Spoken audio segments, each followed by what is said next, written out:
out of nowhere, Smokey Bear shows up and hugs me. So you noticed some wildfire hazards and moved your bonfire to a safer location. Yeah. Yeah, that's Smokey, all right. He likes it when people help prevent wildfires. It hits him close to home. Not everybody gets the hug, my friend. So that's pretty special to get a hug from Smokey Bear. So it was him. Hey, guys, I told you it was Smokey. Okay, well, congratulations, my friend. And thanks for calling. There are many ways to prevent a wildfire. Learn how you can do your part at smokeybear.com. Only you can prevent wildfires. Sponsored by the U.S. Forest Service, Ad Council, and your state forester. Hope you enjoyed your meal. And I just want to say, he's lucky to have a brother like you. Lucky? Caring for my brother is far from easy. Waking up every day, lifting him from the bed to the wheelchair to the car to get him to therapy on time, it's no small task between the doctors and the diagnosis, but nothing can disable this love. This is my big brother, my hero. He's part of me, like my arms and legs, so I'll be his. See, there's no time for tired. This starts again tomorrow. He'll be waiting for me. I wake up for him. I know he needs me, but I'm the lucky one, even though I need help now and then. If you're caring for a loved one, visit aarp.org/caregiving for care guides and community, or call 877-333-5885. Caregiving Resource Center. Support for your strength. Brought to you by AARP and the Ad Council.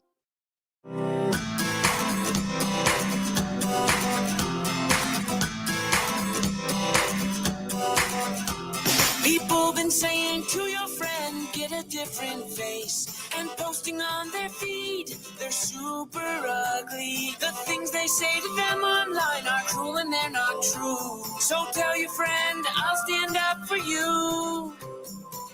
Don't worry, I know what to do. Oh, tell the world I see with an emoji to stop the bullies. Know someone who's being bullied online? Send the witness emoji. It looks like an eye in a speech bubble, and it's in the symbol section near the clocks in your phone. You'll let the world know it isn't cool, and you'll let your friend know you care. Learn more about the witness emoji at eyewitnessbullying.org. Brought to you by the Ad Council. It's the Worldwide Sports Radio Network. In the 2-year history of the 12-team college football playoff, the top 4 seeded teams with the bye week have now gone 1-7. In what Dick Vitale would call upset city, baby! As number 2 Ohio State, number 3 Georgia, and number 4 Texas Tech all fell against lower seeded Miami, Ole Miss, and Oregon. Number 1 Indiana, however, Heisman winner Fernando Mendoza and back-to-back Coach of the Year Curt Cignetti were the only outlier laying the smack it down on Alabama's candy asses in what can only be called a statement game heading into Thursday and Friday's national semifinals. And today is Black Monday for the NFL as the regular season came to a close yesterday with the Steelers stealing the last playoff spot from the Ravens on a missed, very makeable kick as time expired. We'll look at the firings and look back at 2025 standout players like new single-season sack king Myles Garrett and the NFL's receiving yards leader Jackson Smith-Njigba.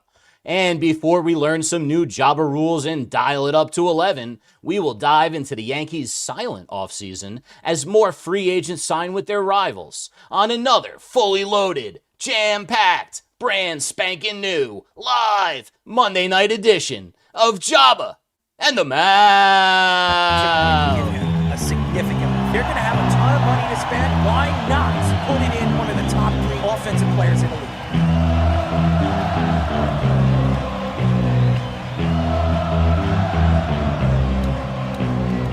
We're going to be looking at Aaron Judge and saying that he can't win the big game. Michael Jordan said, I played 82 games. You don't see LeBron doing that. This is a game where you got to go perform. I told you, Giant fans, and Saquon Barkley, at this point, I'm gonna fight them all. A 7-nation army couldn't hold me back. They're gonna rip it off. Take it down. Say whatever you want about Patrick Mahomes. He's the best quarterback in the NFL. Really? And I'm talking to myself.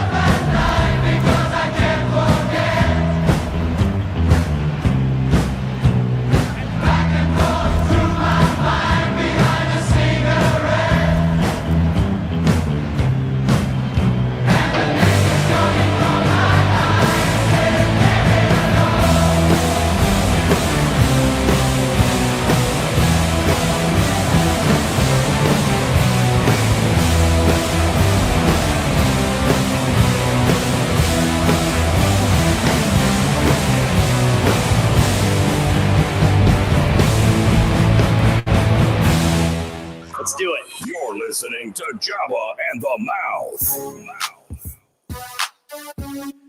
631-672-3108 is the number to call. You're listening to Jabba and the Mouth. My name is Errol Marks.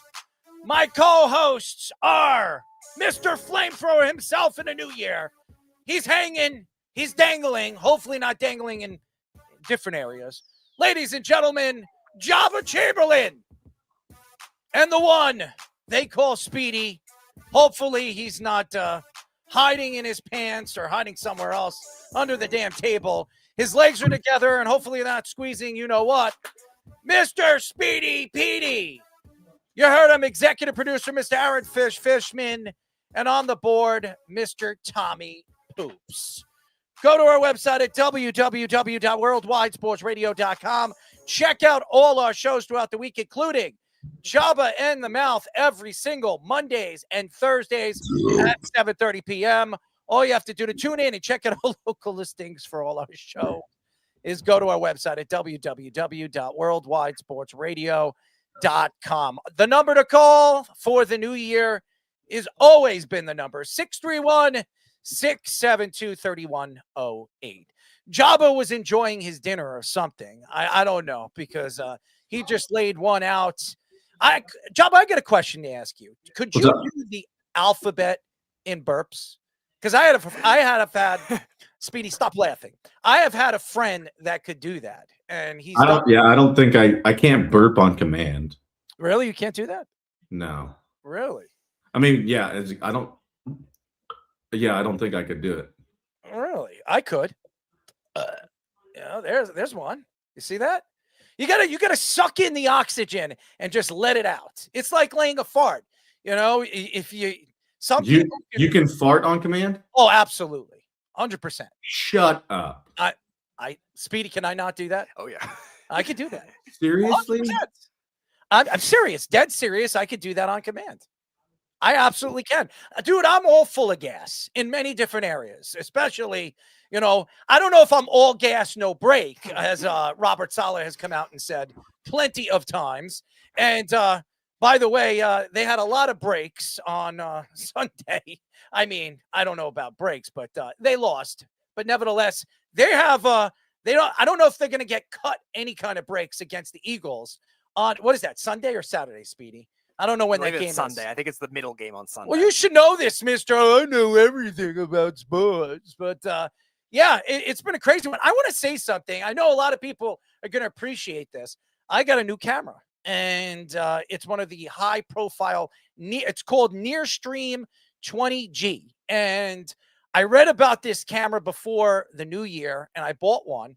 And I think it's a slam dunk. It's a beautiful, beautiful camera. It's a 4K camera. Obviously, we use StreamYard, and you cannot use 4K on StreamYard. But anything under StreamYard, 1080, this is an exact replica picture of 1080K or 1080p. Or PI, whatever they call it. So I've got a sensational camera. So nobody's going to complain about my picture anymore. I don't know if anybody cares. I got a new one coming hopefully this week. I know your camera's a little blurry today. I don't know. Yeah, I don't know what's going on. I don't know. But nevertheless, you got a new camera. I've got a new camera. Jabba in the Mouth, ladies and gentlemen, full of new things and prepared to give you guys a lot of takes tonight. And we've got a new guest. We've never had him on the show. And if you don't remember him, he was the manager of the New York Mets. He's very well known, lives out in Connecticut, and very well respected around the league. A little bit later in the show at 9 o'clock, we'll be talking to 10-year MLB shortstop and 16-year MLB manager and founder of Bobby Valentine. I almost said Valentine. Bobby Valentine Sports Academy and obviously it's Bobby Valentine. Speedy, why do you put that up there? I don't know why you do that. It's Bobby Valentine. I could just say Bobby Valentine Sports Academy after. You don't need to add that. Sometimes I wonder, before the show, I asked Speedy to check the cameras. And I said, listen, I'm going to the gym. I'll be back. Just make sure that the camera's working. I come home I come into the studio and I ask Speedy, how's the camera doing? Oh, it's not working. I said, what do you mean it's not working? It was working fine a little bit earlier when I tested it. It's not working. I've been trying everything. I'm looking at it. I'm like, you didn't plug it in. I pulled it out. I plugged it in, and the camera's working just fine. Oh, I didn't. I thought it. And that's the problem with Speedy. I asked Speedy. I have to I don't know what it is. I have to look over him to make sure that everything is right. By the way, I don't know if anybody noticed the sound on the YouTube channel. It's actually our sound's not. There's no back end sound, or what do they call that? A muffled sound that we've heard over the last year.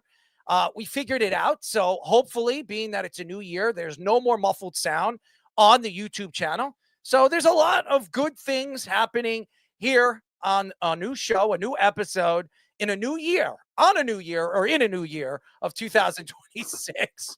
Jabba in the mouth. But yeah, Bobby Valentine will be joining the show. I almost said Bobby Valentino. I don't know if anybody knows who Bobby Valentino is.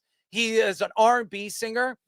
And yeah, it popped in my mind and I looked at the name. I'm like, yeah, Bobby Valentine. But Bobby's going to be joining us a little bit later in the show. He is fantastic. He's a great personality, knows his baseball, actually knows a little bit about basketball. He's gone to a couple of Knicks games over the years, and he actually follows the Rangers too. So very interesting to get Bobby Valentine on, because I would love to know his take on the New York Mets and some of the debacle moves they didn't make this offseason.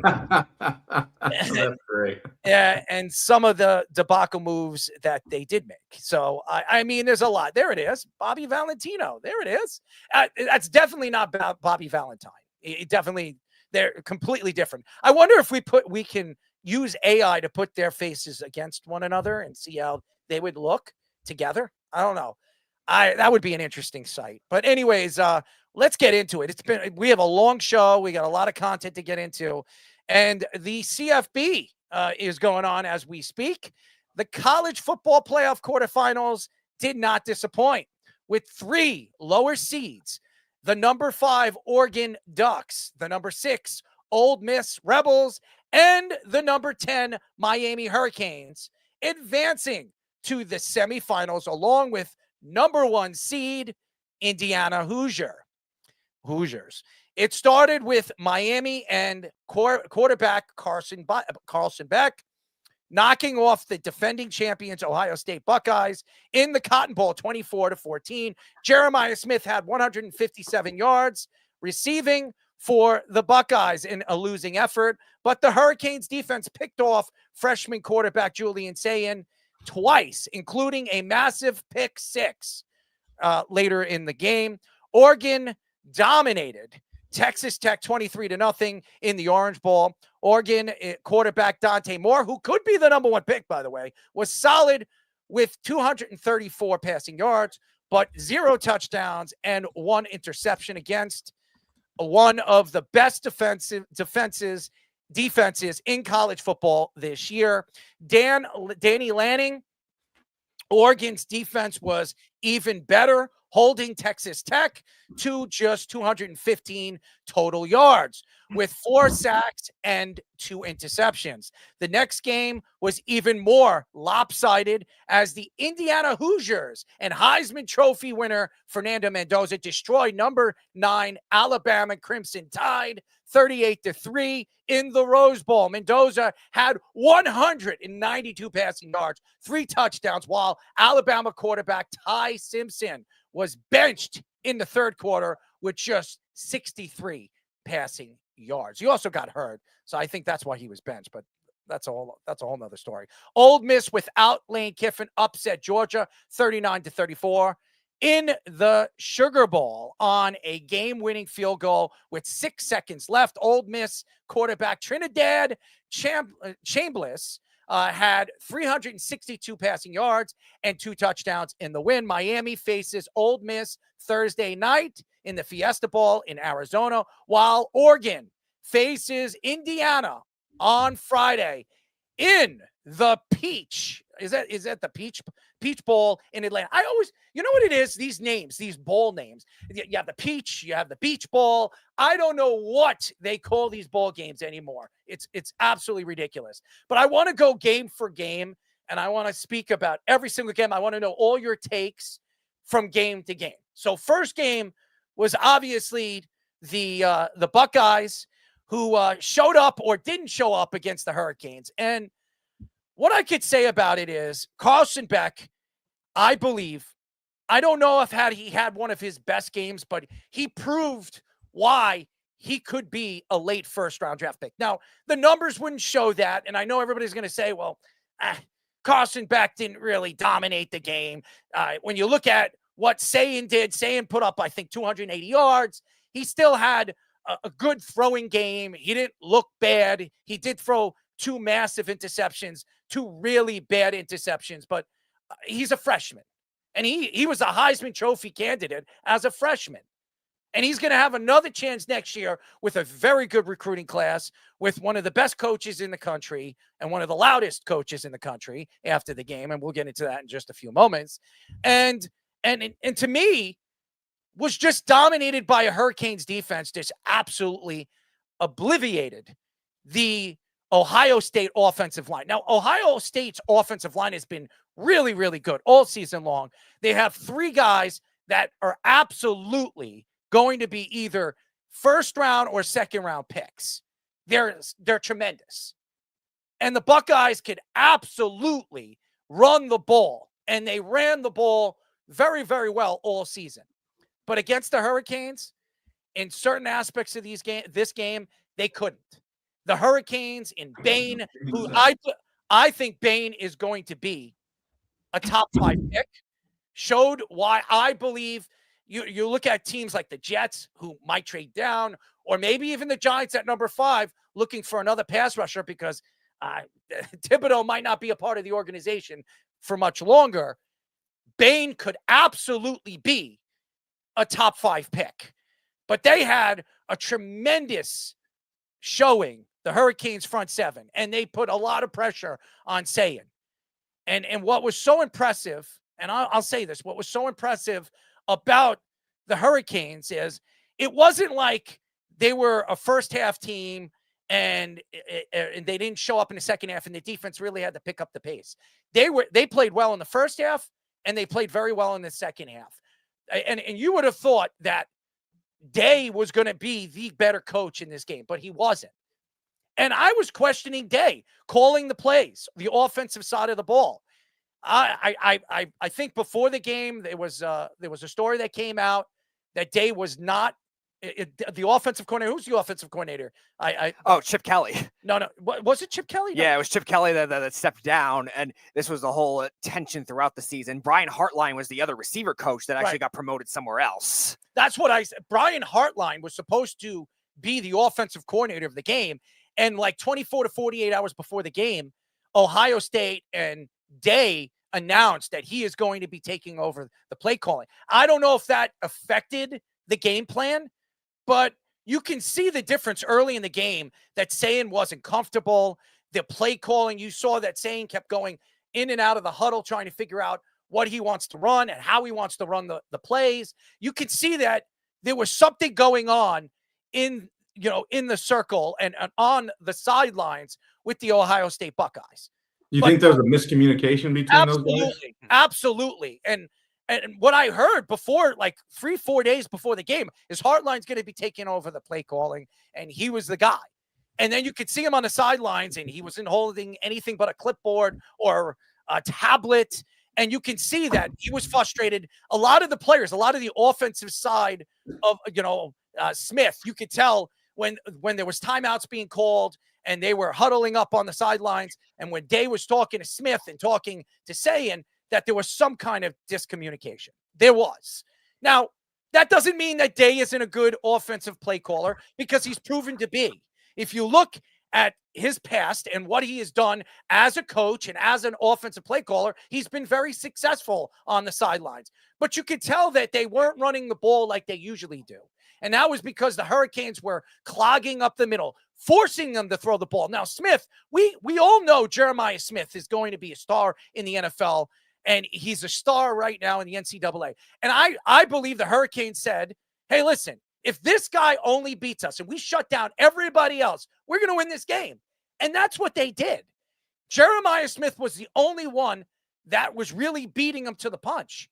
Saying, yeah, he put up numbers, but there were numbers coming at the end of the game. And I do believe that Sayin has a bright future. I think the kid is going to be probably a top 3 pick, maybe the number 1 pick in 2 or 3 years. He is that kind of quarterback. Pretty boy, has a sensational arm, can move inside and out of the pocket. He's still a freshman, still learning the game, still figuring out the game, and he's very well coached. He's still a teenager. Yes, absolutely. 18 years old, 17, going to be 18 years old. He's got a tremendous future in front of him. But what bothers me in this game and why the Ohio State Buckeyes just flat out got beaten is they obviously didn't watch enough film. They didn't watch enough tape, because if they did, they would know that their front 3 over there with the Hurricanes are as dominant as any front 3 in the nation. And led by Bain, who was sensational all game long, putting pressure. And that was interesting. I've never seen, and I've watched a lot of college football at the end of the season. How many players, Speedy, do you know where a coach is moving that same player on all different facets of the field? Mm-hmm. They were using him on the right side. They were using him on the left side. They were using him in the middle. He was pressuring them all over the field. And what they were doing is they were trying to cause mismatches and put them in the best position to get to Sayin and put pressure on him. Sayin had no time in the first half, no time whatsoever to throw the ball. You could see it. And he was so frustrated going into the half that you see him walking off the field and he's biting. When you're frustrated, you're usually doing something that you don't usually do. And you could see it. He was walking off the field. He was biting on his mouthpiece. He just looked very, very uncomfortable. And going into the second half, you would have thought that Day, Speedy, was going to figure things out. And I just think the Hurricanes were so ready to go into this game and to shock the world, because the Ohio State Buckeyes, if I'm not mistaken, were 9.5 point favorites in this game. And it wasn't, what did the Ohio State Buckeyes put up in this game? 14 points? 14 points, and they were 9.5 point favorites. So they only scored, 4 more points than they were expected to score or outplay a Hurricanes team, and a Hurricanes team that is not very good, as far as I'm concerned, offensively against great defensive teams. And I will say this, even though when you look at Carson Beck's numbers, they're not standout numbers that really wow, these are great numbers. But when he needed to make a play, Speedy, he made it. Yeah, and that's where you look at somebody like Sayin, who's a freshman that maybe has not had to face sensing pressure a lot of times. And Miami, with 3 really good pass rushers and some good linebackers as well, made it hard on them. And you look at something like the offensive coordinating situation too. Brian Hartline could have taken a head coaching job somewhere else. Obviously, Chip Kelly being fired, and then he goes to the Raiders, and then he gets fired over there too. And they didn't want him back. And there was a whole situation with that. There was just so much conflict that I think a freshman quarterback is not used to, kind of thing, when you've just been coasting all year. And again, I thought Ohio State, usually those kinds of losses that they have against Indiana, a team like that, that's usually a good reset loss, refocus, where you don't have to play the same way. And they still got fazed by it. And Miami, who's a veteran team, Carson Beck, a veteran quarterback, did not get fazed by it. Yeah, he wasn't flashy. Yeah, he wasn't amazing, but he did everything right, everything smart that he needs to do in the second half of that game to get key first downs. 3rd down conversions in the second half were a huge part, because Ohio State was getting some momentum. Miami was up early, and Ohio State got it within a score, and Miami converted a lot of key 3rd downs in that 3rd quarter and 4th quarter to keep it going. And something like the Miami defense too, they know what they have to do to make it harder on these guys. They let Smith do their thing, but Indiana kind of gave him the blueprint. You can stop the run and stop Carnell Tate. Let Smith do his thing. And Miami stuck to that game plan with probably more defensive talent overall in the front than Indiana does, and made that kind of thing work, and never made Sayin comfortable at all. And then on the offensive side, like you said, Cristobal has beaten Ryan Day before. Ryan Day, I've questioned at times as whether he's a good in-game play calling head coach. He's a good scheme guy and stuff like that. And obviously last year he proved me wrong, but again, there's other years where it's like you could just be all talent driven and not as good of a play caller, especially with a freshman quarterback. And you're not going to be able to win like that, especially against a coach like Cristobal that is familiar with your game. I will say this, the Hurricanes could run the ball, and they ran the ball against the Ohio State Buckeyes team that has one of the best defenses in the country. They've been one of the best defenses in the country for the last 10 seasons. So they have been as dominant as any defense. And to watch the Hurricanes run the ball and put it right down, they ran it right down their throats. Every single part of that game. They put pressure on the defensive side of the ball. They pressed and made sure that Ohio State Buckeyes was getting tired. And as soon as they got tired, it opened up the field for some of the tight ends and some of the wide receivers with the Hurricanes. The Hurricanes don't have superstar wide receivers. They don't have guys that really just stick out like a Jeremiah Smith. But they had enough offense in this game to put pressure on the Buckeyes, where the Buckeyes were trying to run the ball early in the game, couldn't, and had to be one-dimensional. When you make the Buckeyes one-dimensional, when you make Day one-dimensional, that's when you figure out how you can beat them. And I think that's what they did. I think that's what made the Hurricanes pull off this upset, was they made the Buckeyes one-dimensional. Yeah, and you mentioned the offensive line, too. They have a lot of matchup advantages that they should be able to win because they've done it all year, especially in the interior, too. And Miami was able to get pressure in so many different areas where they could not run the ball. And we've seen teams go in volume with coaches like that just say, all right, we're going to trust them to throw the ball. And again, it works for an individual stat line with Smith, but even we've seen that at the NFL level, too. Sometimes you just decoy the rest of the field and just let the star receiver do one thing.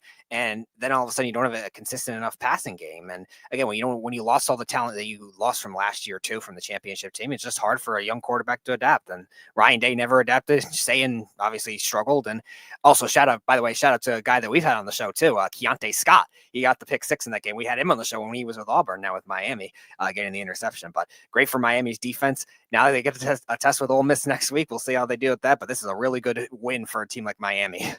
Yeah, I think, and we touched on it before on the show, I think this is where, like Errol, like you said, where, you're having a young kid, and you touched on too, Speedy, like how you made adjustments, and you're talking about Carson Beck. Carson Beck has won before. He's been in these situations, and it wasn't too big for him. I felt like Sam was frustrated because he hasn't necessarily been in the situation with the stakes like this. And I believe that being around a winning culture creates winning culture when you've done it before. He's obviously a freshman starting quarterback at Ohio State, but Carson Beck was the backup quarterback for 2 national championships. So he's been around the culture, understands what it takes to win. And for me, obviously the defense, Miami, they were extremely fast up front, the linebackers making plays. But when it came down to it, you never saw like Carson Beck panic. I mean, he's on what year, like 5 or 6? 5 is a starter. 3 is a starter, 5 overall in college. 5 overall. Yeah. And where he was just, all right, this is going to happen. They were making a little run. Here we go. And he was just able to calm down and do it because he's been in those situations. He's been around it. And I think that's a huge part when you're the leader. The quarterback is obviously that guy. And I'm not taking anything away from saying it all because he's going to be unbelievable. And this is just going to make him better because he's going to understand what it takes to win. And it sucks losing when you get to this point. And I think for him, being as talented as he is and as young as he is, it's just going to make him better. But for me, overall, it was just the experience that ended up, and we've talked about the coaching aspect where we think that's a part of it. Talking about the miscommunication on one side and here and there. But when it comes to, you got to execute, right? You got to execute. And you had a guy that's been there before. And I think that was the tell-all for me in watching the game. The Hurricanes offensive line outplayed the Ohio State Buckeyes offensive line. That's what stood out to me too. Who would have thought the Hurricanes offensive line was going to be able to stop the Buckeyes? The way the front 7 has played all season long. You're talking about maybe 7 guys from the starting defense of the Buckeyes that could be first-round picks and maybe early second-round picks. Think about it. And they couldn't put any pressure on Carson Beck. Carson Beck early in the game was standing in the pocket, making plays, moving outside of the pocket, using his legs. And again, it goes to the defense of the Hurricanes that was very, very dominant. Bain and Messidor, who were, to me, as dominant as we've ever seen them all season long. I watched the Hurricanes a couple of times this year. I didn't know. I've heard about Bain. Everybody was bragging about this kid, but I didn't know how good this kid was going to be. And now watching him on a national stage in a ball game, he was ridiculous. Absolutely. The Ohio State Buckeyes tried to double team him. They used tight ends. They used running backs to try to stop this guy. He was going inside. He was going outside. He was dominating the line of scrimmage. And there was nothing Jeremiah Smith could do, because they were using Jeremiah Smith early in the game as, I wouldn't say as a running decoy, but they were using him in short passes. They were doing things that you use a running back to do with Jeremiah Smith, because the running backs couldn't get open. They couldn't do anything. It was to me a completely dominated fashion by an Ohio State Buckeye team that was a national champion last year, was the favorites of winning the national championship this year.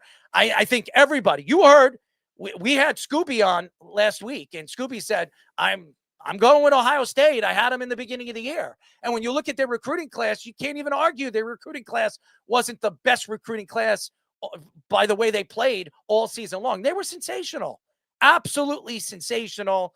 And again, it goes to Bain and Messidor, but I think Bain was the guy that really just completely dominated all game long. And it was fun to watch. It really was. Speaking of fun, I mean, I don't know about fun, but it wasn't fun to watch. The Oregon Ducks knock off the Texas Tech Red Raiders 23-0. And here's the thing. Deontay Moore is expected to be a top 3 pick.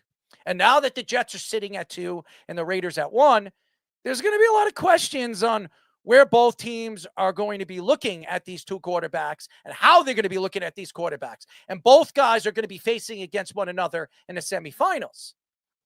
But what I saw with Deontay Moore in this particular game against a very good defense, a dominant defense, was the guy was calm. He stood in the pocket. When he needed to get outside of the pocket, he used his legs, and he does it so calmly and so relaxing. And I know everybody's going to look at Deontay Moore's numbers as a rusher. He had 10 attempts and a -12. He had a couple of negative run backs later in the game, but he looked like he was calm and he wasn't careless with the ball. He made a mistake. He threw an interception. No question that he did. But look at his quarterback rating. His quarterback rating was 132.3. When you look at a quarterback rating at 132.3, you know he was having a good game. 26 out of 33 completed. He really had, to me, a good game. Now, it wasn't a spectacular game. And if he wants to go number 1, if he wants to go to the Raiders or the Jets, or he wants to go in the top 3, he's going to have to show off his legs and his arms in the semifinals against the Indiana Hoosiers, who has a very good defense and is going to put pressure on many different sides of the ball. But I will say this. The Ducks are going to run the ball. They use a lot of different guys in Hill Jr., Whittington, Davison. They use a number of running backs. They have, I would say, a trio of running backs that can run the ball, including Deontay Moore. So that's what they do, and that's what they do strong. Dan Lanning likes to run the ball, and he is going to pound it. Now, Indiana's one of the best run-stopping teams in the nation. But the thing about Deontay Moore that I love about him is he also has the arm strength to beat you. And he's got weapons. He has one of the best tight ends in the country in Johnson, who this particular game against Texas Tech had 4 receptions for 66 yards. And then they have Benson, and they have guys that can catch the ball in many different facets of the game. And Lamar, who is a running back, that they use him in the throwing game just as much as the running game. They've got weapons all over the field, the Oregon Ducks. And their defense is one of the best in the country. And they're very good at stopping the run. Now, the question, and we will get into comparing and the comparison of Indiana against Oregon. Texas Tech, I don't know what happened in this game. I don't know what happened. I don't know if they really even wanted to show up to the game, because this was a big game for a team like the Red Raiders. They're going into the game. A lot of people thought they were going to be able to run the ball and control the clock and dominate the line of scrimmage. Even though Williams had a very good game, he did rush for 13 for 81 yards, and he had a fit, but he had only, really what stood out with that 81 yards was one 50-yard run. Right. There was nothing they can do against the Oregon Ducks running the ball. And I will say this, if you sit back and you watch this game, you would wonder if Dan Lanning just completely outcoached Texas Tech and their offense and their defense. And Dan Lanning has a lot to prove going into the semifinals against the Indiana Hoosiers. The Hoosiers have Cignetti, who is one of the best coaches in the country. He's won back-to-back coach of the year. So we all know what Cignetti can do and what he can do as a play caller. I could say that Dan Lanning is one of the best play callers in the country. And if there's anybody that can beat the Indiana Hoosiers in a big game, and remember, I was at the Heisman Trophy dinner, and I asked Mendoza, what was the game that stood out to you that changed your season? And what did he say? It was when we beat the Oregon Ducks in Oregon. Mm-hmm. That's what he said. And now these guys know each other. They've played against each other this year. Now you know the Ducks are going to go into the game. They have a sour taste in their mouth after losing against a team that they thought they were better than going into that game. And throughout the year, Dan Lanning was questioning that particular game.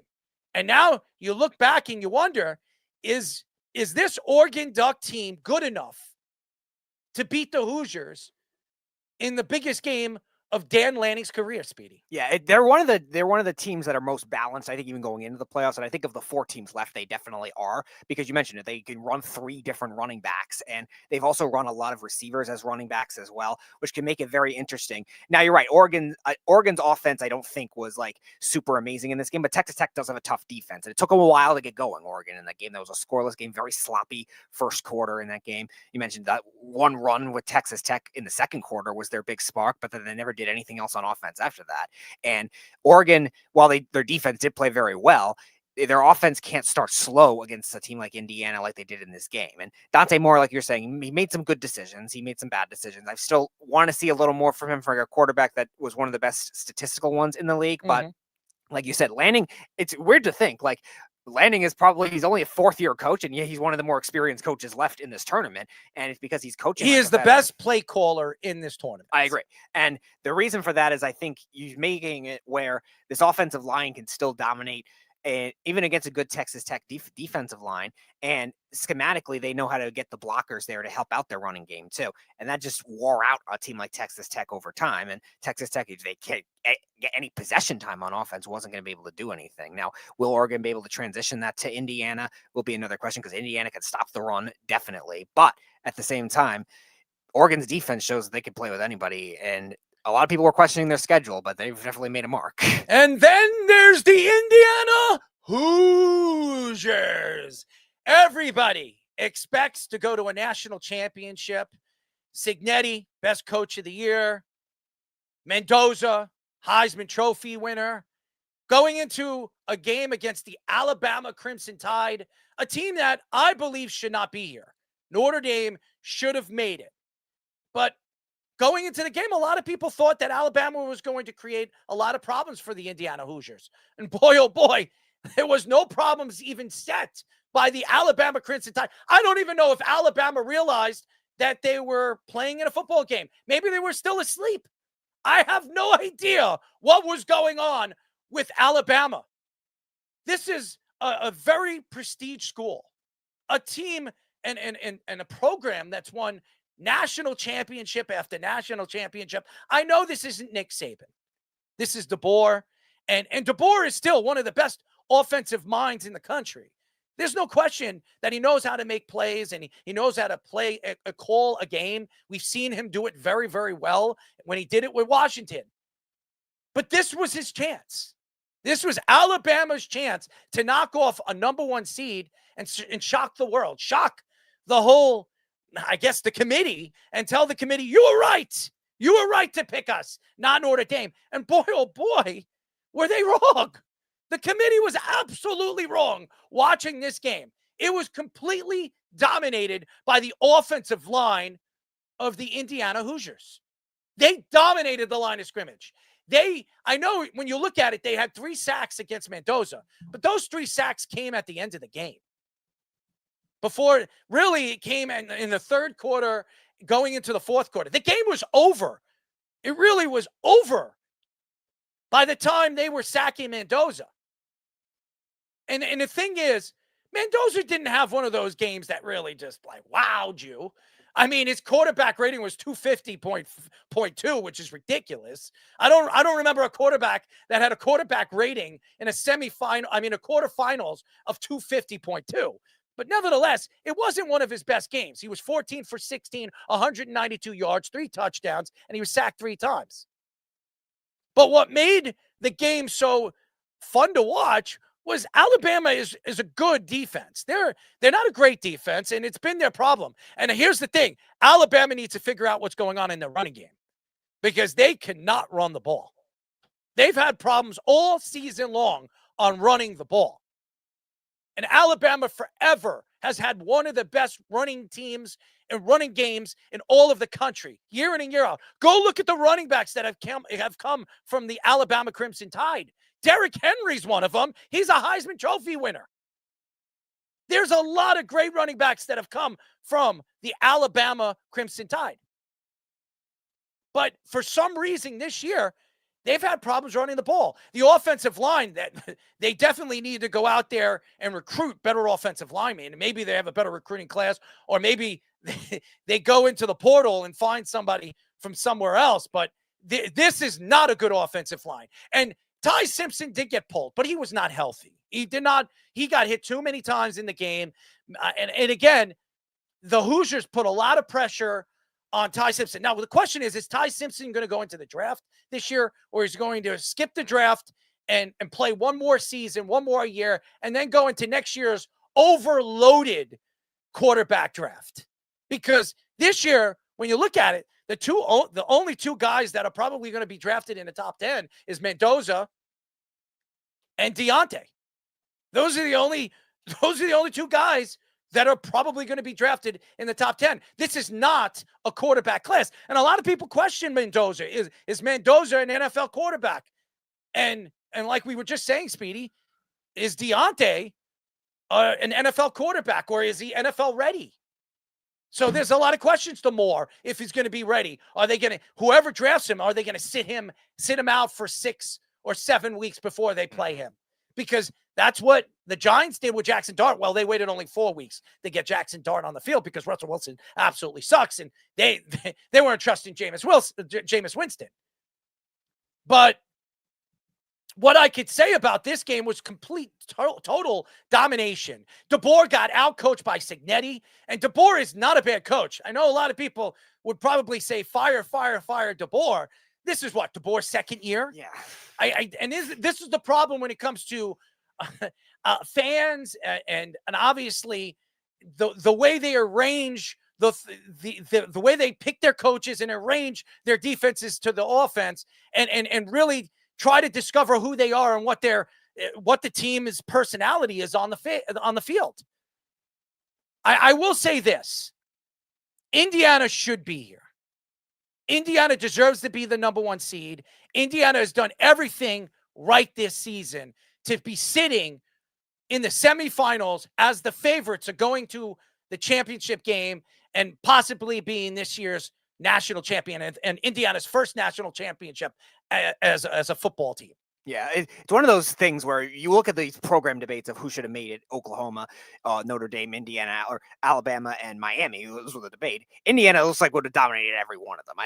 38-3 and dominating the line of scrimmage pretty much the entire game is not something that can be taken lightly. And this is the only team that now we've had a sample of 8 games in this new 12-team playoff format. They're the only team with a bye that actually used it and prepared for it correctly, because the other 7 teams in combined 2 years have now lost. And that says a lot about Curt Cignetti. That says a lot about Mendoza. And Mendoza was going to take what he was given against an Alabama secondary that is good. Yes, it's not Nick Saban level good. It's not that level of a defense, but it's still a good defense throughout the year that played against a lot of good offenses in the SEC. And then Mendoza, that running game, they just took what they were giving. The offensive line, like you said, dominated that whole game. And it's something that Indiana can carry over, where they don't have to play the same way every Speedy time there had either. almost 200-yard rushers in the game. Black and Hemby, where Hemby had 89 yards and Black had 99 yards. Both of them had touchdowns. And like I said, they were beating up Alabama's front 7. They were beating them up, pushing them, dominating at the line of scrimmage. Mendoza could have sat in the pocket for 20 minutes at some parts of the game. He was just standing there pretty and setting his feet and ready to throw the ball. He had more than enough time to make every single throw. Yeah, he was sacked 3 times. Like I said, it was before they pulled him and put his brother in. It was the late third quarter going into the fourth quarter where they got all their sacks. They couldn't touch him in the first half. Errol, they didn't do anything to him. It was crazy because it was like all he had to be was a game manager quarterback, and you have the Heisman Trophy winner. All he has to do is be a game manager because they can't stop the run. He missed 2 passes the whole game. Look, he didn't have to do anything. It was unbelievable. It was a massacre. The best moment that they showed a clip of, that they showed a few times, was this stare Cignetti gave DeBoer when DeBoer tried to do that like formation drill on like 4th down to get him to jump off sides so they can get a first down, and like they shifted a million times, and DeBoer just has this stare. Cignetti has this stare at him. He's like, "Are you really think that a team that I coach would jump off sides? The nerve that you would try that against my undefeated squad." He's carrying himself in such a way. I've been watching some more things about him. He keeps his coaches, he doesn't keep them there late at all. He's like famous for saying like, the guys I have, they've been with me forever. I don't want to keep anyone late. I hated when people kept me after times I needed. I'm not your babysitter. You're done. You go home, leave whenever. When we're here, we're business. And we're all about business. Practice is an hour 45, hour 30. Like this is mind-blowing type stuff compared to what they're doing in the SEC. And you're seeing right now SEC players who are supposed to be more physical than Big Ten players, maybe more broken down than this seemingly pretty fresh Indiana squad right now. And maybe it's because of how he's coaching during the practice week. Think about this. Most of these guys came from the portal, came from James Madison. These guys weren't 5-star recruits, 4-star recruits on Indiana. They were like not even 2-star recruits. And they outplayed guys that were 4.5-star recruits, 5-star recruits. Think about it. That's how amazing Indiana has looked all season. You can see they're together. I was over there at the Heisman Trophy dinner when he was called up to make his speech after he won the Heisman Trophy. How all the players went crazy for him. They lifted him up. It was like he was Jesus Christ. That's what it was. It was crazy.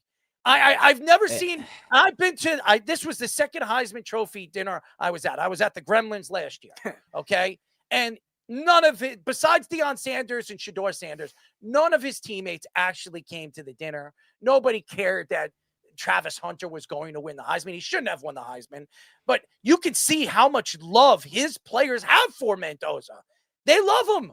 They absolutely adore this guy. And he might not be the most athletic. He might not have the best arm, but when he needs to make a throw, he needs to make a play, and the players need a block for him, boy, oh boy, they beat the hell out of anybody that tries to get to him. And before we move on to the last game, Errol, Dante Moore has all the athleticism in the world. 100%. Just like you're saying, like Mendoza doesn't have necessarily that kind of athleticism, but give me Mendoza every time. I'm sorry. Like you can project to the next level all you want. Mendoza is ready to win right now. And if they can't run the ball, Oregon, and we'll talk more about, obviously, the semifinals games on Thursday, right before the games start, Thursday and Friday, which is going to be awesome. We have to do that. I just think it's going to be really tough if Dante Moore has to do it without a running game calling because him Indiana Deontay. took it Dante. away. I'm sorry. Dante. No, it's Moore. Dante Moore. Dante Moore. But well, it's because you're such a fan of Deontay Banks on the Giants. Oh, clearly. That it's stuck in your head.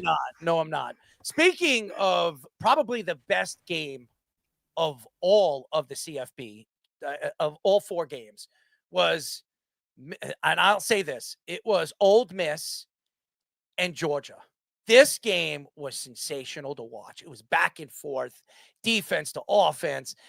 Chambliss had the best weekend out of any of the quarterbacks. He was 30 for 46, 362 yards and 2 touchdowns. If you know the story of this kid, it's sensational. The fact that Lane Kiffin is not there. Lane Kiffin is laughing to the bank. I'm telling you guys this. He just made $300,000 for Ole Miss moving to the semifinals. Come on, $300,000 free dollars. Now, I would rather a ring. I'd rather win a national. 500, Errol. And $250 for the first round. So he's made $750,000 from not doing anything. But I'm talking about this particular game. He made 500. Right. But this game, he made $300,000. No, this game was 5. The previous game was 250. He's made $750,000 so far. I thought it was 300. No, it's even more, dude. It's so much more. It's crazy. $750,000 this guy has made in 2 games because, hey, his team knocks off Tulane and knocks off the Georgia Bulldogs. Nobody would have thought they were going to knock off the Georgia Bulldogs, but this isn't the same Georgia Bulldog team that we remember. Offensively, the Georgia Bulldogs all season long has had problems putting points up. This particular game, they didn't, but they made a lot of mistakes defensively in the secondary. The Bulldogs have a tremendous secondary, and they always do. But for some reason, in this particular game, especially in the fourth quarter, they let Chambliss do whatever he wanted. And that was, to me, the difference of the game. And how about Lacey running the ball the way he did? He was sensational. He had 2 rushing touchdowns, 98 yards. And the wide receivers, think about this. Some of these guys I'd never even heard. Wallace the third. I don't watch a lot of Ole Miss. He had 156 yards and 1 touchdown. What is it? Stribling? Oh, how do you pronounce Stribling. this thing? Stribling. Stribling had 7 receptions for 122 yards. I mean, these guys, I don't watch a lot of Ole Miss football, so I don't know much about them. But I do know Lane Kiffin, and I know how great of an offensive mind he has been in the college rankings and even in the NFL. I know what they can do, but I'm very surprised that Golden, who I didn't know anything about this coach. I knew he was a defensive coordinator. They're playing for this guy. They're actually playing for a rookie coach that was handed the keys at the end of the season because Lane Kiffin decided, I want to go and coach LSU. And I think Lane Kiffin made the right decision. I do. And I think it was wrong of Ole Miss not letting Lane Kiffin coach this team all the way to possibly a national championship. Because if Lane Kiffin was coaching this team, I would actually give Ole Miss or tell you that I would take Ole Miss as the favorite to winning this whole thing after knocking off Georgia. Yeah, I would have picked them. It's funny. We were doing the picks initially. I would have picked them to beat Georgia if Lane Kiffin was still there. I wasn't sure how the offense would fare without him, but this is an offensive scheme that's still very good. And they've kept a lot of these receivers in very different positions to expose that Georgia secondary. It's not like their pass rush Georgia was that bad either. Chambliss made some really good throws when he was being hit. He made some really good throws in uncomfortable positions. That is something that sometimes you just can't defend it against if you're just making that good of a throw. And he was a guy that was a transfer from FCS. He played some small school in Alabama, I think it was, in even just 2 years ago before he was rising into the ranks and then came back to the transfer portal here. And he's trusted enough to be able to do that work. Lacey's been one of the best running backs in college football the last 2 years, and he was able to get enough against that tough Georgia front. And Ole Miss's offensive line, too, was something that really just dominated the whole way. And you're right. The thing I was worried about was more of Georgia's offense with Gunnar Stockton. I also noticed when Frazier went down, this was a different offense. Yep. As soon as Frazier got hurt, and he was he walked off and he was limping and he didn't come back into the game, this was a completely different offense. Georgia ran the ball through him, and they ran their offense through him. And Branch, who's been their number 1 wide receiver all season long, only had 8 receptions for 67 yards, and they shut him down. I don't care if he had 1 touchdown. They shut the offense of the Georgia Bulldogs down. he was the only guy that broke over 50 yards as far as the wide receivers and tight ends. Yeah, Nate Frazier is definitely that loss was definitely hard for them to handle, especially in the second half, because they do rotate other running backs in, but he's the one that gets the most efficient carries, and it hurt them, especially in the second half, trying to close out the game because they were playing with the lead most of the time. And Georgia, they've been very comfortable over the years of playing with the lead and just trusting their defense too. And Stockton, while he had a pretty good stat line, was still kind of inconsistent throwing the ball. And like you said, the receivers, tight ends, not the greatest thing with Georgia, but it still was enough where they didn't lose this game based on offense. Trinidad Chambliss was just amazing. Probably the best QB performance we've seen so far. A long time ago. I don't remember. I said it. Deshaun Watson was the last time I could remember a QB put up these kind of numbers in a big game. I mean, Deshaun Watson did it back-to-back years with Clemson. And Deshaun Watson is one of the best college quarterbacks I've ever seen. And there was no playoff when Deshaun Watson was playing. We've seen him do it in a national championship back-to-back years. So this wasn't even a national championship. And what Chambliss did was fantastic. And the story behind it, I mean, there's so much to talk about, which we don't have time to talk about, is the back end story with this kid and the trials and tribulations this kid had to get to be a starting quarterback for a D1 school and to do it on the biggest stage against one of the greatest coaches the college rankings have seen in the last 15 years is pretty amazing. I mean, Kirby Smart is one of the best defensive minds in college football. And when you do it against Kirby Smart's defense, it's pretty incredible. No question that it was on Saturday. It was Saturday night. Black Monday recap, ladies and gentlemen. It was a bloody Black Monday in the NFL today as 4 head coaches were fired. Interesting one in the Browns, but the Browns, the Raiders, the Falcons, the Cardinals join the Titans and the Giants as teams that have head coaching openings this offseason. The Browns fired Kevin Stefanski after 6 seasons with the team, but have kept general manager Andrew Berry. Stefanski won Coach of the Year twice with the Browns in 2020 and 2023. The Raiders moved on from Pete Carroll after only 1 season. Reports say that the minority ownership and Fox Sports broadcaster Tom Brady will have a lot of say in the Raiders' next head coaching choice. Bill Belichick? Who knows? The Cardinals fired head coach Jonathan Gannon, who thought he was safe earlier this week after the Cardinals' disaster of a season and a 3-14 record. Arizona will keep GM Monty Osfort to pick their next coach.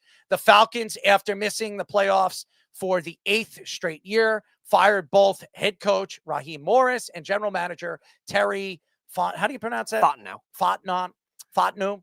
After going 8-9. Despite losing records, the Bengals, the Bucks, and the Dolphins are expected to keep their coaches, Zac Taylor, Todd Bowles, and Mike McDaniel, who were all on the hot seat this season.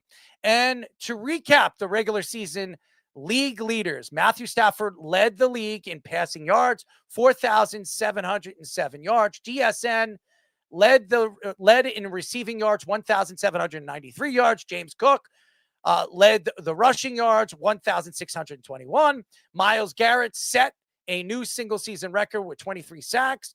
And Titans safety led the league with Titans safety. It was Kevin Byard. Yeah, well, I don't know why you didn't put that. Led the league with 7 interceptions.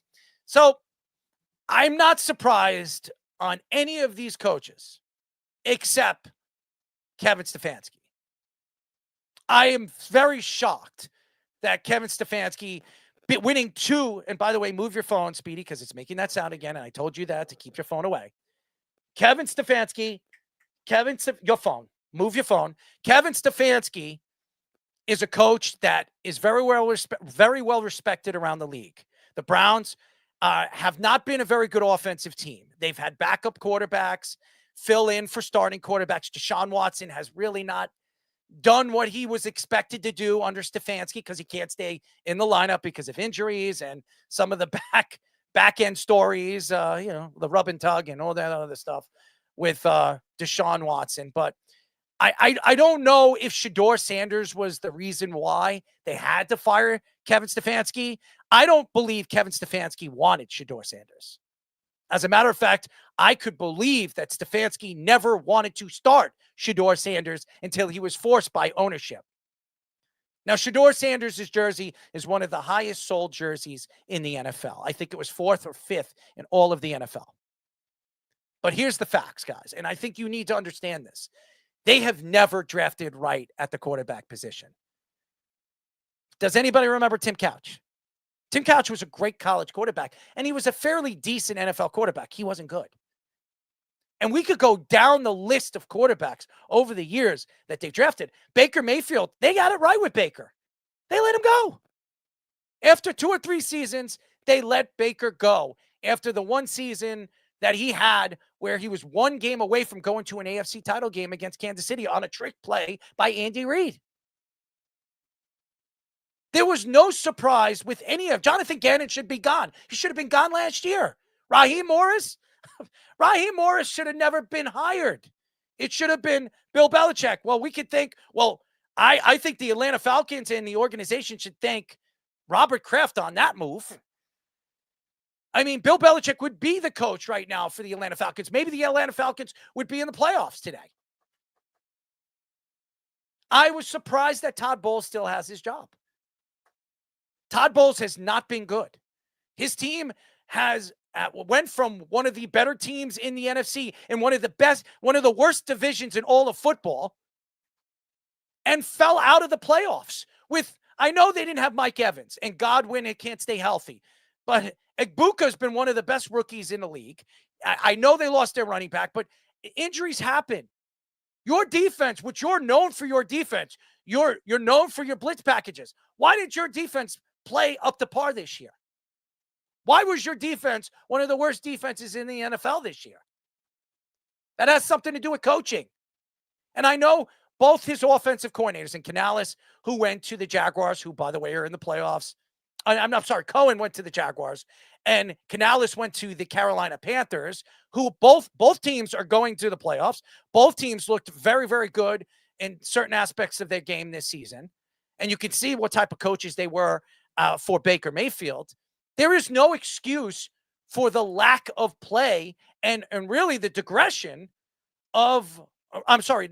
regression of Baker Mayfield in the second half of the season. Baker Mayfield was not good in the second half of the season. As a matter of fact, he made a lot of mistakes that you wonder why were we talking about Baker Mayfield being an MVP candidate at any point of the season. In the first 5 games, Baker Mayfield was one of the favorites. So was Dak Prescott. Remember that? We were all bragging how good Baker Mayfield looked. And then in the second half, I mean, injuries do happen, but that doesn't make any excuses. I can name a bunch of quarterbacks that dealt with injuries all season long, but found a way to put up numbers, found a way to win. So there's no excuse. So when you look at the list, Pete Carroll is old. He's an old man. He should have never got this job. But nobody wanted the Raiders. Nobody wanted the Raiders. Now, we'll see. They have the number 1 pick. And I think that was the reason why they decided to tell some of their players to sit out. Brock Bowers sat out. Crosby sat out. I think the main reason why was this was going to be, they wanted to make this an attractive destination. And if you have the number 1 pick and you're the coach and you get to pick who you want your quarterback to be, well, that could probably draw a coach to want to coach there with the Raiders. Maybe. But I'm not surprised. And by the way, Raheem Morris has a ton of weapons. London, Robinson. We've seen Kyle Pitts this year. What you could do with Kyle Pitts when he's in the open field, the size, the ability, the speed that this man has. Raheem Morris he found a way to use Kyle Pitts, but that's about all he could do this season. Their defense, they traded up. Remember, in last year's draft, they gave up the next 2 years first-round draft picks to move up in the first round to draft these 2 guys. And they were up and down all season long. And that's, to me, Atlanta was reaching all season long in a very bad division. Carolina, this is the first time since I guess I think it was the Tampa Bay Buccaneers that an 8-9 team wins a division. Think about that. There were 3 8-9 teams. The Atlanta Falcons were 8-9. The Tampa Bay Buccaneers were 8-9. And the Carolina Panthers were 8-9. And the only reason why the Carolina Panthers made it in is because of how many times they beat both teams. Carolina is not a good team, but I wouldn't be shocked if Canales shocks the world and knocks off who they matched up against. The Rams. Who knows? The Rams sometimes don't show up to games. Sean McVay is a great offensive mind. He's a great head coach.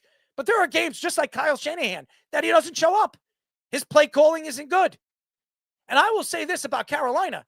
Carolina's defense has been as good of a defense as any team in the NFC in the second half of the season. But I'm not surprised with any of these moves. I was surprised Zac Taylor still has a job. And the only reason why I would think they kept Zac Taylor is for one reason. They want to keep Joe Burrow happy. Joe Burrow and Zac Taylor have a good relationship. They look like they get along. Zac Taylor does what Joe Burrow wants. I would believe that Zac Taylor is Joe Burrow's bitch. So I think that's why Zac Taylor still has a job, because out of any guy besides Raheem Morris on this list and Gannon, this is the guy that should have been fired. Zac Taylor should not have a job. I don't care that a couple of years ago they played in a Super Bowl. They didn't win. They lost. Okay? And what the Bengals did all season long, first of all, not giving Trey Hendrickson until but before the season started, a contract where they gave him a $30 million and pretty much telling him to go F himself. Yep. To me, speaks volumes of where the Bengals are looking when it comes to talent. They're not looking on the defensive side of the ball. They want to make Joe Burrow and Zac Taylor very, very happy. They could care less on the defensive side of the ball. As far as Matthew Stafford to me has been the best quarterback in the NFL all season long. He should win the MVP. He should win with the way that everything is set up, the schedule. I think he's thrown 7 or 6 more touchdowns than Drake May. And it's between both of them. Congratulations to Mikey C being right. Not 90% right, but right about Drake May, that he is going to end up a top 5 quarterback this year. I don't know about next year, but congratulations to Matthew Stafford, who I believe is the MVP of the NFL. GSN, I'll take back. Fish was right about this. GSN was the best wide receiver. GSN, JSN, whatever. GSN is like the training modules I have to do at work. JSN, GSN, FSN, who cares? The fact here is he had 1,793 yards. Congratulations to JSN. He was sensational all season long. And one of the reasons why I believe Seattle is one of the favorites of winning the whole thing going into the playoffs this year. James Cook was sensational. I really thought Derrick Henry was going to surpass him. And he was I think he was like 30 or 40 yards of passing James Cook. And then in the second half of the game, the Baltimore Ravens didn't touch the ball enough for him to, and they fell behind, and you saw how the game ended up. But congratulations to James Cook. Very well deserved, because if you think about it, Dalvin Cook is his brother. And I remember when James Cook was drafted, and I was like, who the hell is this? I think Buffalo is reaching. They're trying to compare him to his brother. I don't think this kid is ever going to be anywhere close to what his brother is. I was wrong. Dalvin Cook was a great running back. I think James Cook might even be better than his brother. Myles Garrett is the last guy I want to give a compliment to. The Titans, I could care less if their safety had 7 interceptions. They were horrible. They were one of the 3 or 4 worst teams in the league. Who cares how many interceptions they had? Myles Garrett, I know they were bad. The Browns were bad. But to get 23 sacks, I know he played in one more game than, obviously TJ Watt, and he played in one more game or 2 more games than Michael Strahan, whatever the numbers are. This story of Myles Garrett comes back to last season when a lot of people were complaining about what the Browns gave him. They gave him $40 million as a pass rusher. He is not a quarterback. He is not any of those playmaking type of players. He is a defensive-minded player. He is the defensive lineman. He is a guy that puts pressure on the quarterback. But I didn't think that Myles Garrett was going to earn the $40 million a year contract that he got from the Browns. And this guy not only is the best defensive player I've seen in the last 10 years, he might be the best defensive player we've seen since Lawrence Taylor and Reggie White. That's how good this guy is. That's how dominant this guy is. Michael Strahan is great. Myles Garrett's better than Michael Strahan. And TJ Watt's great. Myles Garrett is better than TJ Watt. This guy is by far the best defensive player in the league. He's 31 years old. I think he could play another 2 or 3 more years at the top level of his game because, one, he's built like I don't know what you call him. I mean, the guy is just like, I don't know. He's like Mr. Olympian. He's got like what? Not an 8-pack, like a 16-pack, right? The guy's not human. I mean, he's crazy. He's 6'6", 260 pounds of pure muscle. It's like he's a comic. He's like a superhero. I've never seen anybody with a body like this. I mean, it's unbelievable. And this guy is athletic. This guy can jam on a 10-foot hoop. He could do windmills. I've seen him do some crazy ass stuff with a basketball. This guy is so athletically gifted. So congratulations to Myles Garrett on a great season. Yeah, definitely still deserving of it. The asterisk maybe does factor in, but when you look at TJ Watt had an extra game too, and obviously Strahan, we talked about it last year, had the whole controversy with Brett Favre. Did he really fall down and give him that sack instead of Gastineau keeping the record, and even the unofficial guys before that too, before sacks were recorded in 1982. Still a very good accomplishment for a Browns defense that was very good all year because the Browns offense was terrible. Unfortunately, it cost Kevin Stefanski his job. Do I think he should have been fired? No, but again, this is what bad organizations like the Browns do. And I forget who you and Jared, I think we're debating it on King of the Hill, like who are the worst organizations of this century. I would give it to the Browns, and it's because they do stupid things like that. They let go of Baker when they had something to go with him. They let go of now Stefanski when he's been their best coach and who knows how long.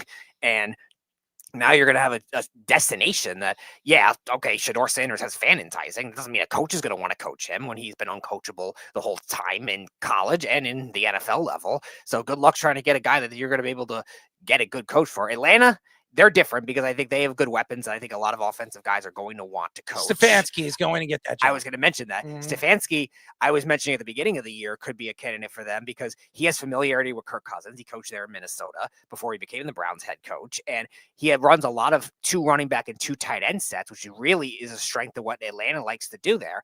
And I think that would actually be a really good fit. Morris was never the answer. I know he did some good things with the defense this year, but I think that was more their draft and how well their defense played. You mentioned the trade with the Falcons, but they actually had a really good pressure this year. I think they were the 3rd highest pressure rate in the league, and they're best in franchise history. So they've got the edge rushers finally go along with their defense. Arizona, they're going to be stuck. I don't see them being able to get a good head coach at this point because they really don't have much upside in that organization right now outside of Trey McBride.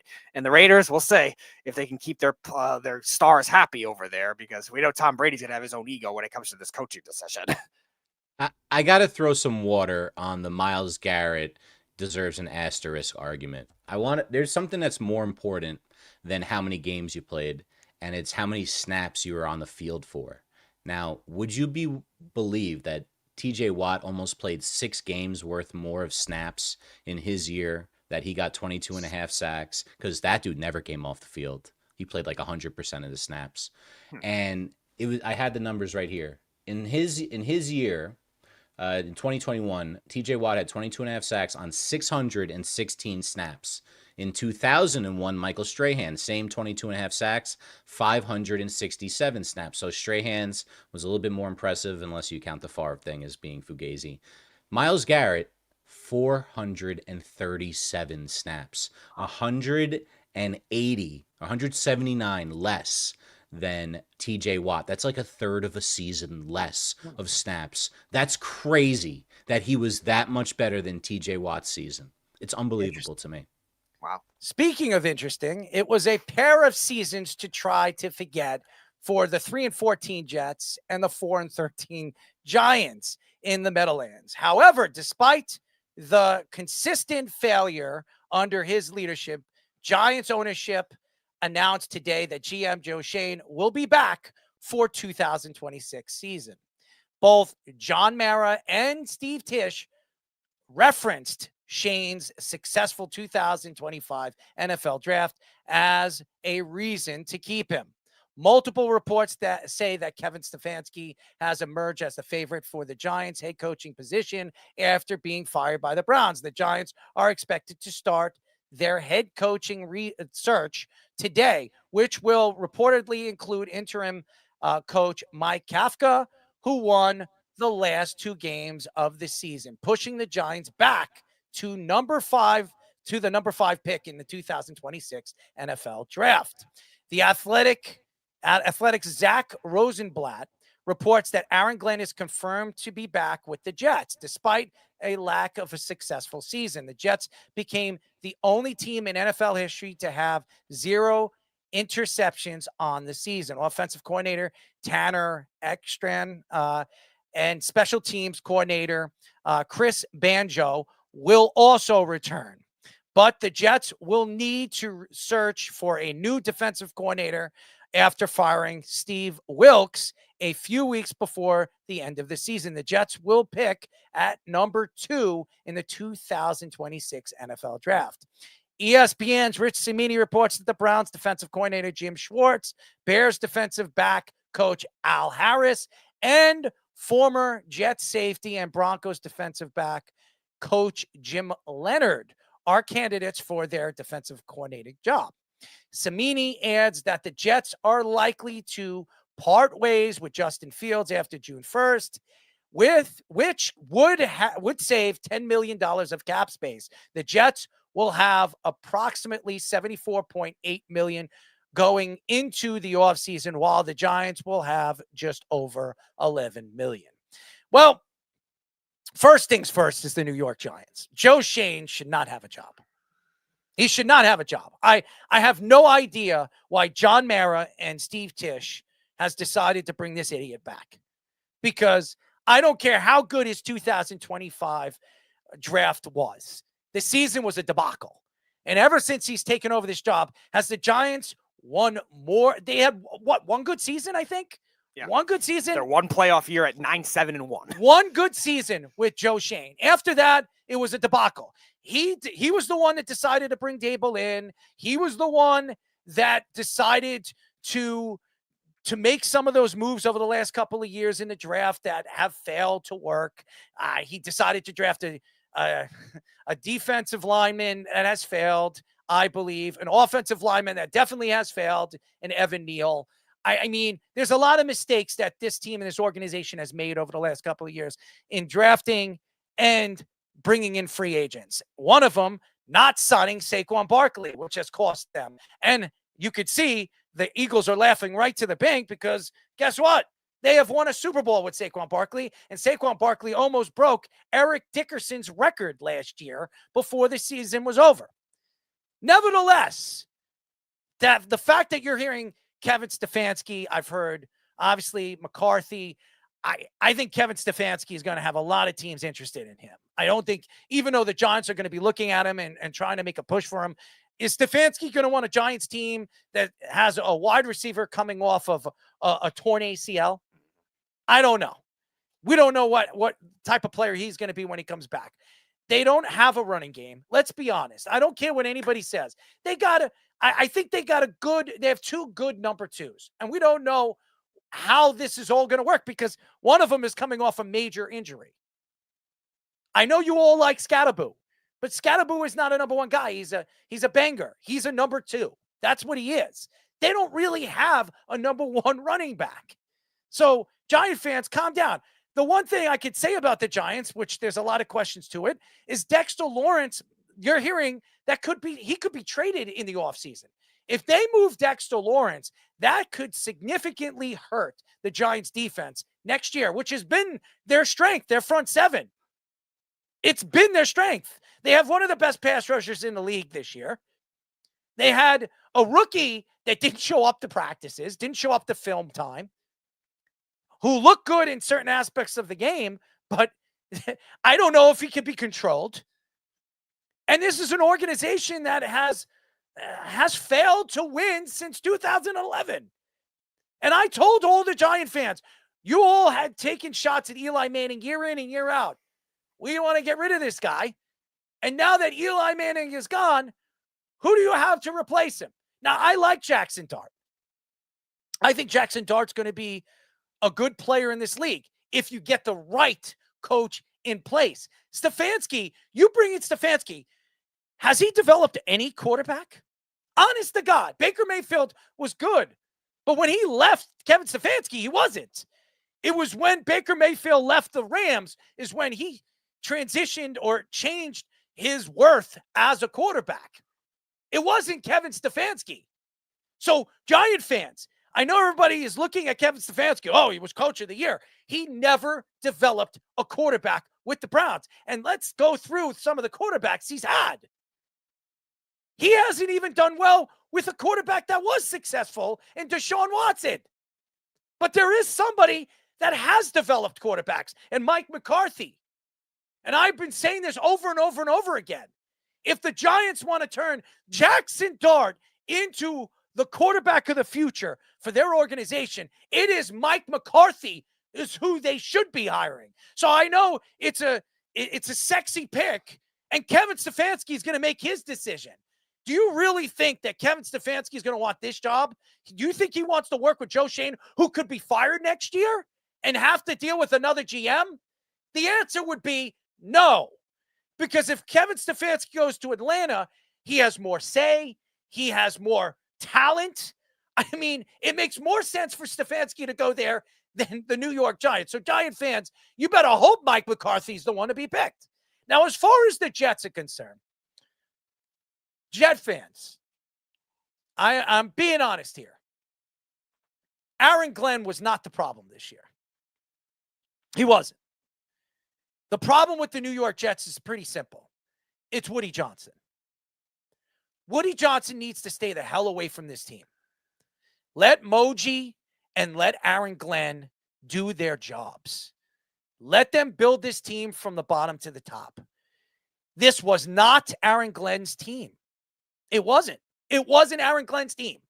This was Robert, a.k.a. Bambi Saleh's team. All gas, no break. That's him. The guy with the bald head dancing around and prancing around with the San Francisco 49ers right now as their defensive coordinator. It's not Aaron Glenn's fault that this season was a debacle. But I got news for you guys. I have something for you guys to look forward to. Dan Campbell's record, his first season with the Lions, he had 3 wins. Right, Speedy? It was 3-12-1, I believe. 3 wins. Yeah. Aaron Glenn has 3 wins with the New York. I'm not saying he's Dan Campbell, but he is a likable guy. Bill Parcells said that, and yes, the great Bill Parcells has said that Aaron Glenn is going to be a good coach in this league if the Jets give him a chance to develop as one. He didn't want Quentin Williams here. He didn't want Sauce Gardner here. He made those moves. Him and Moji made those moves and saved money. The Jets have the 3rd best salary cap to spend in the offseason out of all the NFL teams. They have the most money. Only 2 teams, the Raiders and I forget the other team, that have more money than they do. The Titans. The Jets have money. Now, they might have to overspend, and we'll see how this draft falls into their lap. This is a job that can absolutely transition next year. Now, I don't know if they're going to win more than 6 or 7 games next year because they're going to need at least another year with the roster they're going to put together in the offseason. It takes usually 3 to 4 years to put a team together that could be a successful championship contending team. Go look at all the great teams that have done it. But if there's any sport there could be a transition in one season, it's football. And if the Jets make the right moves in the offseason, they find themselves a damn pass rusher after 25 years of not finding one, and John Abraham was the last one. They can actually find one that can get to the quarterback. They have an offensive line and find themselves a consistent, young, an up-and-coming quarterback that they can develop, I think the Jets are going to be put in a very good position. So fans, relax, breathe. I don't know if it's going to be good or bad going into the offseason as a Jet fan. But what I can say as a Jet fan is that if Moji makes the right moves in the next 2 years in the draft, the Jets could be set up very, very well for their future.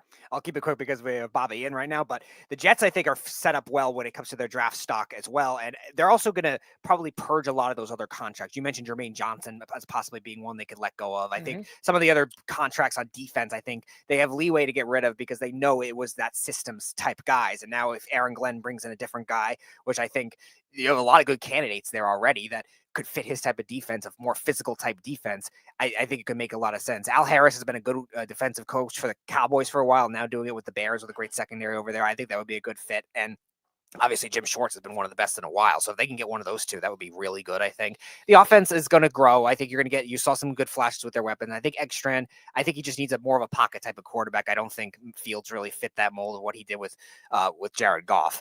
And the Jets, I think they did the right thing. Stop complaining about Aaron Glenn just because they didn't have an interception and just he's a bad culture guy. No, he's not. You don't know that after 1 year. And as far as the Giants, yeah. Joe Shane, how he kept his job is beyond me. Bad contracts given on the defense, bad contracts given on the offensive line that really have not worked out. Yeah, okay, yeah, he had a good draft this year. He's had some good day 3 draft picks over the years, but it's not enough to keep his job. And this is a bad thing for organizations. You always want your coach and GM on the same page. And now he's going to try to dart throw and hope to get a good coach in Mike McCarthy or somebody like that. Good luck, but his moves have not helped. It's a home run with Mike McCarthy. I agree, but home run. Is he smart enough to do that? I don't know. I don't know about McCarthy. We've talked about it. I'm not going to rehash that because we don't have a lot of time. Just want to talk about Stefanski real quick. He only had Baker Mayfield as a rookie those first couple of years. Yet we all know the story. Baker was hurt, tried to play with a hurt shoulder. It was his third year he got hurt. His third year he got hurt and played through it. And then, it was bad. And they let him go. And after that, these are the quarterbacks he had. Deshaun Watson off of that. I mean, why they gave him the guaranteed money when he should have been basically in jail and had this public humiliation. He never played anywhere close to the level the Texans had him at. I don't think you can blame Stefanski. He turned Joe Flacco into comeback player of the year that year, if you don't remember, which resurrected his career. Joe Flacco, then he had, you're wrong. And you have a love fetish for Stefanski. I got news for you. Well, the other guys he had were DTR, Jameis Winston, and Dylan Gabriel and Shedeur Sanders. Why would Stefanski want the Giants job when he can go? Because Jackson Dart is a legit number 1 QB1 in this league. Because he's clearly he's number 2 for rookie of the year in Vegas. He's the second best rookie this year on offense. Jackson Dart. Tell me Michael Penix isn't a legit. Not even close. Not even close to Jackson Dart. Not even close. Michael Penix to the film. I will put a lot of money on Jackson Dart having a better career than Michael Penix. A ton of money. This is a bad take by you because Penix may never play again with the third ACL. Get out of here. Get out of here. It's the third ACL in 4 years. So what? Third ACL in 4 years. Penix will be back. And Michael Penix is a better quarterback than Jackson Dart. I completely disagree with that statement. I disagree with you. Well, that's fine, but Dart has better tape, and he had a better season than Penix ever did. Oh, really? So, yes, he did. Penix wasn't any good. He's never been good. He was knocked down a million times. All he could do is move outside of the pocket and use his legs. He didn't throw the ball enough. Give me a break. You think Jackson Dart has more than enough? 100%. 100% Jackson Dart is for real. And quarterback, and that's why it's the most attractive job in the entire offseason by anyone. Atlanta is run by a guy who doesn't know what he's doing. Mara at least means well. Guys, are you listening? Are you kidding? This guy thinks the Giants are the most attractive job in all of the NFL. You are on. It's being said all over television today. It's being said everywhere. So to think that this is not a common sense thing, that you have a real quarterback. Cam Ward isn't on that list for rookie of the year, and he was taken 1 overall. Jackson Dart should have been number 1 overall, not Cam Ward. That's what we learned this year. I disagree. Love the Giants, man. I'll tell you this, though. Don't know why Shane is back. Shane, look, I guess the draft was good, but man, he didn't take credit for that pick of Dart. That's why I don't want Shane back. He's like, oh, well, that was Daboll's pick. And all of a sudden, it's Shane's pick. And I'll leave it at that. I don't trust Shane. I'm very concerned with them taking somebody. I hope Stefanski's the guy. I hope he can figure it out.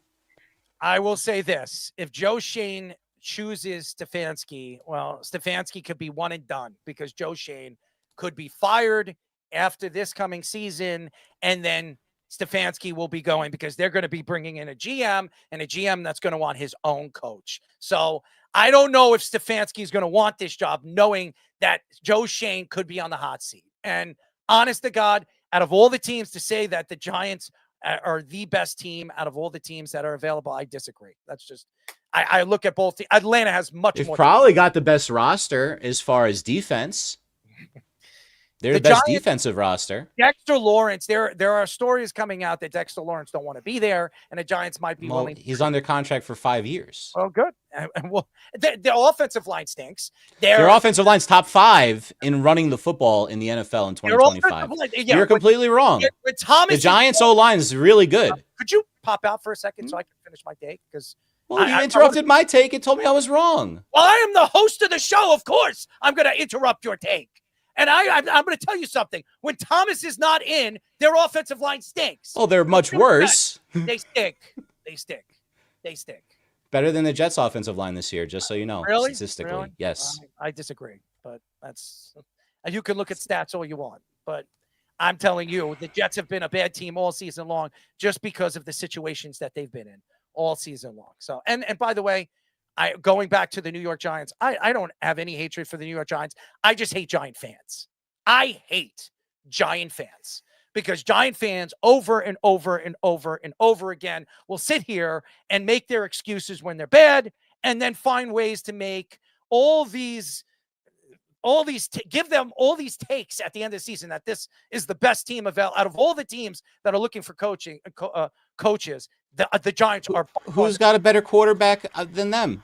That you want to go to of the 6 teams? I told you, the Atlanta Falcons. I'm going with the With Atlanta Penix, Falcons. he's not going to play next year. It's going to be Cousins next year. Maybe not. Michael Penix could be back at the end of the season next year. And You're not going there because the guy's going to be back at the end of the season. I'm going there because the talent is better over there. Well, offensively, yes, because they What have is he? Bijan Robinson, What- but Kyle Pitts isn't going to be there. He's going to get a contract from someone this year. We'll see. I think they'll if Stefanski goes there, he will sign back with them. So I think Stefanski makes a lot of sense over there. We'll see. All right, that was interesting as always. I like it. It's always You knew it was going to be like that talking about the Giants at the end of the year. I know. That's why I like to get under your skin as well. All right, my golf clap of the day. This deserves a golf clap. No doubt. Golf clap. Golf clap. My golf clap of the day goes to the Philadelphia Phillies. Ladies and gentlemen, they made the right decision as an ex-Yankee manager hires another ex-Yankee manager. Yes, ladies and gentlemen, the new hitting coach for the Philadelphia Phillies is Donnie Baseball. I love it. Absolutely love it. Don Mattingly is one of my favorite players of all time. He was over there with the Blue Jays last year as one of their bench coaches. This is a guy that has fallen short for a World Series everywhere he's gone. As a coach, as a manager, as a player, the guy last year he was in a World Series. He had a chance to win a World Series and came up short as the Dodgers beat the Toronto Blue Jays. I think this is a great move for the Philadelphia Phillies. This is one of the greatest first baseman hitters we've ever seen. Before his back injury, this guy hit for power, hit for average. In a 5-year stint, this guy was one of the best hitters in baseball. So my golf clap of the day goes to the Philadelphia Phillies, signing my favorite player of all time, the one they call Donnie Baseball.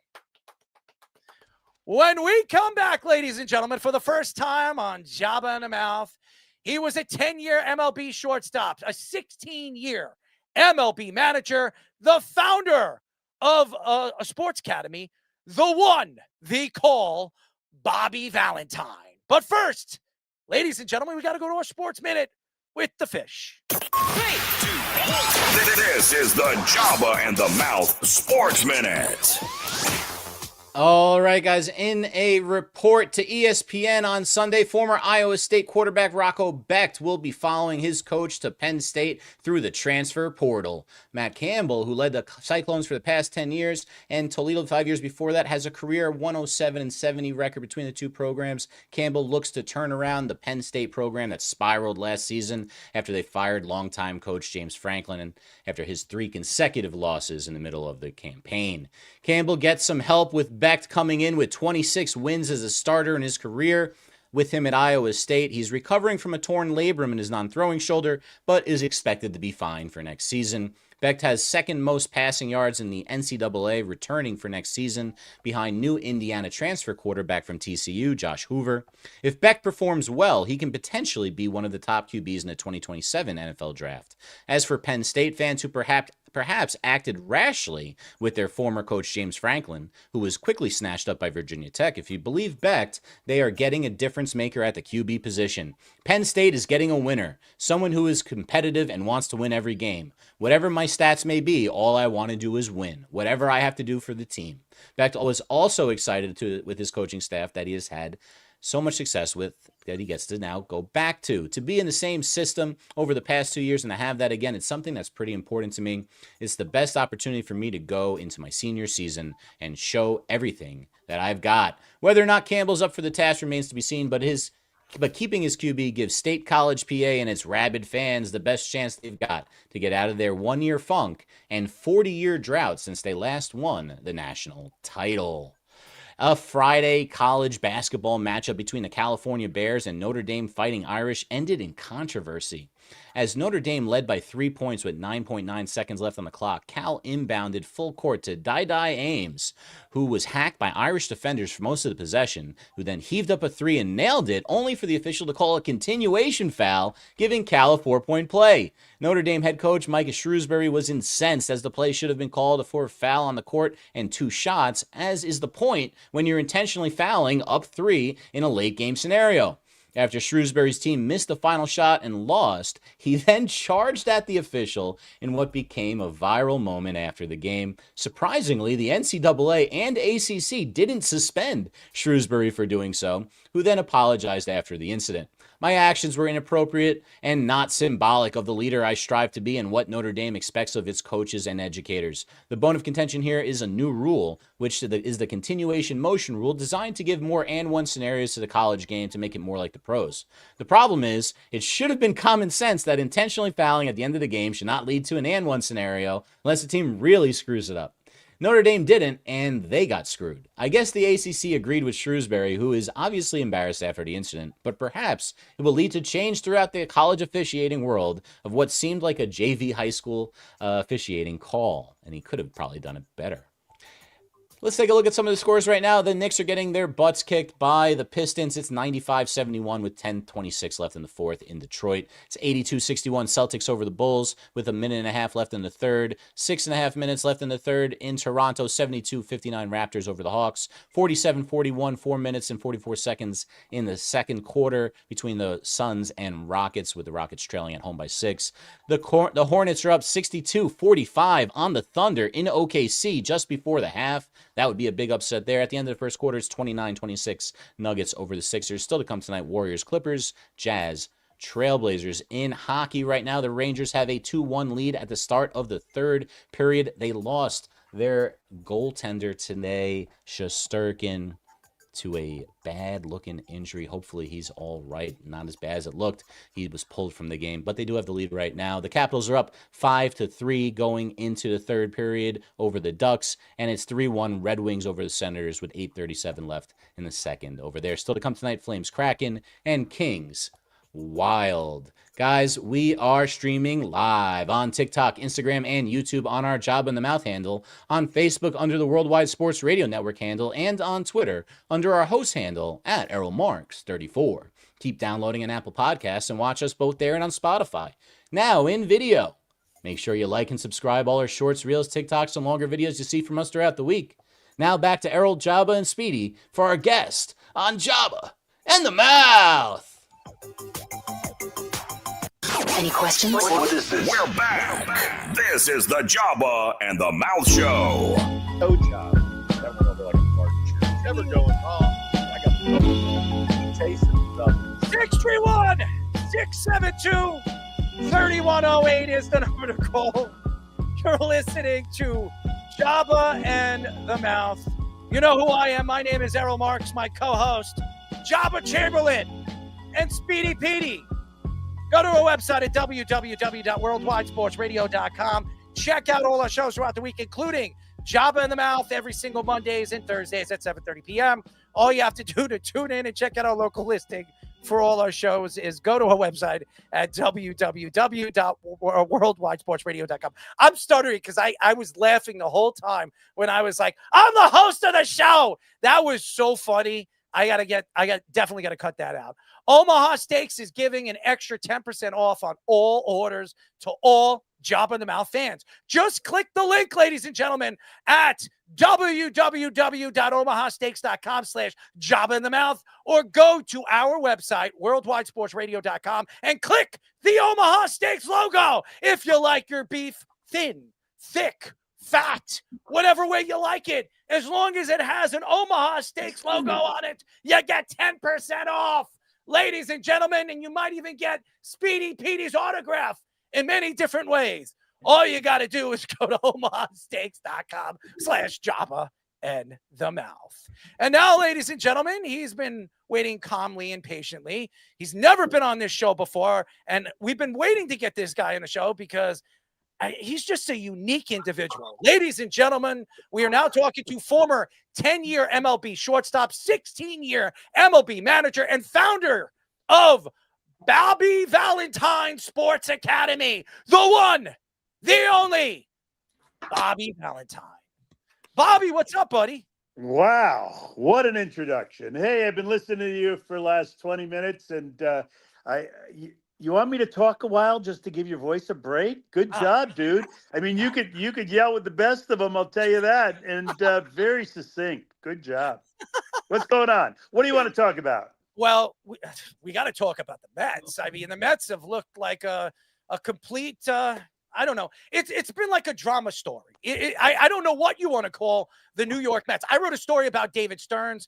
There was some kind of love fetish for the New York Mets when they brought this guy in. And I mean, he's been spinning the wheel, making the deal. I think, I don't know. He's throwing quarters out and trying to bring pennies in. I don't understand this man. So my first question to you is, David Stearns, when the Mets brought him in here, did they really think that this guy was going to be a game changer? Because the only thing he's changed is an off season where they've lost their face of their organization, their best relief pitcher, and an organization that's trying to find another bat in a lineup that they're bringing in 30-year-old players because they're trading off their star outfielders. It doesn't make any sense. What do you think is going on with the New York Mets?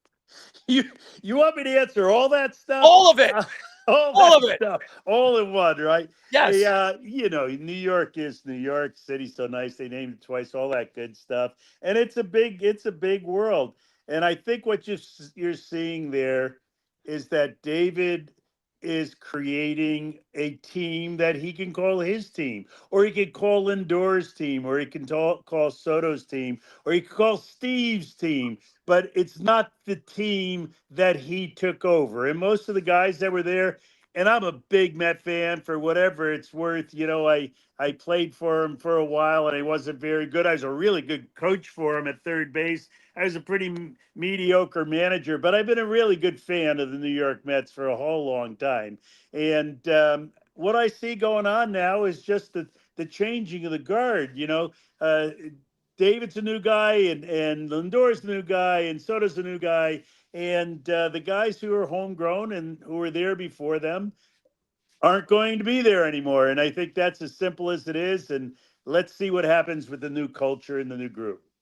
So, I want to mention the ownership change too. Like you mentioned, Steve Cohen, obviously he's going to the other extreme to what we've seen with the Wilpons. I don't know if you've had your individual run-ins with the Wilpons when you were there with the Mets. They're the coupons, not the Wilpons. Yes, I was just hinting at that because the Mets operated where they were kind of settling for these outfielders for a while and hitters because they couldn't develop them homegrown, probably outside of David Wright and Jose Reyes. Now they've gone to the other extreme where they have the hitting now, and it seems like they can't find pitching ever. So, what are your thoughts on the changes with the ownership we've seen?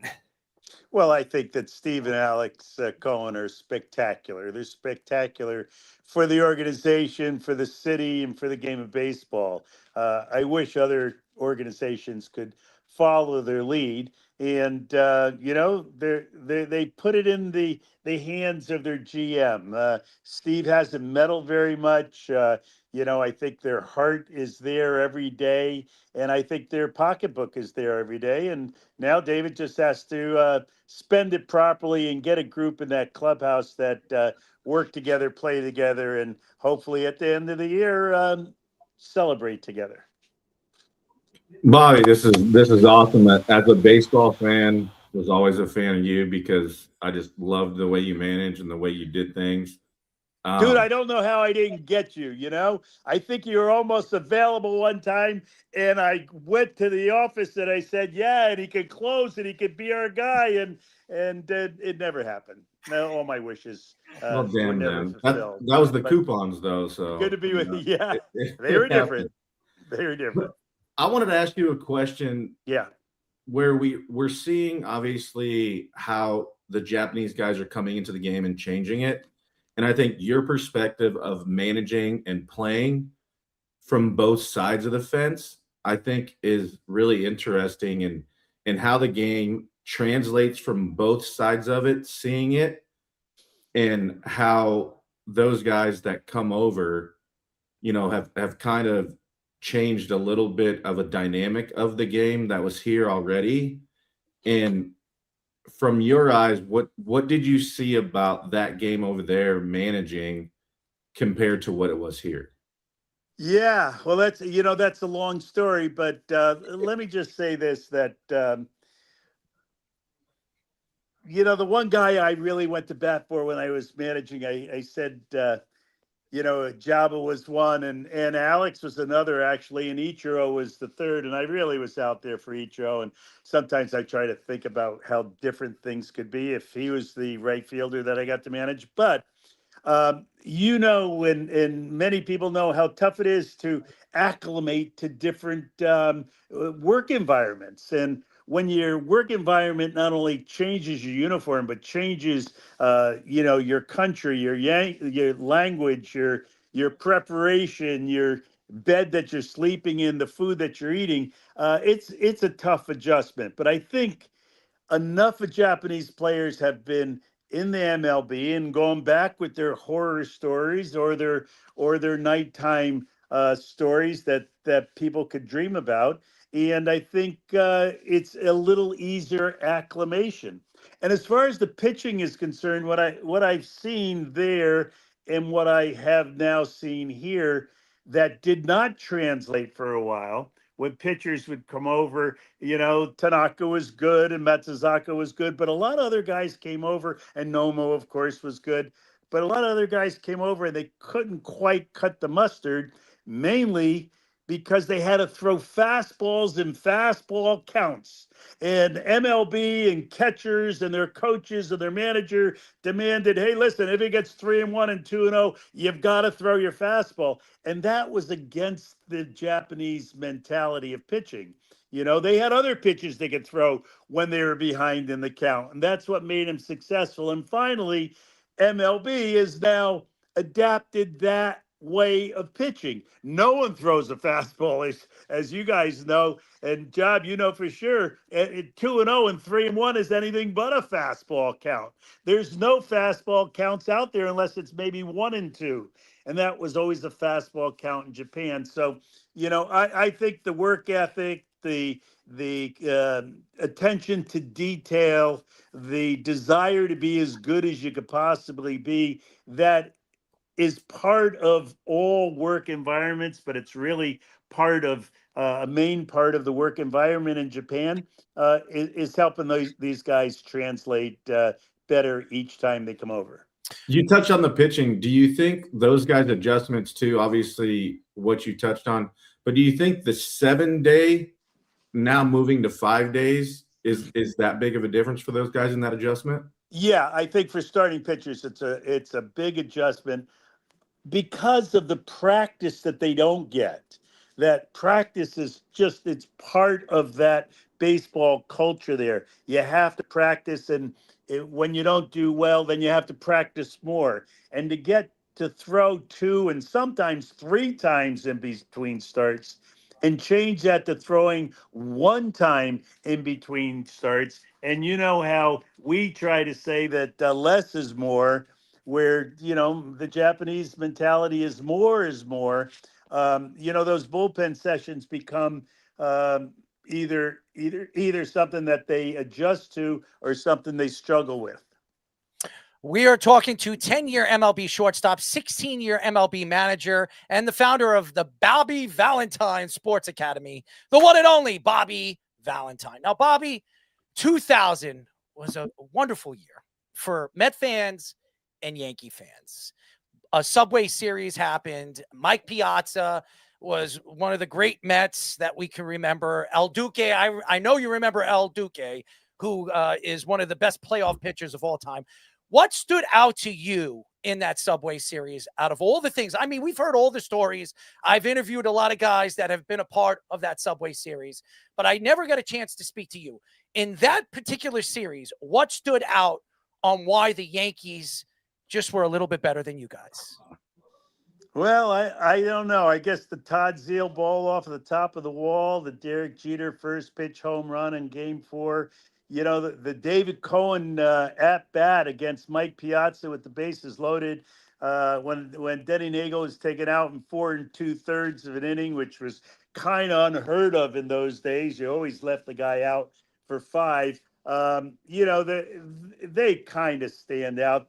They were all game and series changing moments, and to add to the circus environment that we were in, you had the bat throwing fiasco and the almost comeback, unheard of comeback in the same game against Mariano.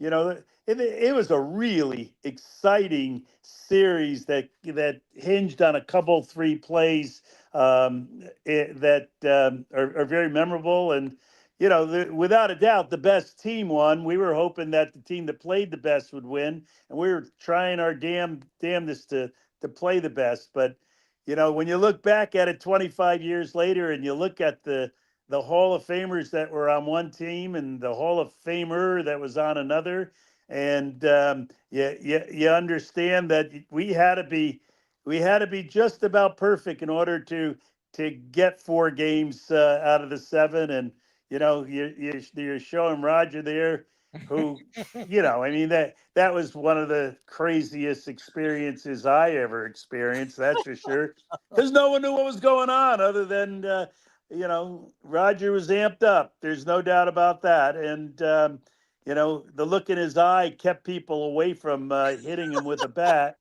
But after he threw that, we were kind of paralyzed for a while. We didn't know if he was going to throw at people's head every time someone got up there, and the at bat showed it.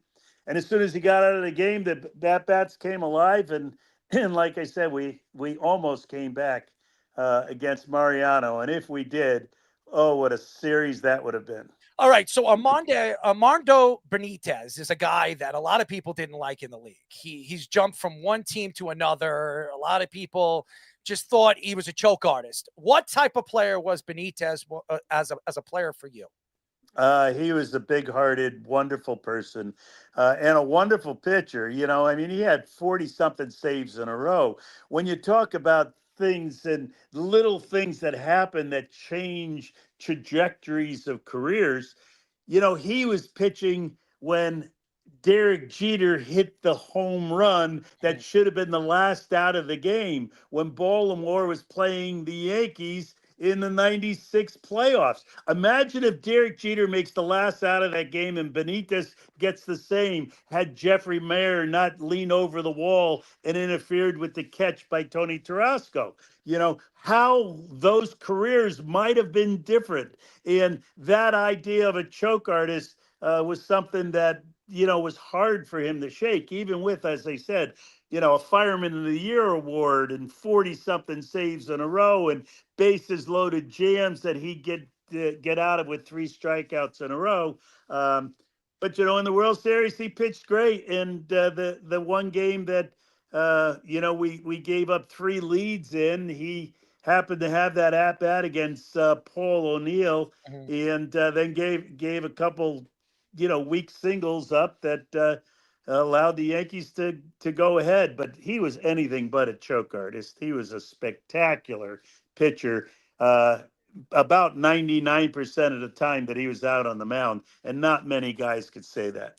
All right, I want to go to the infamous the comeback game where you got ejected and then you come in as the mustache on and the glasses. Yeah. All right, whose idea was that? Was something you came up with on your own? Was it a player idea? Was it a back end guy? Like, I want to know the origin story behind all that. The backstory is too long to get into, but it was a stressful time. We were in first place, then we were in second, then we lost 7 in a row, and we were playing at Yankee Stadium on Sunday night. My coaches got fired, and I made a proclamation that in the next 55 games, if we didn't go 40-15 and turn the entire season around, that I would quit. Think about that for a second. In New York, at Yankee Stadium, before a Sunday night baseball game, every TV camera, every microphone in your face. And when I'm asked, what am I going to do in the next 55 games to turn the team around? I say, we're going to go 40-15. Yeah, folks, and you could look this up on whatever search engine you're searching on. I made that proclamation, and when asked if we don't go 40-15, what happens? I said I'd quit. How about that? I said I'd quit.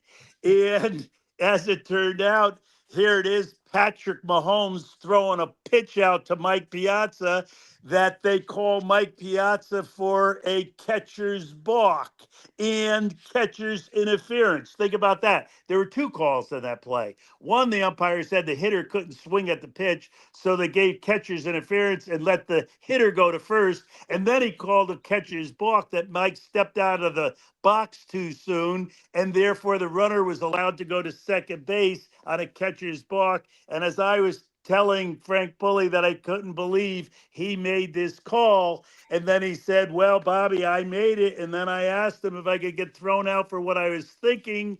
And he said, no, I told him what I was thinking and he threw me out. Well, that's what led to the mustache, right? And I went up into the clubhouse. I had coaches, that's Oral Hershiser there. That's Pat Mahomes walking in front with the black jacket on. He had already come out of the game. Oral was supposed to keep everybody from seeing me. What he didn't realize is the third base camera up in the second deck had a pretty good shot over his shoulder, and it could see me. So an inning later, when we won the game, and I came out onto the field and slapped everyone 5. Some of the reporters saw it and decided it was the worst thing they ever saw in the history of the game and demanded that I get thrown out of the game of baseball. Instead, Leonard Coleman, the president of the league, fined me 3 days suspension and $10,000. And because he was playing golf with my high school teammate in Florida the day before, he came up and gave me a little more lenient settlement, and that was 2 days suspension and a $5,000 fine. So where did the mustache come up with? The guy said, go back out there. You got to go back out to the dugout. I said, I can't. They threw me glasses. They threw me a hat. They told me to take off my uniform. I went into the training room and looked into the mirror. And then I looked down and I saw the old stickums that guys would put underneath their eyes, right? The eye stickum. And I took one of them and I put it here underneath my nose. And I took another one and I put it here underneath my nose. And I looked at Oral and Robin Ventura and they said, they'll never know. And I believed them and went out into the dugout. Did you say the magic word though, Bobby? Did you say the magic word? Did you say the magic word when you got tossed? Oh, I told him what I was thinking. And what do you think I was thinking? Absolutely. I told him it was the worst call that I had ever seen in my life, and I was using as many adjectives before those words as possible. Yeah. Long story. You asked for it. Long story. I like it. True. Yeah. I always love, like, you had great players that you managed. and that's a given when we watch the game as fans of the game. Who is your most fun player to manage? Wow.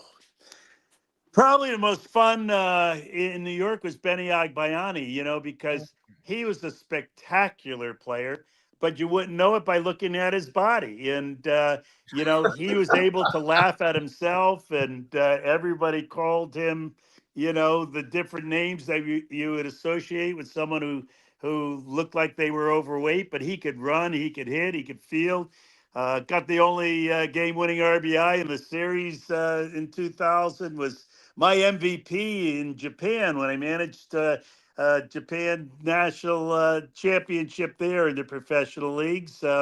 So he was always fun. He could make fun of himself, and he allowed other people to make fun of him also, and that's always somebody good to have on the team. We are talking to 10-year MLB shortstop, 16-year MLB manager, and founder of the Bobby Valentine Sports Academy, Bobby Valentine. I like that. It was like it's got an echo, ladies. Somebody wrote that, yeah. No, I just Speedy wrote it. I just kind of Good gave it job. a little life. Well, you missed the first part of the show. You said your name wrong the first time. Oh, I'm sure. I mean, he was reading it, and the E was off. So it's, Valentin or Valentino. someone like that. Bobby Yeah. Valentino, the R&B singer. Yeah, I also coached in the major leagues, third base for the Mets for 3.5 years. I was an athletic director at Sacred Heart University, Division I athletic director for 7 years. I ran for mayor of my hometown and lost. So all that stuff could be there too. And I had a 38-year run in a restaurant franchise. Yeah. All right. So I've been to your restaurant. I really wanted to get into this story, and that was the Red Sox. And I thought the Red Sox did you dirty. I didn't understand it.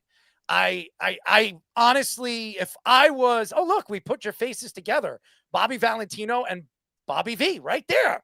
We put your face. We kind of like moshed your face together. AI right there. There it is, right there. What a beautiful man you are, Bobby. AI is great, isn't it? Yeah. Yeah, that's our executive producer, Mr. Aaron Fishman. But Bobby, what happened over there in Boston? We had a terrible year. I made a lot of crazy decisions, I guess, and the next year they got rid of 16 of the 25 guys I had, and had a good team again. But that was just a real weird situation, and I don't think that anything but weird could describe it any better. It's weird. I mean, think about it. If you're a Red Sox fan, every single Red Sox fan I knew was so excited to have you there. Your personality, loud, and you're a great manager. You've been in the league for such a long time. You've been successful. You've taken teams to World Series, and the Red Sox were looking for that oomph. And no, I'm not really. They were just looking for a change, and the change was so. They got rid of their favorite guy. The guys loved Tito up there, and he walked out in a midnight massacre along with their general manager. They weren't going to have any loyalty to an outsider, and I don't blame them. There was no reason for that team to think that they should have liked me or trusted me. I was a total outsider who actually was forced on the first day that I got hired to say that there was not going to be any beer in the clubhouse. And no one liked beer in the clubhouse more than me. And instead of the ownership taking that heat, they made me take that heat. So, you take beer out of a baseball clubhouse and think you're going to win a popularity contest. That shit's not happening. Well, you got to keep beer away from Jabba, because Jabba told his wife that he's not drinking anymore for the year of 2026. Am I right, Jabba? Am I right? No more and no less. Good job. Well, Jabba looks good. I don't know if you've noticed, but Jabba lost a lot of weight. He's in better shape than he was as a baseball player. Am I right, Jabba? Yeah, I actually still play catch with my son. Him and his buddies they were watching the Nebraska game, and I made 15 pounds of pulled pork, and wow, they crushed it and doing all that. But what I want to get to, like, my son's a sophomore in college. Wow. I want to touch on why you chose USC over Nebraska. I'm really intrigued on that, sir. Oh, that's a long, long time ago, dude. I'll tell you, I had offers to play football at both actually, but the Pac-8 out there in USC, and they had won a lot of national championships in many sports back in the 50s and the 60s, and this is the late 60s I'm talking about.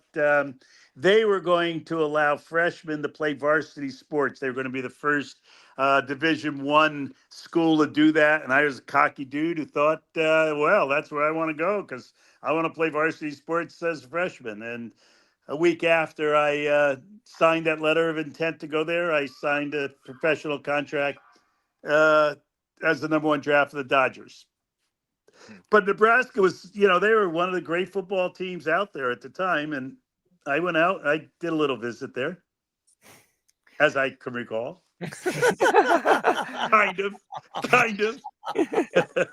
Speaking of the Dodgers, I want to go back to another thing earlier in your career too. You actually were playing for Tommy Lasorda when Tommy Lasorda, I think, was managing the Dominican team or something like that, one of those Dominican League teams before he became the Dodgers manager. What was he like as a younger manager? And have you collaborated with him since, whether he was with the Dodgers at the time or even after his career when you were manager? Yeah, actually, I managed against him a couple games, but I played for him in rookie league when he's a rookie league manager. I played for him in the Dominican Republic. I played for him in AAA. I was his MVP for 3 of the 4 years I played for him, and he was the manager of the year. So we struck up quite a relationship. I gave the eulogy at his son's funeral, and I gave the eulogy at his funeral. So we became quite a twosome, I guess, out there, and he was spectacular. Tommy Lasorda was the most unique and talented person that I have ever been around. A great manager, a great guy to have fun with when he wasn't in uniform.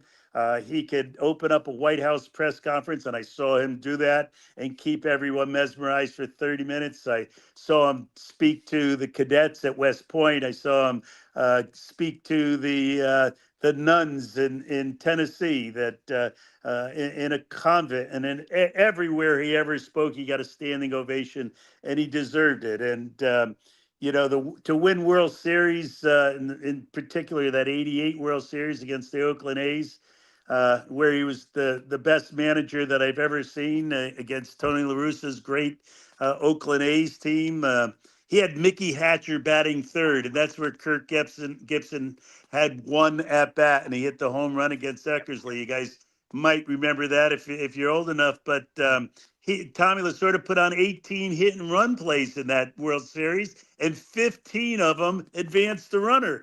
And that being part of baseball, not only folklore, but history, why managers today and general managers today and talking pundits today don't understand the value of a hit and run, I'll never understand. And Tommy was just the best.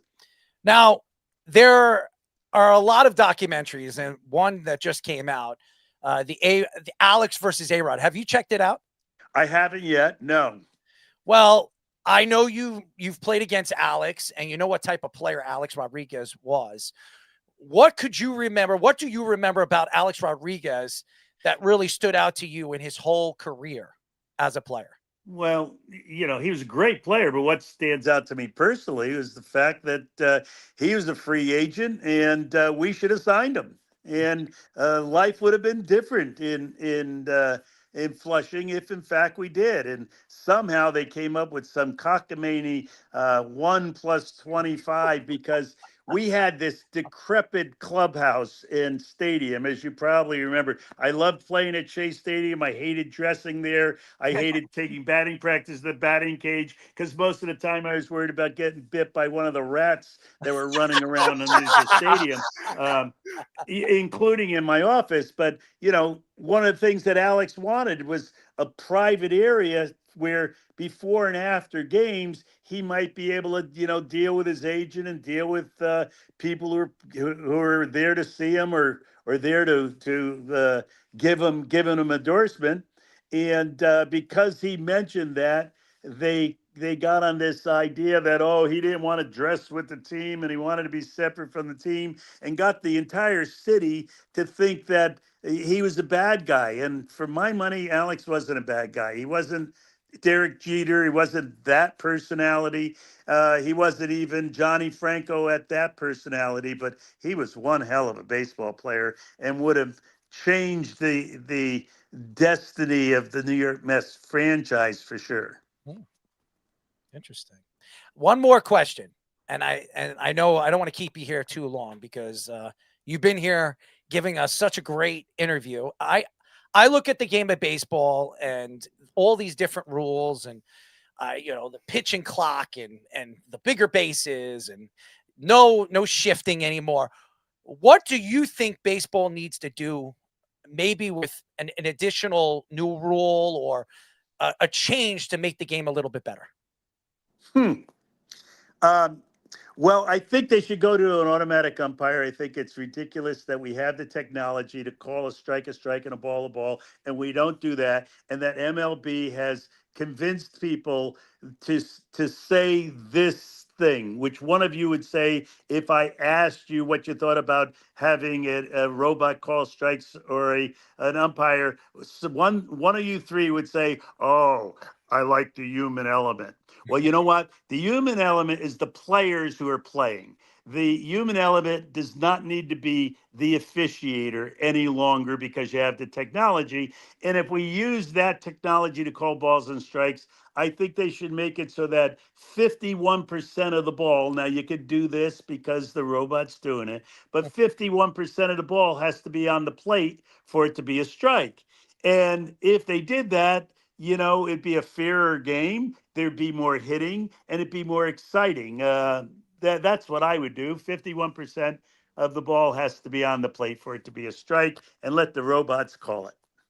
All right, Bobby, I got one with all the boys and my son. Yeah. And this is from Jackson Moore. You've been in the game a long time. Who do you think the greatest baseball player to ever play is? Wow. Well, the Barry Bonds is the greatest hitter and player that I ever saw. Ohtani is someone I saw up close and personal for 3 years. I've been a senior advisor to the Angels general manager out here, so I saw his duty, and he's as great as I ever saw. But I would think between Barry and Ohtani, I'd have to say the people I ever saw, they're the two best. Interesting. All right. Ohtani, Errol, that's funny. Huh? Yeah, well, he's one of very few because there are other guys that believe Aaron Judge is the great player in the league. Well, I believe Aaron Judge is one of the greatest players also. I'm sorry I didn't mention him in New York. I mean, I think he's absolutely spectacular, and I think he's just one notch below the two that I mentioned. And it's a small notch. All right, I just want to finish off with your academy. How has that ended up founding? Obviously, your restaurant as well. Anything else you've been involved with? I've been to your restaurant when I was a kid. I was probably like 11 or 12 years old. I was nice. Family went there. It was very cool with all the memorabilia in it. So all that stuff, like especially your academy now, like stuff that you're doing, and any like events or promotions that you guys have. Well, we just got a great group of guys in Stamford, Connecticut. If anyone wants to do baseball, soccer, lacrosse, or just training for sports, they have it all there. It's 60,000 square feet of fun. And, we've been there a long time. We're going to be there a long time after. So come in and check it out. I don't need to promote anything else. There's a book out there, Valentine's Way, which is kind of a fun little story that I wrote during COVID. And,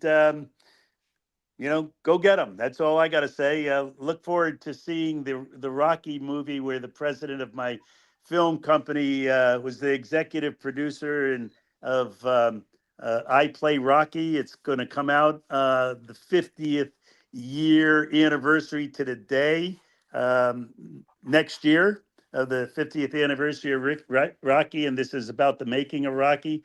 It's a pretty spectacular endeavor. And also with all that college sports stuff that you guys talk about, one of the documentaries my film company did was Schooled, the Price of College Sport. And it was basically the thing that was out in front of all the NIL situation and all the situation that we have going on in college sports right now. And if you want to know about the Dominican Republic, the last thing I'll say, Pelotero is a wonderful documentary we did about a 16-year-old Dominican kid. And he wound up being a major league player, but we followed him around when he was 16. You get a glimpse into the life of the Dominican Republic baseball player that hasn't changed so much since 2011 when that film was made. Well, he didn't drop that tidbit. Oh, I own a film company too. My bad. I had to just drop that out there. Sorry. Well, that's what I do now. So that's one of the things I get excited about. Well, then you gotta reach out to me and Jabba. We'll be I'll be an extra in the movie. Jabba could be a lead role, or I'll be the lead role, and Jabba will be my what do they call that? You are the lead role. Don't worry about that. Keep the camera going and save all the good clips. It'll make a nice little short documentary someday. Well, we love you, man. Sure. And we definitely want to get you on the show again. I know you're a busy man, as you were just telling us. You're writing books. Jabba's got a book out too, by the way. 62. Yep, I'm in that one, and then I'm writing my own book right now. There you go. So we're make it happen, dude. Jabba's throwing those curveballs. It's a pain in the ass. It takes so much time. One life to live, yeah, but take the time to do it and let AI help you with it. Yes. Bobby V. Yes. AI can help. It'll lend you a helping hand. Anyways, Bobby, we love you. Thanks, guys. We'll enjoy. Thank you. Okay, good luck with the football season. Have fun. Stay safe. Happy New Year. Thanks. Bobby V, ladies and gentlemen, who's now a big fan of ours. So there you go. And he knows his baseball. He gave you, I got to give him a little bit of credit. He really kind of like smoothed around the Red Sox situation. I mean, because he was being nice, because I don't believe that the Red Sox were treating him or treated him right when they decided to part ways with him after a year. I thought it was wrong the way the Red Sox treated him. I thought they threw him out and told him to go sit on it. I thought it was wrong. So that's just my opinion. I gotta say that he was very gracious on the whole situation between him and the Red Sox. I thought it was going to be a backlash and he was going to smacketh the candy ass on the ass on the Red Sox, but that's just my opinion. All right, ladies and gentlemen, save your tears. Mom, what's one thing that you can't talk to me about? My sexual fantasies. No! Say you're sorry! It is not ideal, but if it's what music, it is not ideal, but if it is not ideal, but if it is what. You can't triple stamp a double stamp. You can't triple stamp a double stamp, Lloyd. You can't triple stamp a double stamp. Lloyd, you guys, enough! And now, it's time for Save Your Tears. Welcome, everybody, to Save Your Tears. Oh, job. The last week of the regular season. We have already figured out who our champion is. Again, this is the game where we all get $15 of salary cap. We get a certain roster of players that we get to pick from. We'll take a look at this week's in a second. Here it is. We took these games, the Giants and Cowboys game. Ooh, mistake to do that. We had a couple of guys go on IR right before the game, and then our $5 receivers caught one pass each and took a seat for the entire game. Interesting way the game went here in Week 18, but that's Week 18 for you. That's why they don't do fantasy in Week 18. This shit is crazy. Anyway, let's take a look at the winner of the last week, and it should not surprise you that the winner of the last week is the same winner it's been all season. The one, the only, the champion of 2025 Save Your Tears, Speedy Petey, with a massive win. Our write-in guy, who is it again? Is this Nathan's friend? No, Jeremy. This is one of our fans, Jeremy. So Jeremy, you got the silver, which would have given you. He actually did pretty well. Again, you know, the thing with Jeremy is he had a receiver that didn't play, and when guys didn't play, I had to give the next closest receiver. But if there wasn't anybody, I gave him the next dollar guy down, and that was Coker for the Panthers, and he had a touchdown. So that helped him get that silver. And then everyone else kind of not so great. Jabba, you end up getting the bronze. In the final standings for the regular season, Speedy PD is the gold medalist. In second place, Nathan, yes, you just heard him in that drop, gets the silver. And Tommy Poops with the bronze. We're going to play a playoffs version of this. And we'll talk about what kind of advantages the gold, silver, and bronze medalists have next game on Thursday on Save Your Tears. Dodgers. Oh, and so here we go for the compliment chorus. Speedy, the last time of the regular season, it's time for you to get your compliments. In last place this week, Errol Marks. Oh, well, you come in first place in all the fantasy leagues, so you got to come in last some way or another. Speedy, I know they want me to do at least 50%, so I'll be nice tonight. You know I love you. You're my protege. You're a guy that I've always looked up to and leaned towards over the last 10 years. So I think you're a hardworking, dedicated person. You do make mistakes. Everybody makes mistakes, but that's what makes us human. I love you. Keep up the good work. My pinky is bigger than yours. All right. Your pinky is bigger than mine. That's very literal. My dog wants your pussycat. Oh God, you haven't used that one in a while. Speedy. Well, I'm next. Congratulations, my friend. Once again, just putting on a clinic, working us over like a speed bag, like it was like Mayweather, just like I gotta go casually, just scoring points left and right against every opponent in his career, basically. You're basically the Floyd Mayweather Jr. of Save Your Tears. Congratulations on your regular season win. But Speedy, playoffs are a whole nother beast. Let's see if you can hold on to the throne. Good luck. You want to jerk me off? Tommy. Next. Yeah, so Speedy, man. I mean, like Fish said to begin, I mean, none of us are really that surprised. You have been absolutely killing it in this game. I hope not. Literally the past couple of weeks and literally the entire season.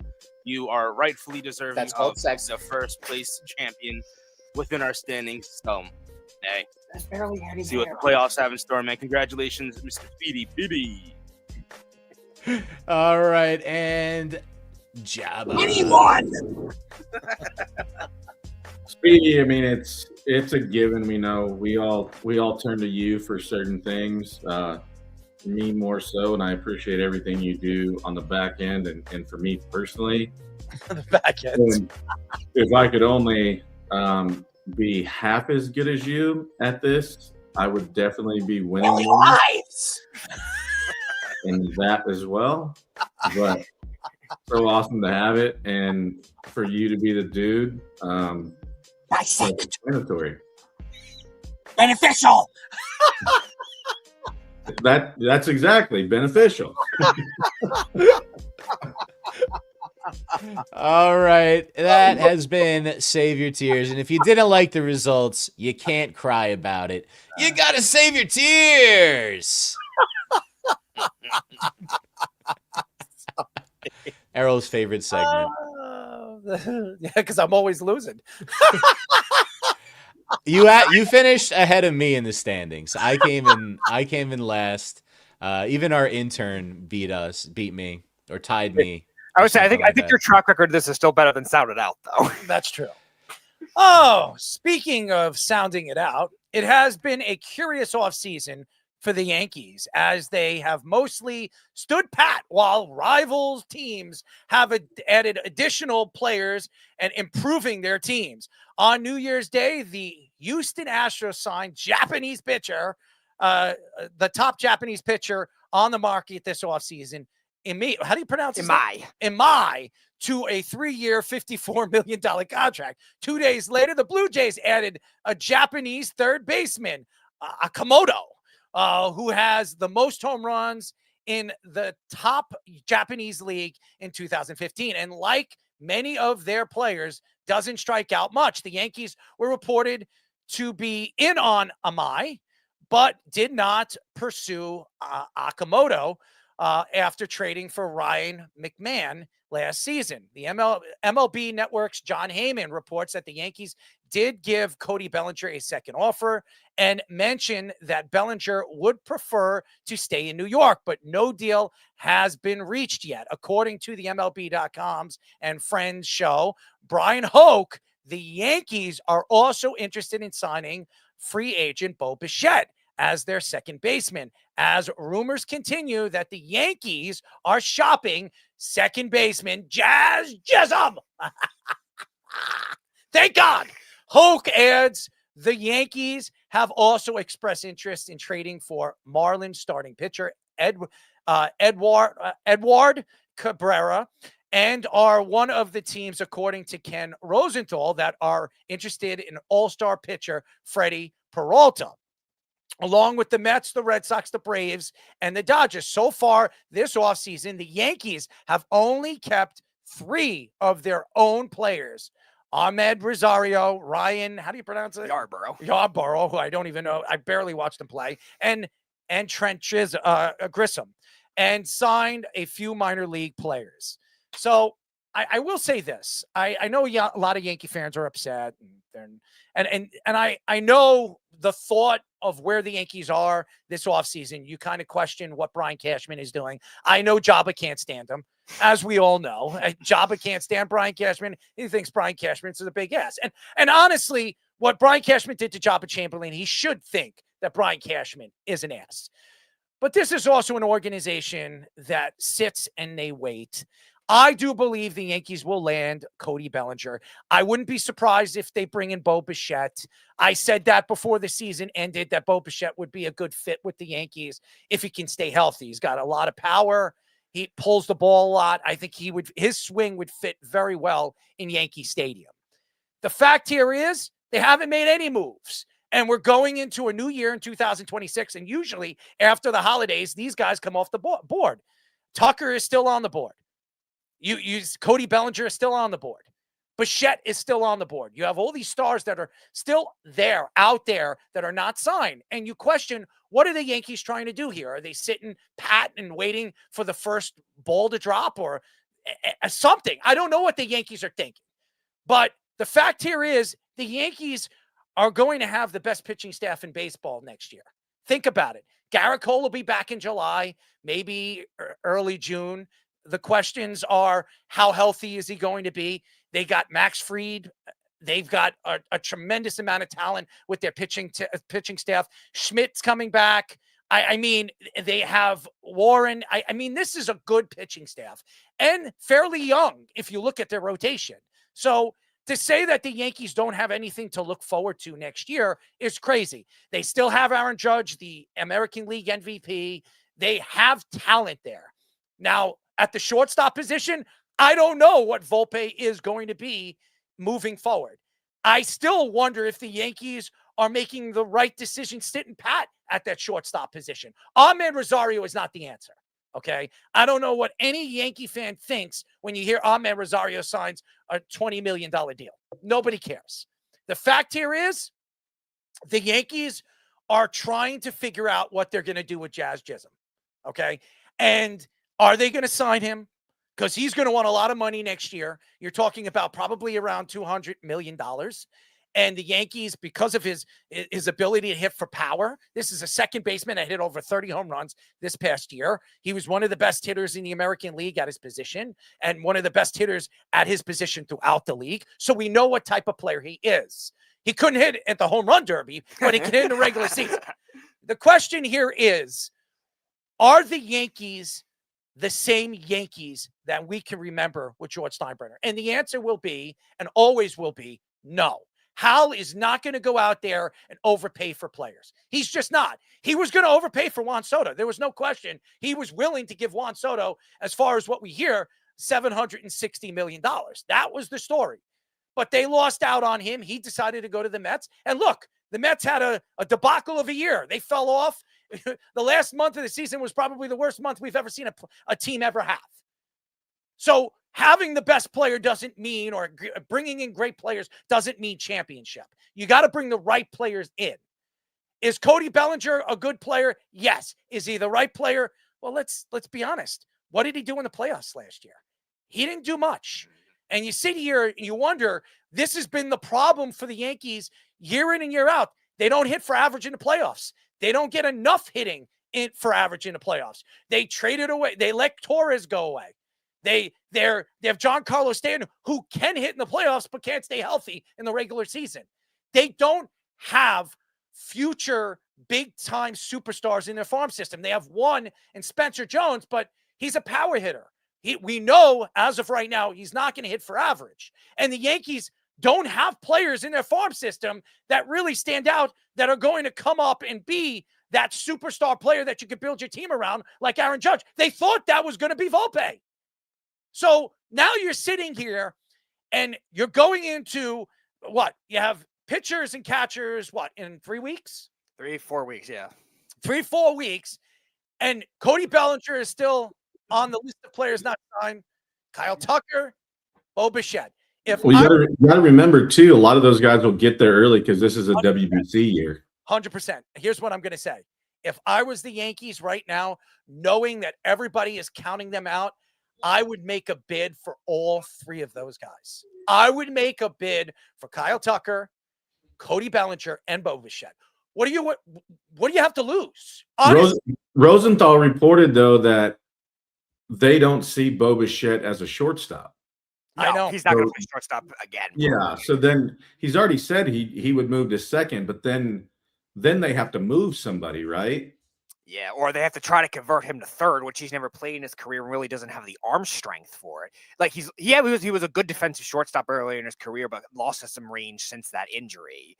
But arm strength was never his big thing, so I don't even know if he could convert to third. So they're going to convert Chisholm back to third. Would you put him in the outfield?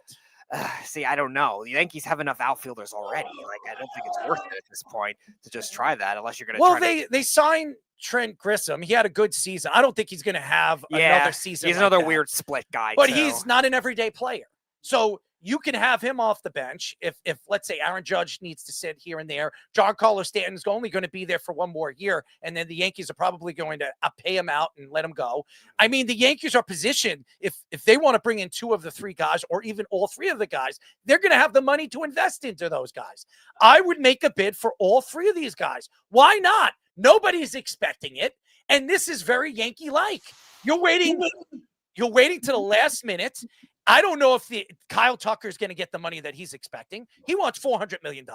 I don't think he's getting that. Cody Bellinger. I think with Bellinger, they offered another one, but from what I hear from all my guys is it's the years that are holding it back. Okay. Mm-hmm. Yeah, because he's another one that his analytics splits last year, it was good before the Yankees traded for him. They saw that even though his raw numbers weren't amazing, he could have been even better with the analytics splits, but there were other years that was the opposite direction. And that's why he's been a notoriously streaky player throughout his career. And since he won his MVP with the Dodgers in 2018, which I think Christian Yelich still should have won that year, that his splits have been very inconsistent year to year. And that's why I think you can't trust that kind of thing for a 5-year deal. What is this love fetish for the Blue Jays? I honestly don't understand it. They had one good season and one good run, and everybody's like, oh, the Blue Jays.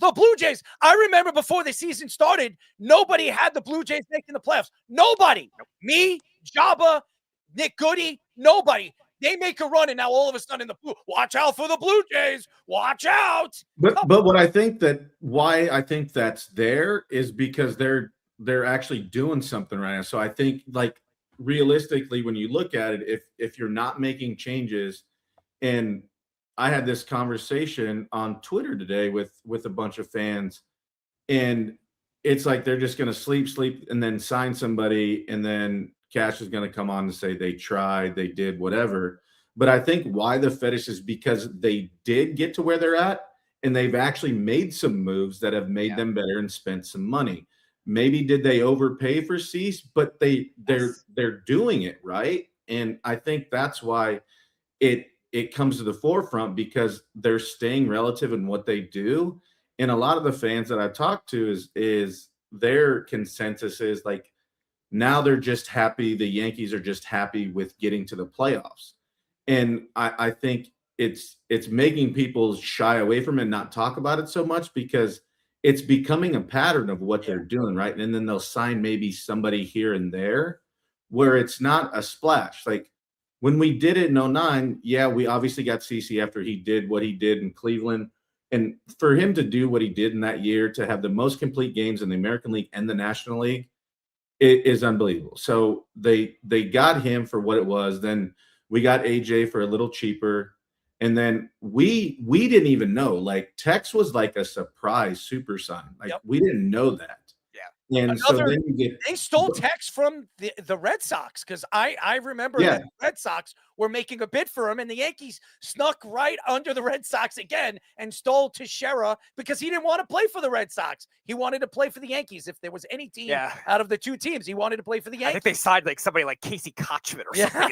It was Koch. Yeah, it was. It was. I remember. Jabba, I want to go back to what you were saying with the Blue Jays, though. Like, you look at teams that get as far as they do, either in surprise circumstances or like circumstances that you would say maybe this was a core that was not going to get on a run like that. And we were discussing it a few weeks ago with the Mets. Like, they did the opposite of what they should have done in 2024 when they had the surprise, and they went too much of that same philosophy, 1-year contracts with these pitchers, and they stayed passive at that point. But outside of Soto, the Blue Jays are doing the exact opposite. They realize, okay, maybe some of these veteran guys that they're probably still stuck with under contract that maybe don't look like good contracts with their pitchers are going to fall off. So Cease is another high upside strikeout type guy, even though he allows a lot of home runs. That can make that kind of thing work. It's the same kind of thing with their hitting.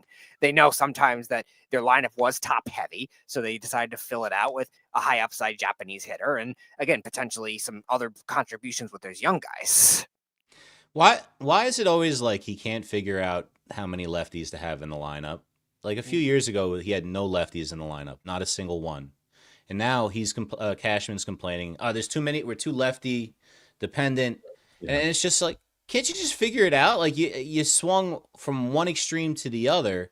Obviously, the answer is somewhere in the middle, and you want the lefty protection for Judge. Like, that should just be common sense. So you got to have that guy.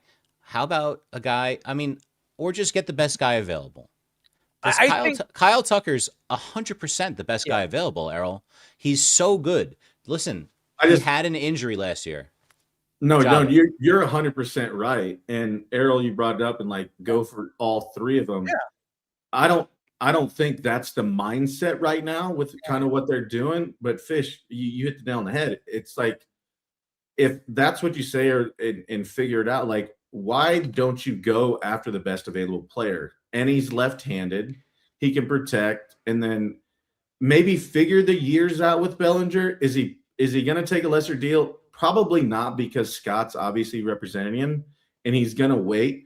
And I honestly think that's kind of why he's waiting, to see what the Tucker market brings for Bellinger, because he does that and he'll make people wait. And he is great at what he does. It's obviously, I remember my first meeting with him, and my dad, God rest his soul, kicked Boris out of the meeting. He was like, this is too long. Like, you're just giving us numbers that aren't relative to any, like, you're just trying to, they were going to be advisor at the time because I was still in college. And my dad's like, this doesn't mean anything. My son might never get there. Like, all these cool things. And what the straw that broke the camel's back was, he's like, what's the first car you want? And I was like, oh, an Escalade. And he's like, yeah, we got deals for that. And I'm just like, my dad was like, all right, it's been 4 hours. We're good. And so it's funny because obviously, like, I'm sitting there, and it's Scott Boras. I'll never forget when Dad called me. This is when they left messages on your answering machine back then. And he's like, you'll never guess who called and left a message. And I was like, who? And he said, Scott Boras. And I literally, like, my mouth dropped, because I was like, that was the epitome of baseball. If they looked at you like you were that dude. And so I think that's kind of part of what's playing into this factor. But you're 100% go. If you're going to make a decision, and like Speedy said, like, why the Blue Jays are doing what they're, because maybe they did overpay, but they're doing something. Like, go get the best player. Like, you haven't won in 15 years. I think they know they played over their head too, the Blue Jays. Like, I think they know, like, right. So they're trying to fill patches that they have. But the Blue Jays they're always throwing money in, Right. bringing these players. You in. know they're literally one of the richest owners because the Rogers family. They're just throwing stuff at the wall, hoping it sticks. That's what they do in Toronto. They've done it for years, and sometimes it works out better than it does. Remember Jose Batista? They just picked him up off the scrap heap, and he ended up becoming this great player. The Pirates, they waived him. Yeah, he got waived by the freaking Pirates. Yeah. You know what I mean? Like, and that's a typical Toronto type of thing. But listen to Tucker. I got to talk because I had him on my dynasty league, and I can't keep him because I had to pay too much for him. But I would try to get him because I think you're getting him on a deal. He played through an injury, similar to the Baker Mayfield thing, where he played through the bad shoulder in football, and then he couldn't find a team for a couple of years. I think obviously someone's taking Tucker, but I think his value might be a little lower than if he had a full season playing at the clip he was when he started. Listen, I got his stats before the end of May. 291, 395, 537, good for 931 OPS. He stole 20 bases in the first 83 games. You project that out to a full season, that's a guy you want on your team every single time. You want him hitting right behind Aaron Judge, and you want them just putting the fear of God into the rest of the league, because now there's nothing you can do. Or maybe you put him in front of Judge, and I'd probably put him behind because maybe he can get on base, drive Judge, and then he could run a little bit and let the next guy drive him in. So I just think it's a no-brainer. I remember him killing us with the Astros. So I'm old enough to remember that. I would take the guy that killed us. I will say this. If the Yankees are an organization that is going to go out there and show that they're the Yankees, you're bringing in two of the three guys, or all three of these guys. You have the money. There's definitely going to be money shed off in the next year or two. If we get two of the three, yes, that's a win. 100%. And that's a win. I think that if I was Brian Cashman right now, I'm waiting a little bit longer, and I'm jumping on Kyle Tucker, and I'm jumping on Cody Bellinger. I think if you get both of those guys, you put Cody Bellinger at first base, now you have your bona fide first baseman, and then you have Kyle Tucker playing left field. If you have Spencer Jones, you want to move Spencer Jones, or you want to trade Dominguez and move Spencer Jones eventually to right field and have Aaron Judge as your everyday DH, that's what you do in the future. But right now, I think you're going after two of those guys. And if you want to bring back Jazz Chisholm or whatever the hell you want to do with that guy, then you do that. I don't know. You could wait a year. You don't have to move him right now. You could decide. That's what I'm saying. Keep him for what his value is now, because I know you hate him, which is fine. I don't hate him. I just don't like him. I don't hate him. Hate is a bad. It's a bad term for me, baby. My bad. Yeah, he hasn't reached out tomorrow. You dislike him. Sorry, I apologize for that. But baseball's a game of numbers, right? We talk about it all the time. And he put up numbers, and he has the demeanor of what that clubhouse needs, because you have to have a little bit of that, because you have Aaron Judge. You have Aaron Judge. You don't have to worry about the leader of the clubhouse. You don't have to worry about the leader of the clubhouse. That's taken care of. You know how that's going to happen. And Aaron does a great job of letting those guys, and then it's kind of like Derek. Derek would call you out when he needed to, but would wait for it to happen to do it behind closed doors and make it make sense.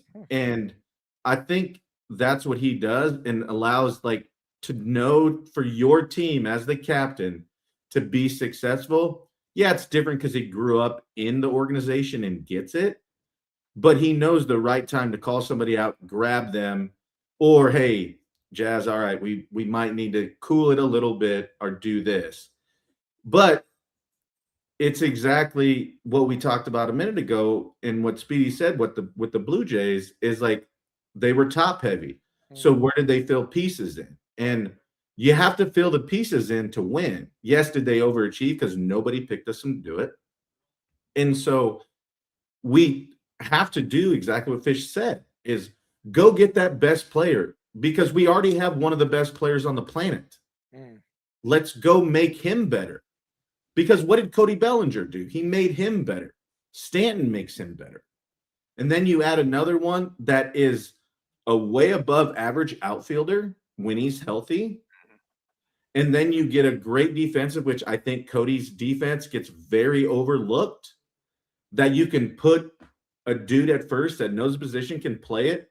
And then if Judge needs a day off, he DHs, where you can move Cody out there, right?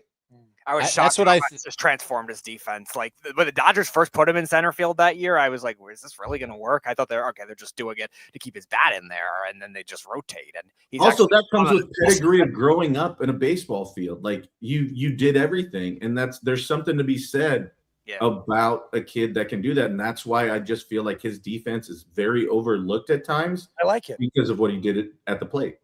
I like the idea of having him as. Maybe Ben Rice, I think, is going to play a lot of first base, maybe a touch of catcher.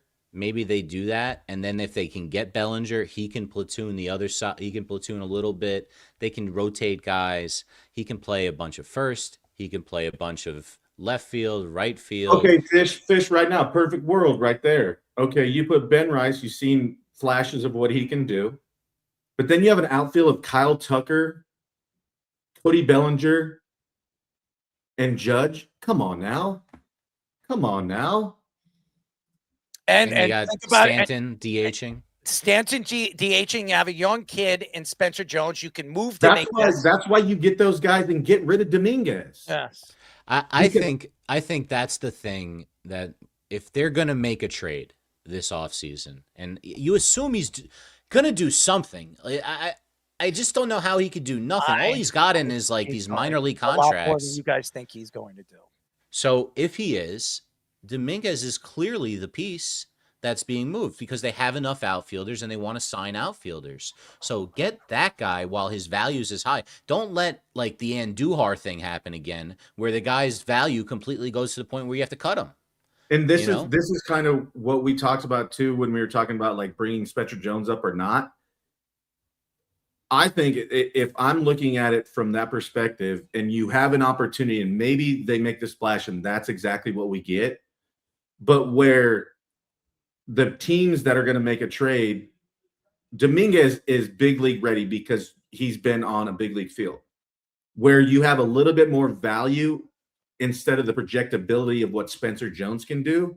And now you're going to get the same thing. And that's why I think if I was in the front office, you didn't bring Spencer Jones up, because that may be where they're thinking and they just haven't done it yet.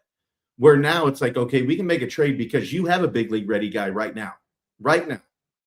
And that's a big trade piece compared to, Spencer Jones' numbers were great when he got to AAA. And then, well, we don't know if he's big league ready because we haven't even seen him. But Dominguez has shown clips of being able to be productive and be a good outfielder. Switch hitter, and you still have he can run. Yep. I think you move Rice to catcher. He doesn't have to be an everyday catcher, but Rice is, to me, I think he can do a lot of things at the plate that Wells can't. Wells is up and down all the time. Well, I move Wells. He's a better catcher. Yes, but I would move Wells. I would move Warren. I would move Dominguez and try to get back some talent.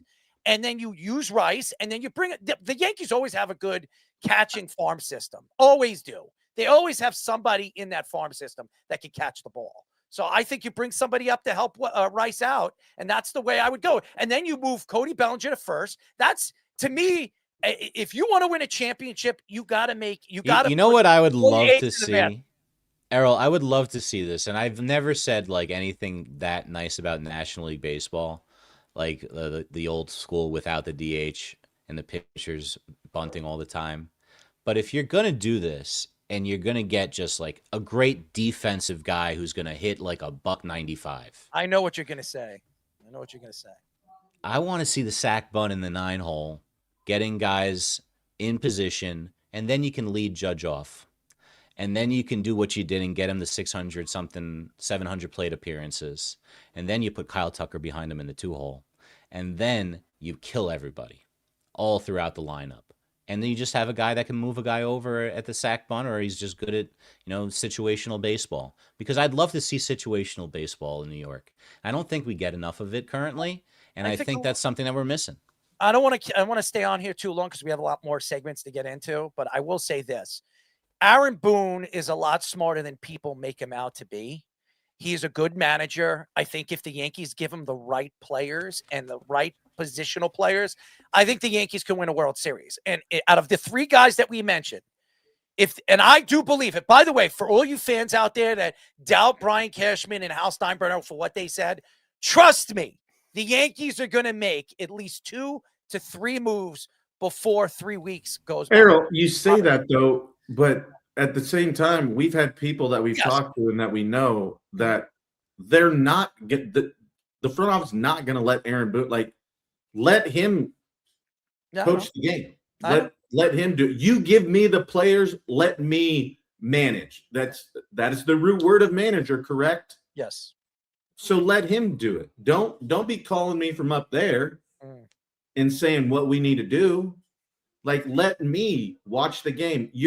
He's a baseball mind. He's a I just said it, pedigree. Mm-hmm. He has a feel for the game. Numbers play a part. I understand that. But there has to be a feel for the game. You can't go always by that. And we've seen it bite people in the butt plenty of times. So when you say that, I wholeheartedly agree. Give him the players, but then let him manage. I agree with you. And I think, obviously, if you're a Yankee fan, you're upset. You should be upset. But hopefully that the Yankees have something up their sleeve. And they usually do.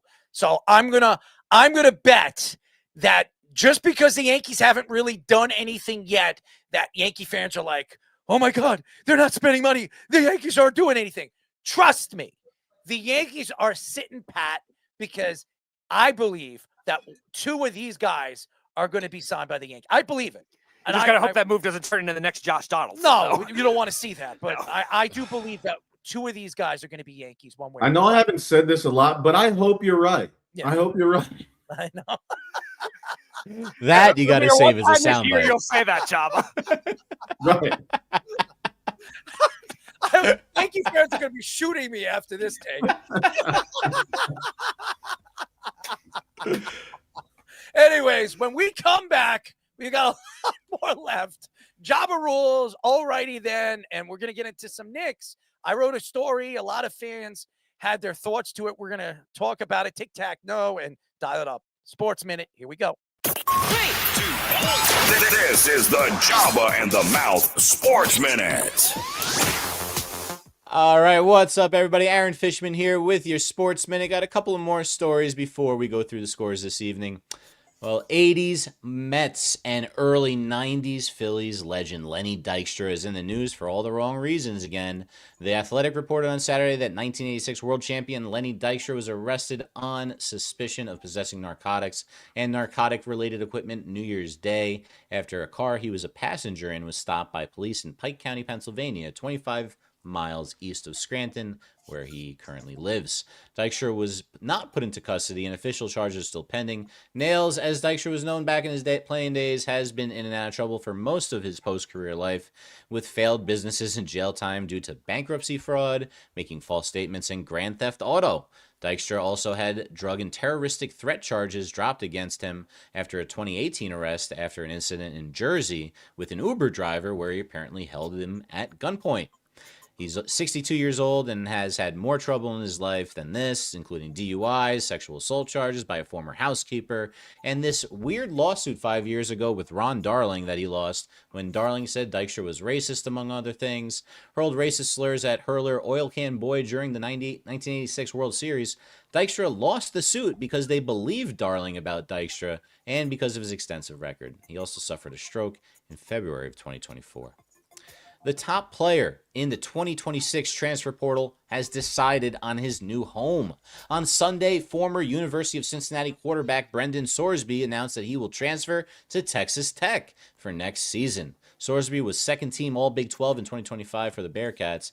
The NIL price tag for Sorsby is expected to be in the $5 million range, and Texas Tech has been known to throw around those big price tags, as pass rusher David Bailey reported received over $3 million last year from the Lubbock, Texas-based school. Texas Tech, who lost 23-0 to Oregon in the college football playoff quarterfinal, are in desperate need of offense, and all game really could have used it. The Tech offense, as we said earlier tonight, mustered only 215 total yards. Sorsby apparently passed on LSU and new head coach Lane Kiffin for Texas Tech as he made visits to both schools this weekend before announcing his decision. All right, let's get to basketball tonight. The Pistons absolutely destroyed the Knicks 121-90. It's 94-93 Rockets over the Suns with 3 minutes left in the fourth. It's 93-87 with 10 seconds left in the third quarter. Sixers have a 6-point lead on the Nuggets. Just starting 12-11 Clippers over the Warriors. 21-17, 4 minutes left in the first. Trailblazers over the Jazz. And finals already. The Celtics beat the Bulls 115-101. The Raptors over the Hawks 118-100. And the Hornets beat up on the Thunder. Surprise, surprise, 124-97.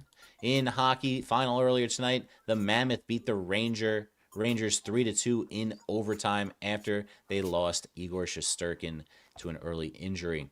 Right now, the Red Wings have a 5-3 lead on the Senators with 3:27 left in the third period. And at the end of the first period, it's 1-0 Flame over the Kraken. Still to come tonight, Kings and Wild. And already final, the Capitals 7 and Ducks 4. Guys, we are streaming live on TikTok, Instagram, and YouTube on our Job in the Mouth handle, on Facebook under the Worldwide Sports Radio Network handle, and on Twitter under our host handle at ErrolMarks34. Keep downloading on Apple Podcasts and watch us both there and on Spotify. Now in video. Make sure you like, subscribe, all our shorts, reels, TikToks, and longer videos you see from us throughout the week. Now back to Errol, Jabba, and Speedy for our next segment on Jabba and the Mouth. Any questions? What is this? We're back. This is the Jabba and the Mouth Show. No! Like my pictures on. I got bubble gum. A lot of hot ladies. 631-672-3108 is the number to call. You're listening to Jabba and the Mouth. I got a new camera, ladies and gentlemen. I'm looking a little bit more colorful. I don't know about prettier, but colorful. Yes, you know who I am. My name is Errol Marks. My co-host, the great Jabba Chamberlain and Speedy Petey. Executive producer, Mr. Aaron Fishman. At the back end, or really back end, the NRR himself, our PR manager, Mr. Nith himself. Congratulations to Nithin on his vice president or VP job. And shout out to our board op guy, Mr. Tommy Poops, Nick Goody, out there somewhere. He's probably listening right now. Go to our website at www.worldwidesportsradio.com. Check out all our shows throughout the week, including Jabba and the Mouth, every single Mondays and Thursdays at 7:30 p.m.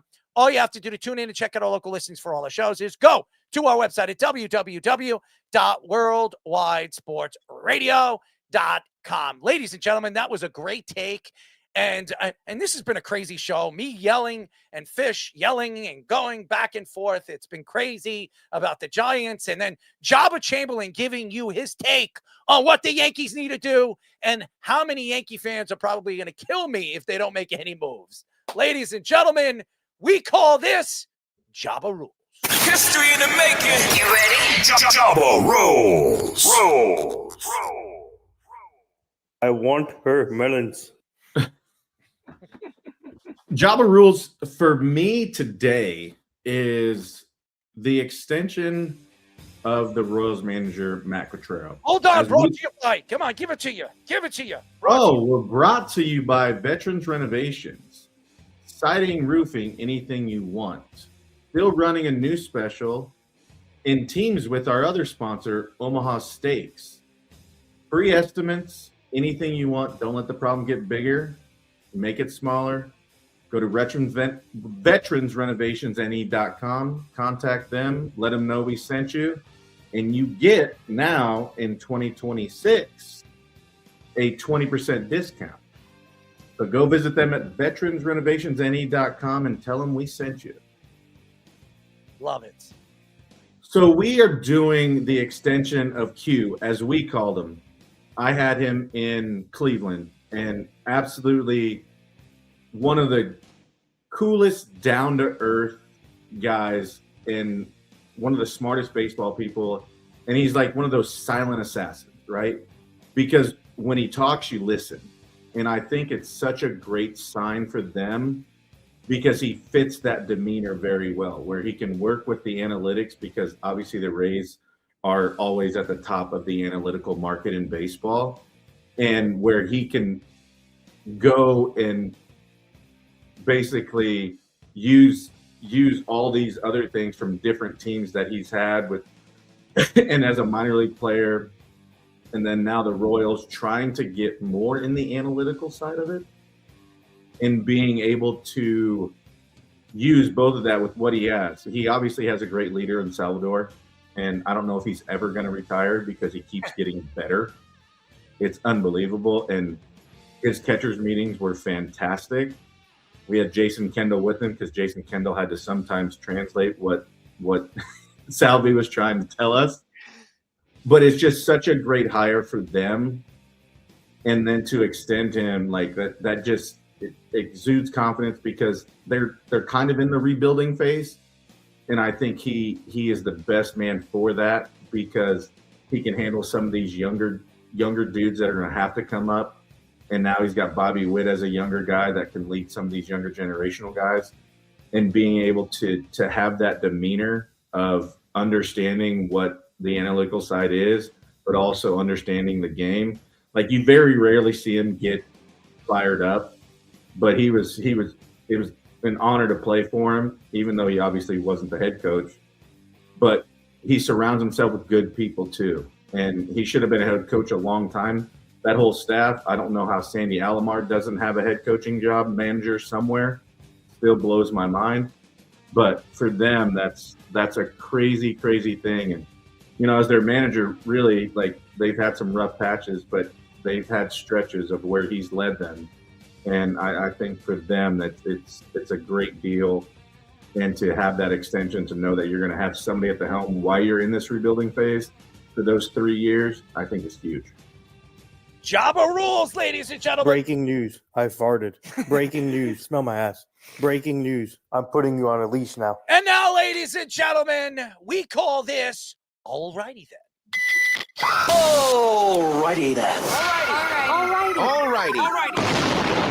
Alrighty then. You want to jerk me off? After you farted, Nathan, that's real mature. Let's go. All right. So Speedy, again, tell everybody a little bit about this new segment before we get into it, as I pull up the story and you guys go over it.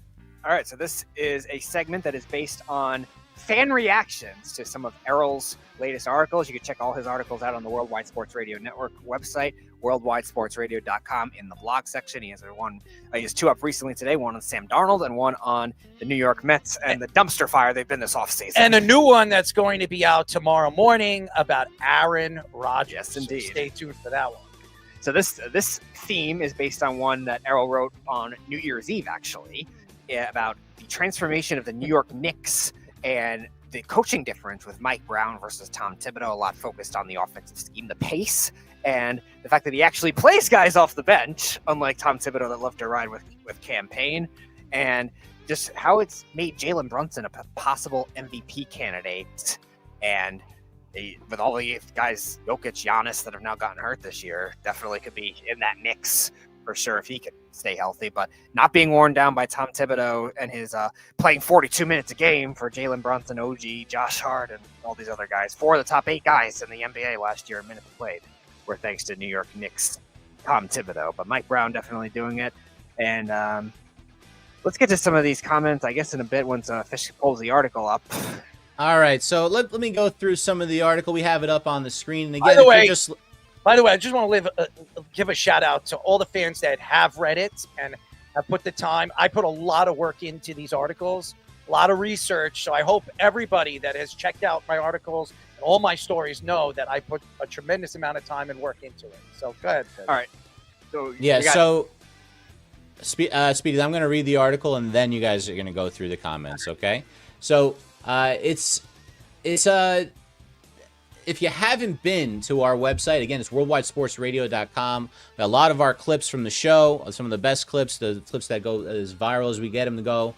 are right there. We have all these articles from all of our writers. And if you aren't watching this and you can't see along with us, you're just listening on the audio, we are also in video all over the social media, and you can get us on video both on Apple and Spotify. Guys, here's the title of the article. Was Mike Brown the missing ingredient, or how the Knicks finally stopped spinning the Dolan roulette wheel? I'm going to read most of the article. There are summers in Knicks history where hope feels like a bootleg jersey. Looks good from far away, falls apart the second you wear it outside. Then there's this summer. The one where Leon Rose walked into the kitchen, kicked Tom Thibodeau's burnt-out George Foreman grill to the curb and said, "Nah, we're eating different now." Enter Mike Brown. Yes, that Mike Brown.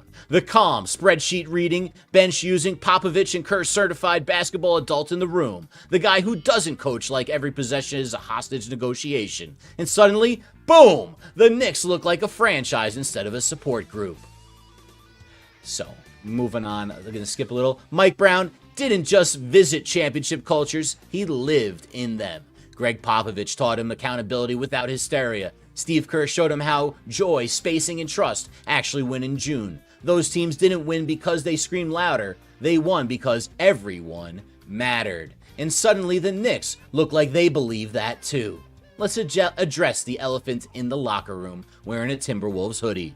Early reports said Karl Anthony Towns wasn't buying in. Confused, emotional, maybe crying, definitely scrolling Twitter. Old Knicks, that situation ends with a leak quote and a trade rumor. Mike Brown Knicks, they opened the playbook, they talked, they helped the man hoop. Now Cat looks settled, confident and dangerous, like someone who finally knows where the exits are. That's coaching. And skipping towards the end, is Mike Brown the only reason the Knicks look like contenders? No. But he's the ingredient that lets everything else taste right. Leon Rose built the roster. Brunson leads the orchestra. The bench finally exists. And for once, the Knicks don't feel like they're chasing something. They feel like they're building it. Careful, New York. This might actually be real. I got you. All right, so Speedy, what do we got? We got 5 comments this week, and 4 of them are actually kind of disagreements. We'll start with this one that actually is a Knicks fan.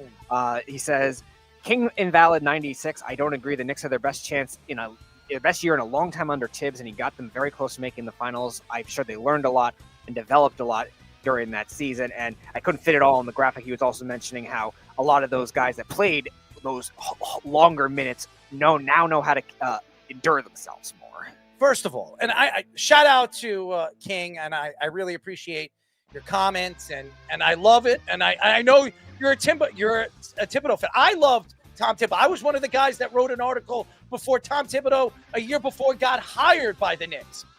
He failed to get the Knicks over the hump. He failed to get the Chicago Bulls over the hump.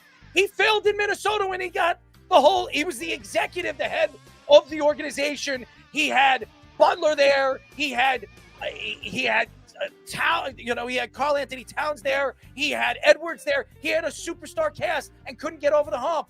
The fact here is Tom Thibodeau can't get his franchise over the hump. Couldn't get them into the finals. He took them as far as he could take them in the Eastern Conference Finals. Now, does it mean that he couldn't have taken them to the finals? I think we've seen enough with Tom Thibodeau. He ran them to the ground, and a lot of the players at the end of the season went to Leon Rose and Worldwide West and said that they don't want to play for him anymore. The only guys that didn't go to him that I heard was Hart and Brunson. And why? Because Brunson's father was on the bench at the time, and Hart was playing a ton of minutes, and he was starting. And in the beginning of this season, he was on the bench, and Brown realized that he was an important piece to that lineup. So my point here is Mike Brown is the perfect fit. Tom Thibodeau, the options were gone, and I just don't think after 5 years it was enough to keep him there. And that's my opinion. All right, we'll go to this one next. Kind of a neutral one. Ed Chuff says, I don't think it matters if Tibbs or Mike Brown is coaching. I don't think it matters about going deep into the bench. They're just better than all the garbage teams in the East right now. Garbage teams in the East. And you're right. There are a lot of garbage teams. There might be 7 good teams in all of the NBA if you really look from top to bottom. And there are garbage teams. But the Knicks were one of those garbage teams for a long, long time. For 25 years, the Knicks were reaching They haven't gone to a final since 99. We all know what happened then when they got swept by the Spurs. To say that they're a little bit better than the garbage teams in the NBA, yeah, they are. In the Eastern Conference, they are. But it does matter when you have a good coach and a coach that knows how to win. He won in Golden State. He was a part of that Golden State Warriors bench, and he was also there helping out Greg Popovich. When you're around winning, you bring winning. Tom Thibodeau, besides the time that he was there with the Boston Celtics, did he ever win as a head coach? No. Did he ever win when he was the assistant coach right now with the New York Knicks under Jeff Van Gundy? He never did. Winning brings championships. Winning brings culture. He's a culture setter. Tom Thibodeau was. All right, so we'll go to the one that was kind of agreement. This is Kim Dion Kwananubi, maybe a little bit of a Star Wars spoof on that name. They think he or she, I'm not sure what Kim is, thinks they are better. They are a good example is when Tyler Kolek was inside the game. This was in the NBA Cup for the crucial last minutes, and Clarkson was also used late in the game to provide the comeback spark for the Knicks. No question. And you could see the difference in Mike Brown and Tom Thibodeau. Tom Thibodeau only played like 9 players at most. And when you were using your bench, you're playing 11 or 12 guys at some parts of the game. You got a guy like Kolek who really barely got a chance to play. I think he was playing a minute and a half the whole season, and it was at the tail end of the game. They weren't using him enough. They didn't know what he had and what he was going to transition into. And the same thing with Jordan Clarkson. If Jordan Clarkson was playing on this team with Tom Thibodeau, he doesn't play more than 5 minutes. I just think that what makes Mike Brown different than Tom Thibodeau is he uses everybody. He makes the team better and work together. They're a better team with Mike Brown than Tom Thibodeau when they're singled out players like a Karl Anthony Towns. Karl Anthony Towns didn't work out in Minnesota, and he came to New York with Tom Thibodeau, and he barely, at the tail end of the season, especially in the playoffs, in the Eastern Conference Finals, choked. I think Mike Brown will get the most out of a Karl Anthony Towns. Tom Thibodeau could. All right, well, 2 more we got. Purple and Yellow Rose, 909. Coaching doesn't matter. Doesn't need to be loaded every position like the 24 Celtics and the 04 Pistons, which the Knicks are not. Hold on 1 second. Coaching doesn't matter. Go talk to the Spurs with Greg Popovich. Go talk to the Phil Jackson era Lakers and Phil Jackson era Chicago Bulls. Without Phil Jackson, does the Chicago Bulls win a championship? Probably not. Phil Jackson changed everything. When he went to the Chicago Bulls, they built around the triangle.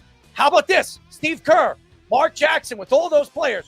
Mark Jackson's gone. They barely win a series. You bring in Steve Kerr, he teaches them the triangle, and then they win championships. Coaching does matter in every single sport. Yes, you need superstars. Yes, you need game-changing players. But when you have a coach that understands the ins and the outs of the game and puts you guys in the right position to win and puts you in the right position to defend, you're going to win.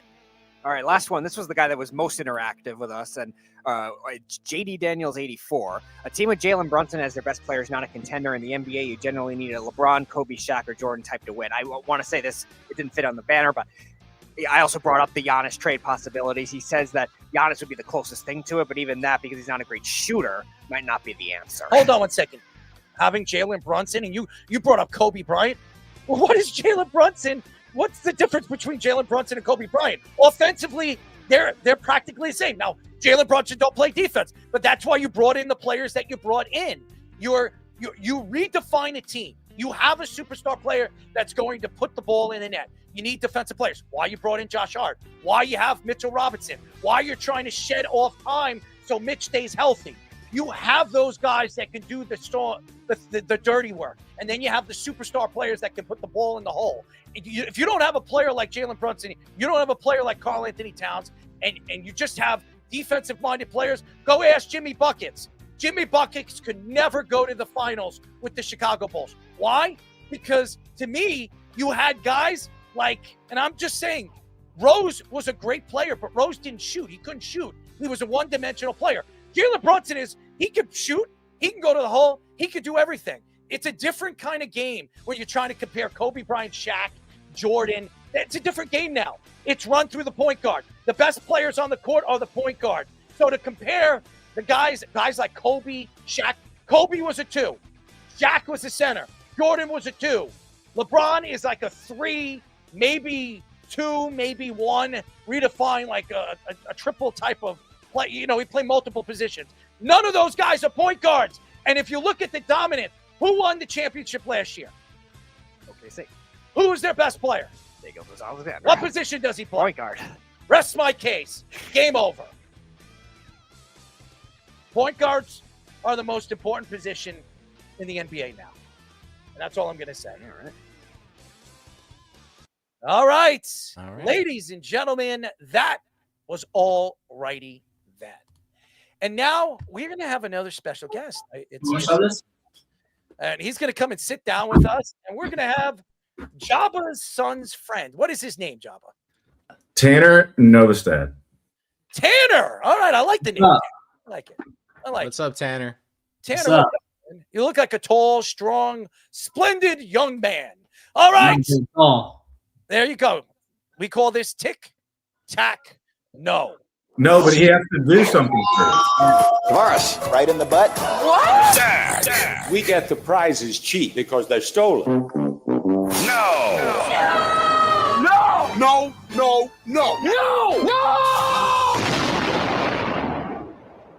All right, Jabba, what were you saying before we made the drop?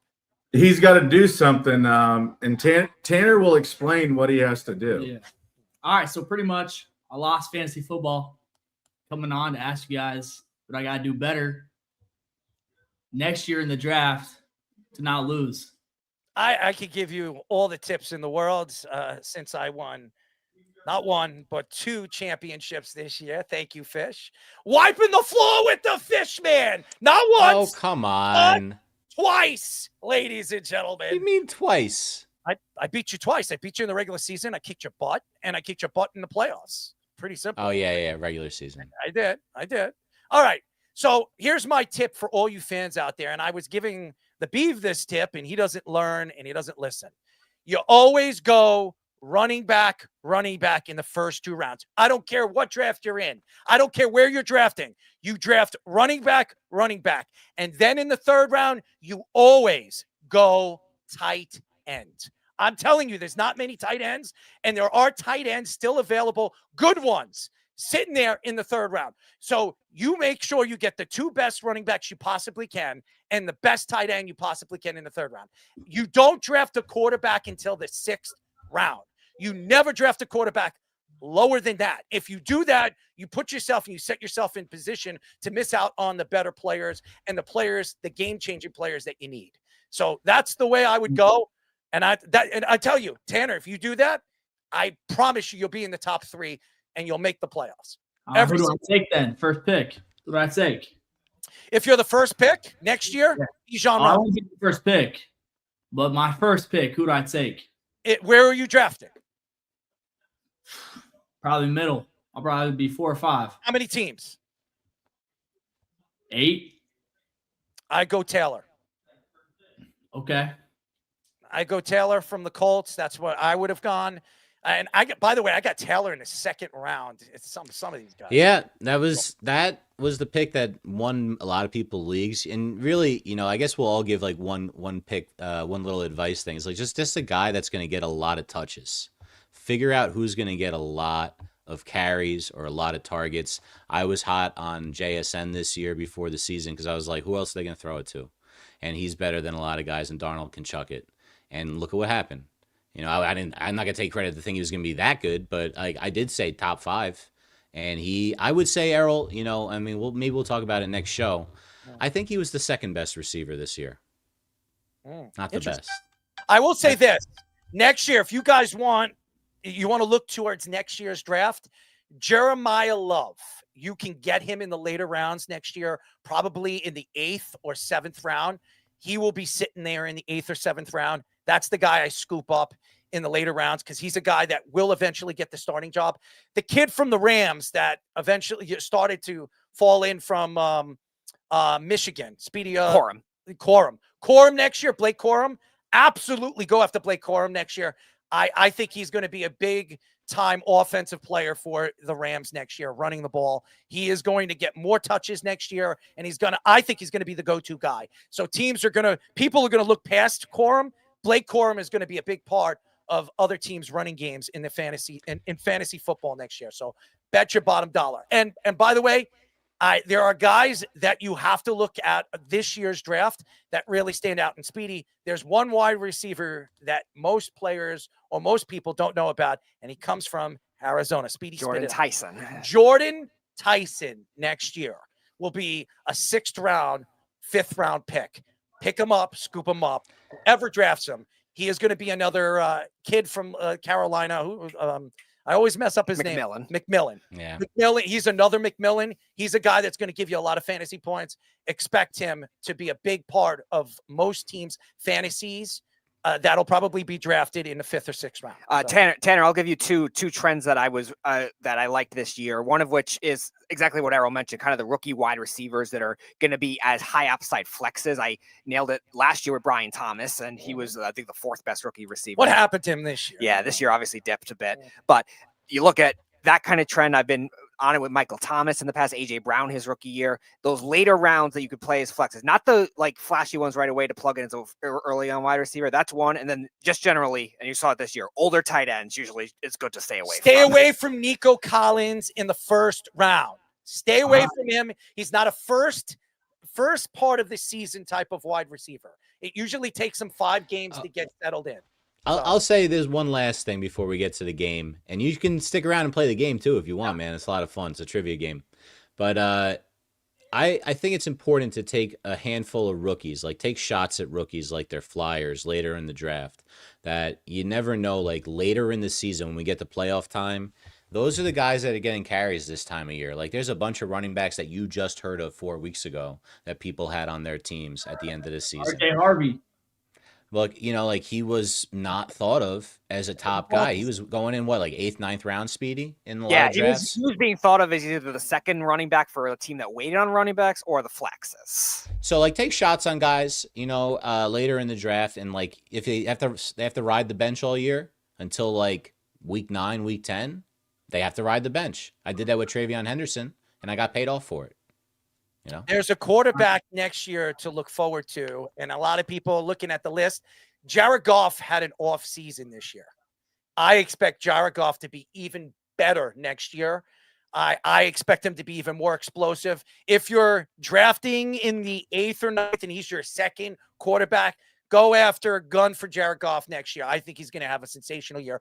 I could see a 5,000-yard season next year with the Lions. I think they're going to have a new offensive coordinator there, I think it's all going to fall together in the Dan Campbell scramble. So I think Jared Goff next year, 8th, 9th round, he will be sitting there. Pick him up, scoop him up, and sit him on your bench. He's going to be a big, and Brock Purdy too.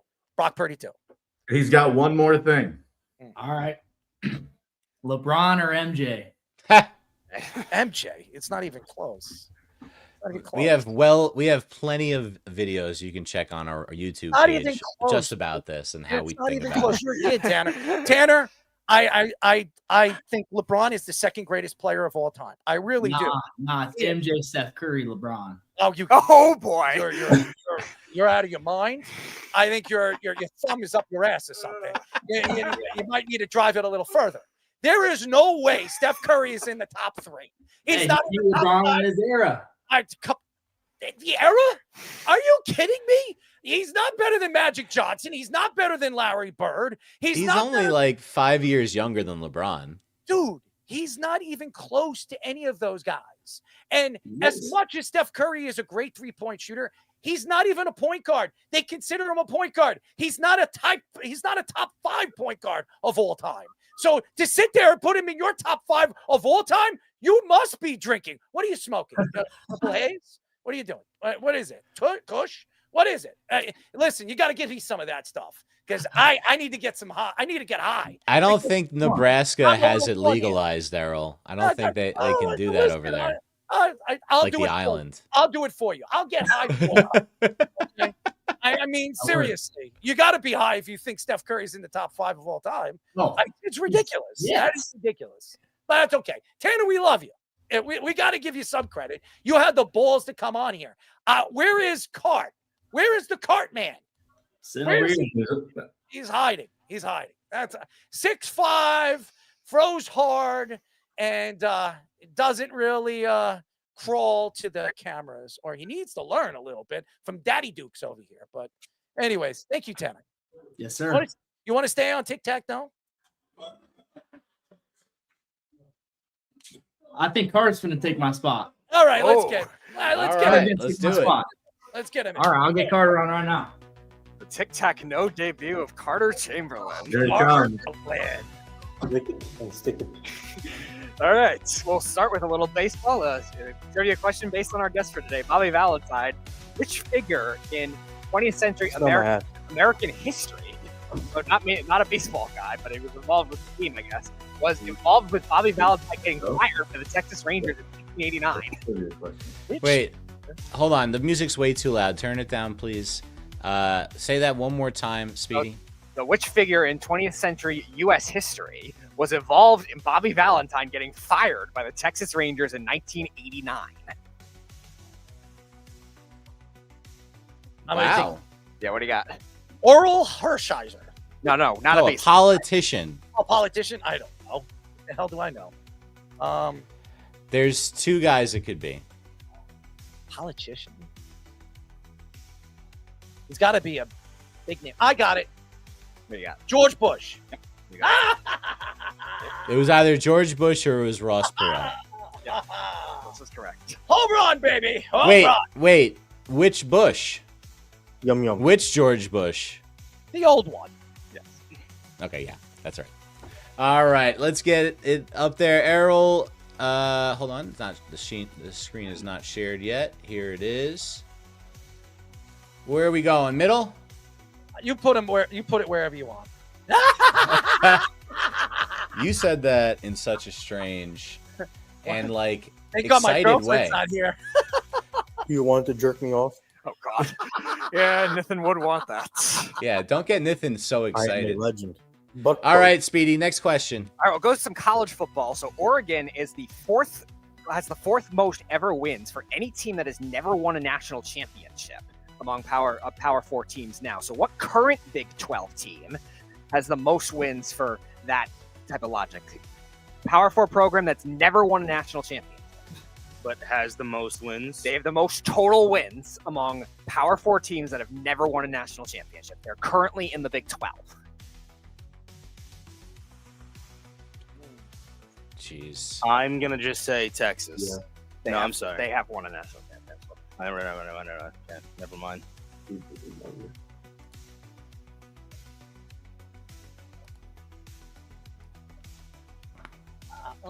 They're in the They're Big currently in the Big 12. I kind of want to look at a list of Big 12 schools, but I'm not going to. Hasn't won, but has won a lot of games. They have the most wins among teams that have never won a national championship. Oklahoma State? Nope. That was gonna be my guess if I am. Cart? I got nothing. I'm gonna guess. What do you got? Iowa. Nope. No, that's Big 10. It's the Big 10. I'm just guessing. I don't know. Virginia Tech in the Big 12? No, they're ACC. Virginia Tech is number 2 on that list, though, Carter. Oh. That's interesting. It has to be a successful program from like the heartland. I think Tanner's Tanner yelling K-State. Jabez, what was it? No, Tanner was yelling K-State. I'm like, that's. They're actually third. K-State's third. Getting the list down, but that's incorrect. That was their Big 12 team, so that wasn't. All right, I think we got to give this one to you, Speedy. What's the All right. answer? Job, I guess yet. I don't think job, I guess yet. Just take a I guess. don't have. Okay, it was West Gritty Virginia. has no Woody. Oh, I didn't even realize they're in the Big 12. That's A crazy. lot of hot ladies. Rich Rod getting them some wins back in the day. shit. All right, Speedy, where are we going? Bottom right. All right, next question. My britches. All right, we'll go to the Broncos. They have been the #1 seed 9 times in their history, 7 of which they went to the Super Bowl. The 2 times they lost before that was in 2012 and in 1996. So you guys can get multiple guesses for this. Name the 2 teams they lost to. In 1996? One of them was 2012, one was 1996. The Niners? No, the Broncos. No, in the playoffs, not I'm in the sorry, Super my Bowl. bad. They didn't make the Super Bowl those years. 1996. So the 2 teams, what? That they lost to in the playoffs. One was in 96, one was in 2012. You know, it's so funny. I watched a John Elway documentary, and I think it was there, and I completely forgot. Okay, so these are the 2 years you're saying they didn't go to the Super Bowl. They did not go to the Super Bowl. All 7 of the other 9 times they either at least made it, and 2 of them they won. The time in 2000, what was the other time? You said 2012 I got one. and 1996. I got one. It popped in my head. Yeah. Jacksonville Jaguars. Yep, that's the 96 one. Yep. And the 2012, is that the Ravens? That's the Ravens. Good job. That was the mile. Oh. All right, let's put both of you in the square for this one. Here it is. Oh, I'm pretty hot Copy. tonight. On fire. All right, Errol, where are we going? Go suck on an egg and Errol wants to go suck on an egg. Tommy, you tell us where to go. I'll let you We'll lick my butt. go middle left. Go middle left. Never going wrong. Right there, yeah. We'll go right there. Middle left right there. And hold on, we'll make sure that we makes my bring you in pecker there hard. too, Tommy Poops. Tommy Reindeer. We got to get you an updated one of these. But But there we go. All right. Next question, Speedy. All right, we'll go to some hockey for this one. So Matthew Schaefer, obviously on pace for a very good defenseman for rookie season, on pace for about 55 points right now. There are 3 Islanders rookie defensemen that have actually gotten over 50 points. Name 2 of them. Over 50 points? No. Again, you can have multiple guesses too, because it's 2. So it's not Clark Hill. Clark Hill is not one of them. So 3 Islanders. Potvin is 1. Potvin. And is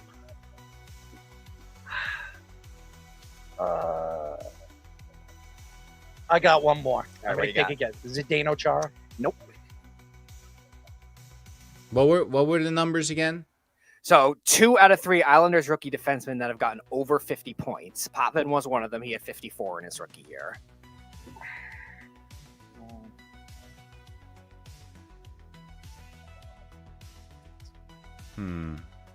I think I got the other one. What do you got?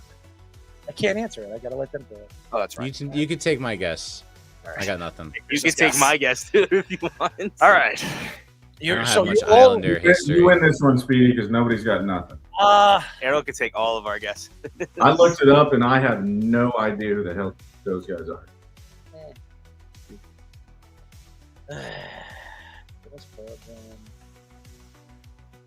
Is it Ulf Samuelsson? No, he wasn't. No. I'm trying. It's one of my favorite names ever. Ulf.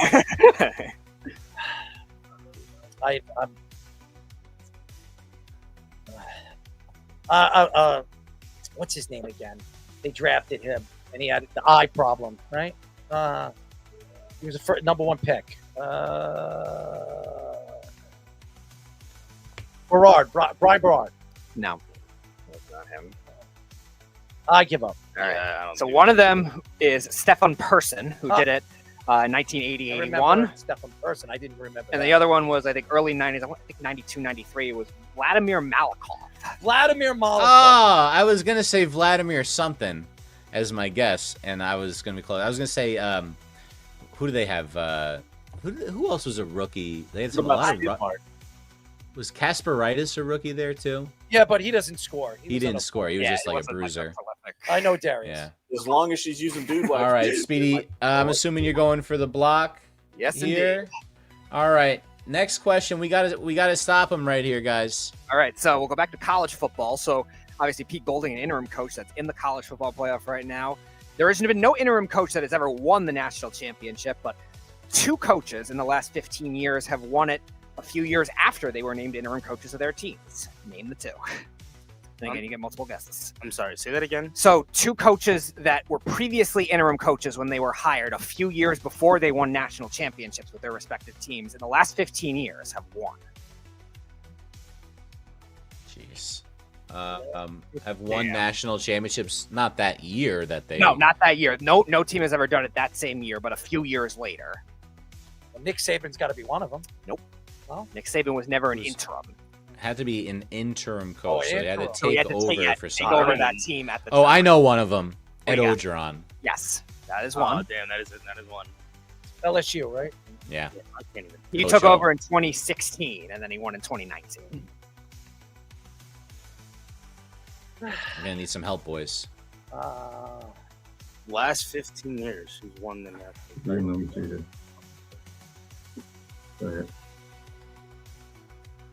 Urban Meyer? Nope. I don't know. All right, Errol's used both of his guesses. Won a national title and was like kind of out of nowhere. I can't even tell you the interim coaches. What year was it? Yeah, that would help. All This right. century? Yeah, it was the same decade as Orgeron. Okay. What about Mike Riley? Nope. Oh. That's a good one. I got. Oh. Who took over for did Jimbo take over for Bobby Bowden in the middle of the year? No. Is it Jimbo Fisher? No. All right, you're out of guesses, Fish. Java, you out got now. 2, I believe. Tommy, you got one left. Well, I got one. Yeah, he made one too. We have the same last name, so it counts. Fair enough. I got nothing. I have no. Can I take his guess? You can take Yeah, you can take mine too. Jim Harbaugh? Nope. I was gonna say that. He wasn't an interim though. Harbaugh. I know he got Fine. hired. I don't know.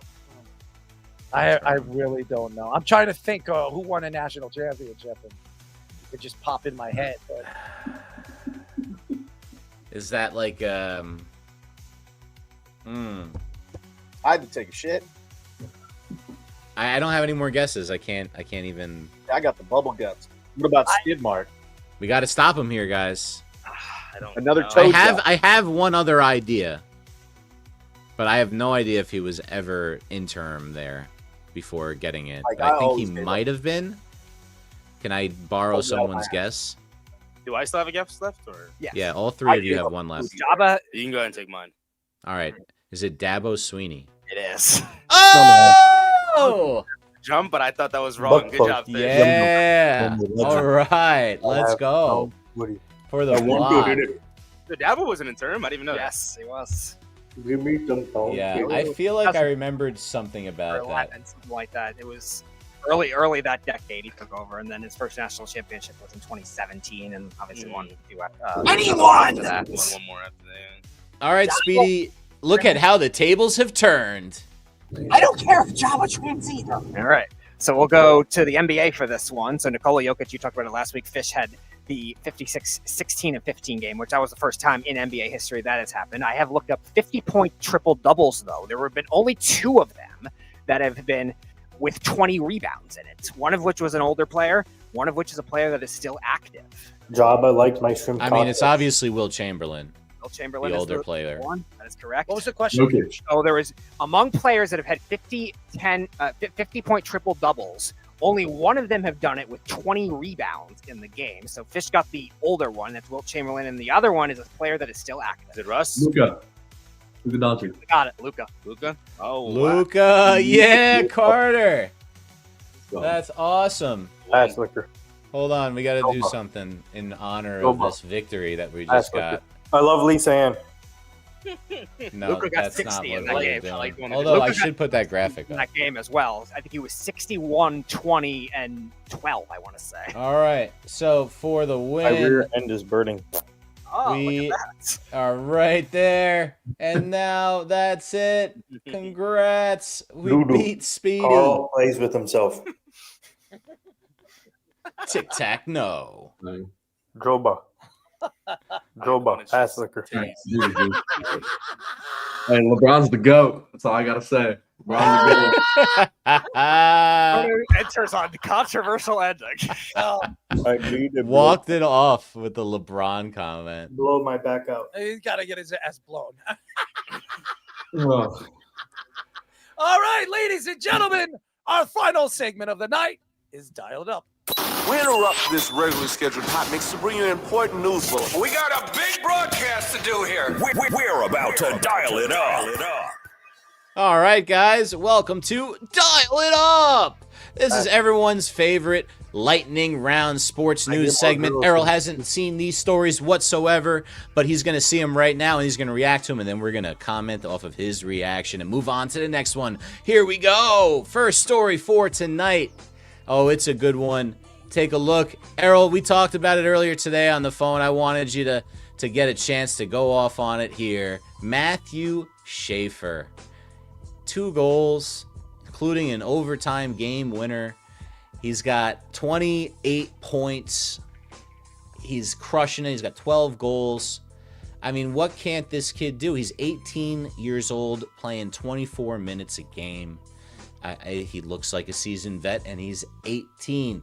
I don't know when the last time an 18-year-old defenseman looked this good. Never. Dial it up! No 18-year-old kid at his age, at his position, has ever done it as well as Matthew Schaefer. He's been unbelievable.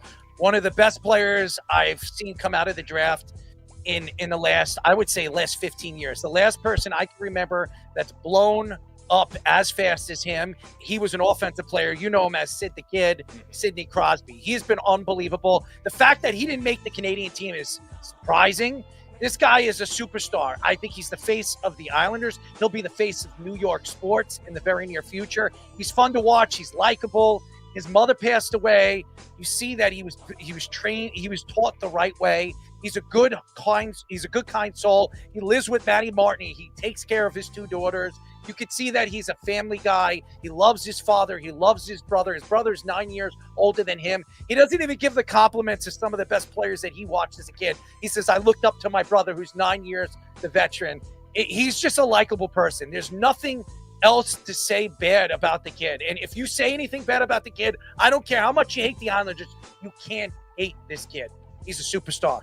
18 years old. Yeah, and you never see defensemen be a face of the league like this quickly and in their career by that means. And a player so well-rounded too already. Like we were even saying it during the NHL draft process, this good offensively right away. We knew he could skate. We knew he could play defense, stuff like that.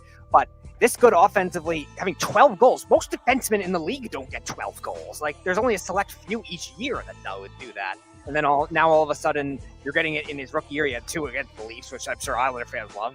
Revenge on John Tavares. But love it. He's doing everything right. Like it was Pat LaFontaine night, too.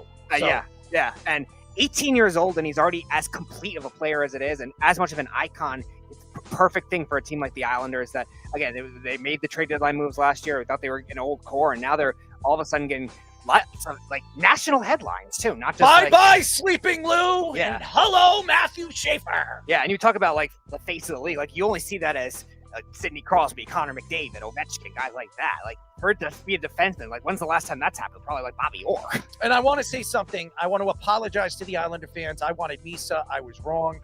I admit it. I was wrong. Schaefer is absolutely a slam dunk player. But who would have thought after 17 games, only played 17 games last year, him to be the number 1 pick? Now I can see why everybody was saying he was absolutely the number 1 pick in last year's draft. And they were right. All right, moving on to a different sport, but I'm sure we'll hear more from him. The Pro Football Hall of Fame finalists were announced last week. And we got some interesting names on this. I'm going to read them off, all 15 of the finalists. Offensive tackle Willie Anderson, first ballot. Drew Brees is on the ballot. So is Larry Fitzgerald and Jari Evans. Brees and Fitzgerald seem to be probably locks his first-year guys. See who else is there. Eli obviously didn't make it last year. Luke Kuechly's up there. Terrell Suggs is still not in the Hall of Fame. Reggie Wayne is on his 7th year as a finalist now in the ballot. He really deserves to get in. How many years do they get? The rules are weird. Like if you're a finalist, like you could stay in the voting longer. Like it resets how much time you have. You could be on the list for 10 years, over 10 years. I've seen guys on the list. Darren Woodson, for example, is on the list, and he's been on there for like 18 years or something. Marshall Yanda, in my opinion, clearly somebody who's a Hall of Famer. But Errol, what do you think about this list? Dial it up! First of all, Fitzgerald, he's absolutely a lock. Breeze, a lock. Eli, definitely a lock now. 2nd year, 2 Super Bowls, MVP. Knocking off the undefeated Patriots. He's definitely there. The other guys are interesting. I like Luke Kuechly. I think Luke Kuechly will eventually get in, but I don't know if he's there yet. Who are the other guys that you mentioned? Suggs, not yet. I think 3 guys will get in. I think it's Eli, Breeze, and Fitzgerald for sure. I don't know if any more is going to get in. Maybe they'll reach on one of these guys. Who's the other guys you got? I think you got some offensive linemen. You got Willie Anderson. No. You got Marshall Yanda, who I think, in my opinion, I would put Marshall Yanda in now. Like that guy was. Remember Jamal Lewis's 2,000-yard season? Yeah. They ran a lot behind Marshall Yanda. They had. Played both guard and tackle too. He played guard and tackle. He was as a guard though. I think he had like a 7-year stretch where he was like 1st or 2nd team All-Pro. Like he was unbelievable. One of the best run blockers of all time, in my opinion. I like him. I just don't think yet. Vinatieri, Adam Vinatieri. No, not yet. Not yet. We've got Frank Gore on there. I think Frank Gore's gonna have to wait a while. He longevity. He played a long time. Go ahead. Torrey Holt. Definitely. Okay, so Fitzgerald, Torrey Holt, definitely he's a lock now. Eli Manning and Drew Brees. Those are the 4 guys. So, Errol, let me ask you a question though. You say not now, like their numbers don't change. So why does that change? Yeah. Is it do you base it on who's on the ballot? On the ballot and how long they've been on the ballot. So Larry Fitzgerald is a lock, 1st ballot Hall of Famer. Drew Brees is a 1st ballot Hall of Famer. Those 2 guys. Drew Brees was a 2nd-round pick. Larry Fitzgerald was a top 3 pick. Larry Fitzgerald is worth every bit of who he was as a player. Eli Manning, I didn't think he was a 1st ballot. He's a 2nd ballot Hall of Famer. Eli's going to get in. Luke Kuechly was love him. One of the best linebackers I ever saw. I think Luke Kuechly will be on probably in another year. I think you got to wait another year for him. I think Torrey Holt is rated long enough. Yeah. Torrey Holt was a part of that unbelievable Rams team. He was, to me, he was the best offensive option that they had on that team. So, what do you think about Whitten? Yeah, he'll get in. He'll get in. He's another one like Kuechly, probably will, just because recency thing. I want to mention one more thing, Java. I think it's another thing where like they delay the positions a lot of times too. The pass rushers, I think in particular, were like that. So Terrell Suggs had to wait because they finally put Jared Allen in a couple years overdue, and DeMarcus Ware and a couple others. I like Terrell Suggs. He was awesome, but Terrell Suggs, it will get into the Hall of Fame, but he has a ways to go. He wasn't the guy ever on that Baltimore Ravens team. So that is true.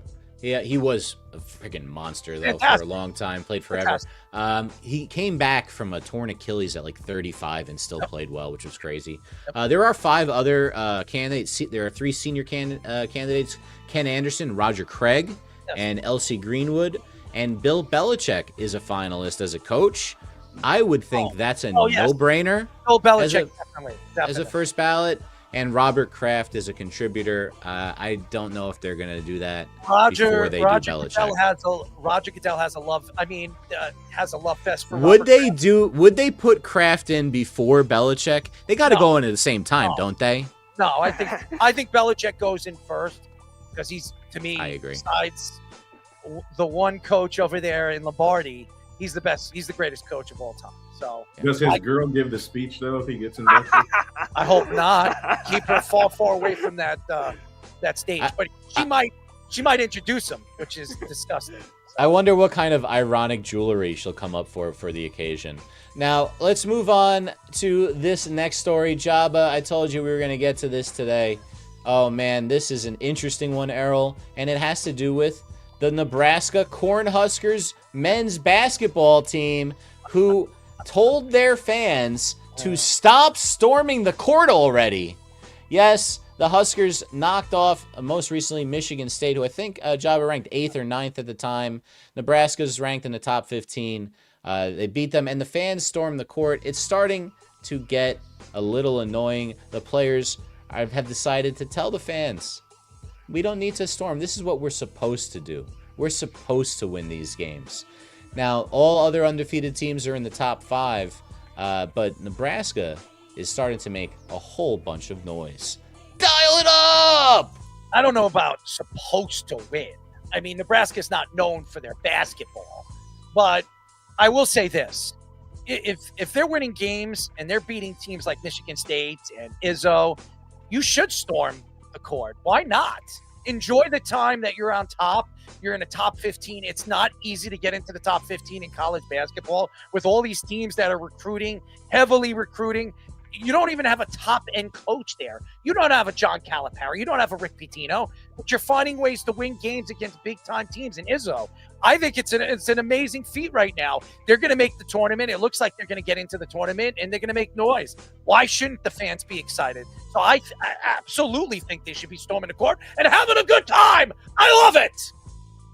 I agree. We're in the top 10 now. We just played Ohio State and beat them tonight. We were actually getting 2.5. They picked Ohio State. Wow. No respect, huh? Well, and we played terrible on the road, and it's just we haven't won. We've won 19 in a row. I mean, there's only 6 undefeated teams. We're in the top 10 now. We're number 10. The coach is Hoiberg, right? Hoiberg, yep. And so obviously played in the NBA, did amazing things with Iowa State. Iowa State is another undefeated team. They're God. So it's interesting because I see what they're trying to set a standard for, but Errol, you're right. Like, we're not known for being we're the only Power 5 team to never win a game in the tournament in March Madness. We're the only team ever. And so we have a team, we've won 19 in a row. This is our first time we've ever been in the top 10 since 1968. So, yeah, it's surprising. And the players suspected. So I love, like, what Fred and the culture of kind of what they expect to win. But damn it, these fans, we haven't won anything other than volleyball in a long time. So, yeah, fans love it, enjoy it. Like, some of Carter's friends and a couple of them tonight stormed the court. And so, yeah, I mean, it's just as fun for the fans as it is the players. I see why the players, because sometimes it gets a little hairy when all those people are going. You can't make your way to the locker room, so it can get a little dangerous. But it's something that we're excited about. Our women's team is unbelievable, and to have both of our basketball programs in the top 25 and winning and doing some really special things, it's really cool because we're not known. I mean, our most famous is Tyronn Lue, who's obviously still involved in basketball. Oh, Errol's favorite. Yeah. So yeah, it's fun. I love it. I love seeing it. It's fun for me too because the team smack my ass. Carter grew up with that plays and is a freshman there, redshirt freshman. So like I'm embedded more on a personal level, but I love Nebraska through and through. I born and raised here, and I love them. So it's always nice to be able to watch them win and the girls team to win and see what they've done and the special things that they've done. So it's super cool. Jabba takes it up the ass. No, I don't. I think we got to edit some of these drops. Health insurance. Up my ass. Well, this next story, there may be some interesting habits involved with some of these members. Errol, it was not a very good weekend. In fact, it was a bad day for the Diggs brothers. Oh man, what an awful start to the new year. So, this happened on the Tuesday the 30th. The Cowboys waived Trayvon Diggs, and earlier in the day, Stephon Diggs was accused of assaulting a woman who worked for him. More details about that story came out. Apparently, it was a private chef hired to cook for him and his girl, Cardi B. Apparently, Cardi B has said that she was just trying to get money from him.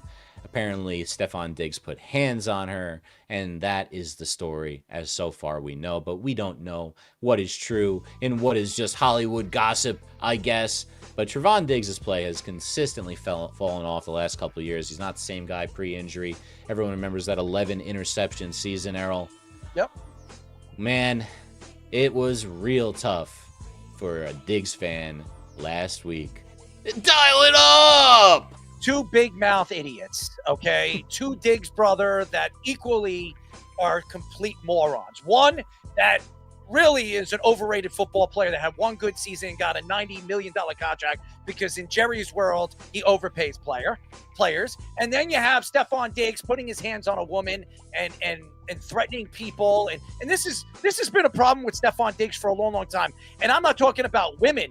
He did it over there in Minnesota with players on his own team. He didn't know how to shut his mouth. He pointed his fingers, and that's why they traded him to Buffalo. Then he attacked and pointed his fingers to Josh Allen. Josh Allen that stuck up for him. Josh Allen that always threw him the ball. Josh Allen that always respected him, and then he threw him under the bus. And that's why he's no longer with the Buffalo Bills. This guy is an absolute debacle. And now he's dating Cardi B. He's got a kid with Cardi B. Oh, by the way, he has 2 other kids with 2 different women at the same time.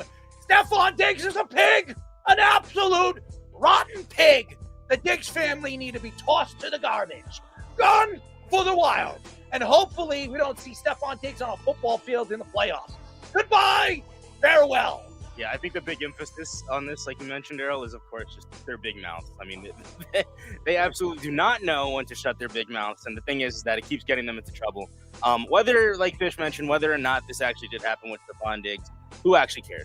I don't like the way that, these brothers actually handle situations. They handle it very unimmature. Stephon Diggs, who has been in the league for more than 10 seasons, should actually know how to operate himself. He's been told to give his brother very, very good advice within football. Well, I don't know what kind of advice he translates to that because, like you said, Errol, Trayvon Diggs doesn't really know how to keep his mouth shut either with the downward spiral that he went after having a very, very good season in Dallas. The year right after, not so much. And it's only going to get worse for these guys. I don't understand how they actually go about their day talking as much crap as they do. But, hey, they don't know how to keep their mouth shut. My pinky is bigger than yours.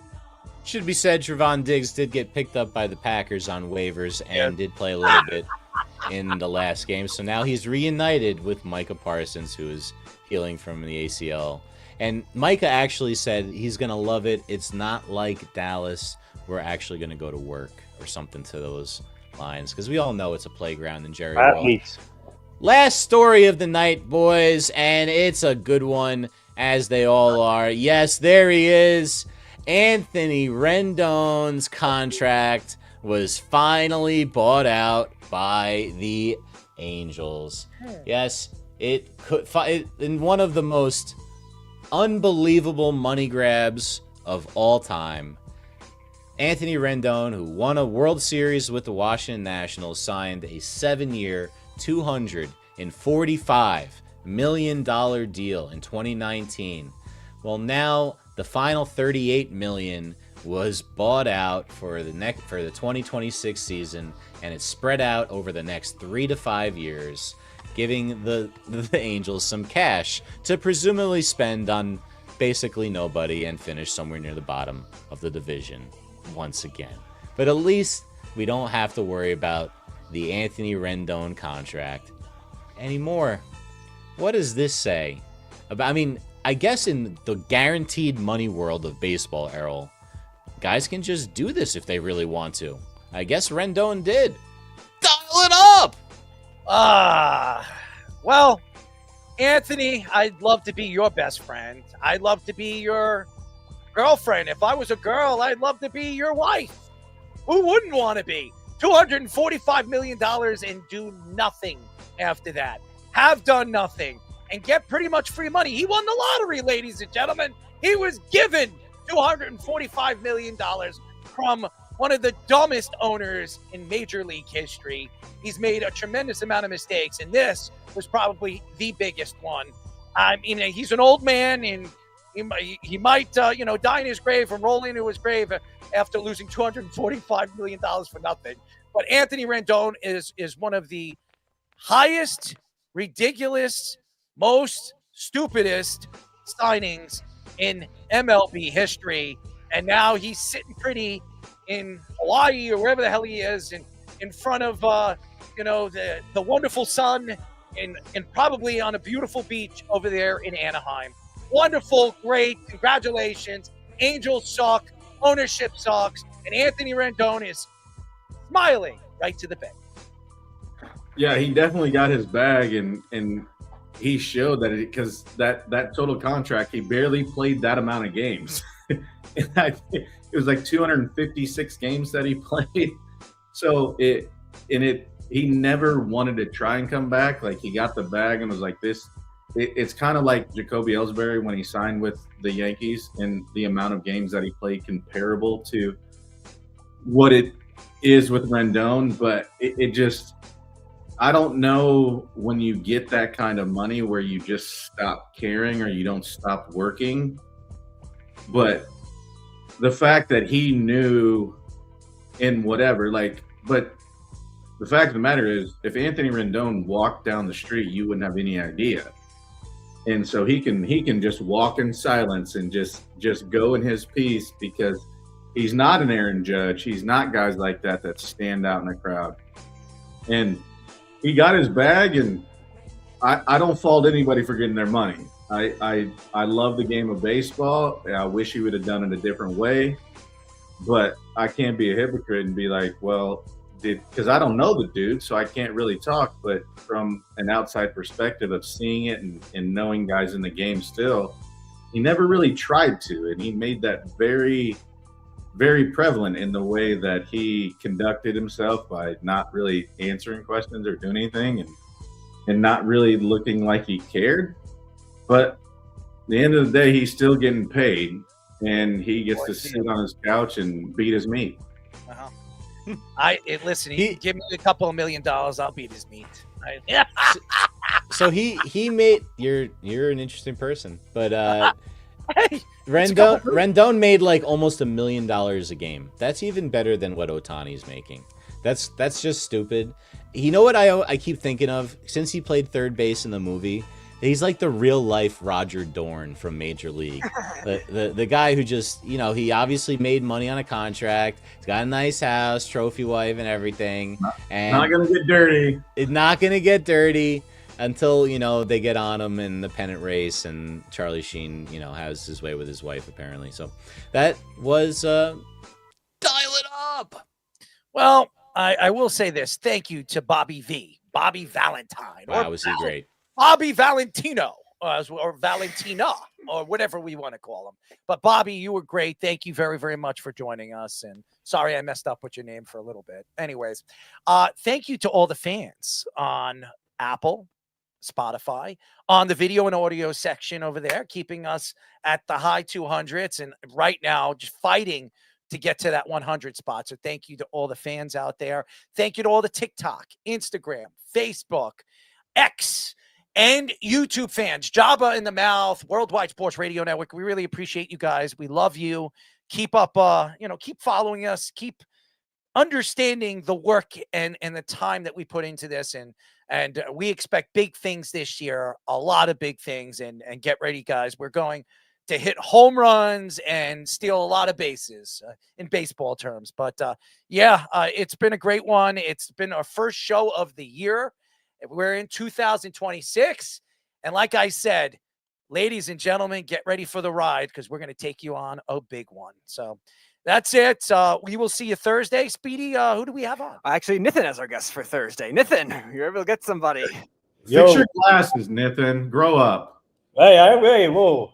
Lulu. All right, first of all, great show today with Bobby Valentine. I loved it.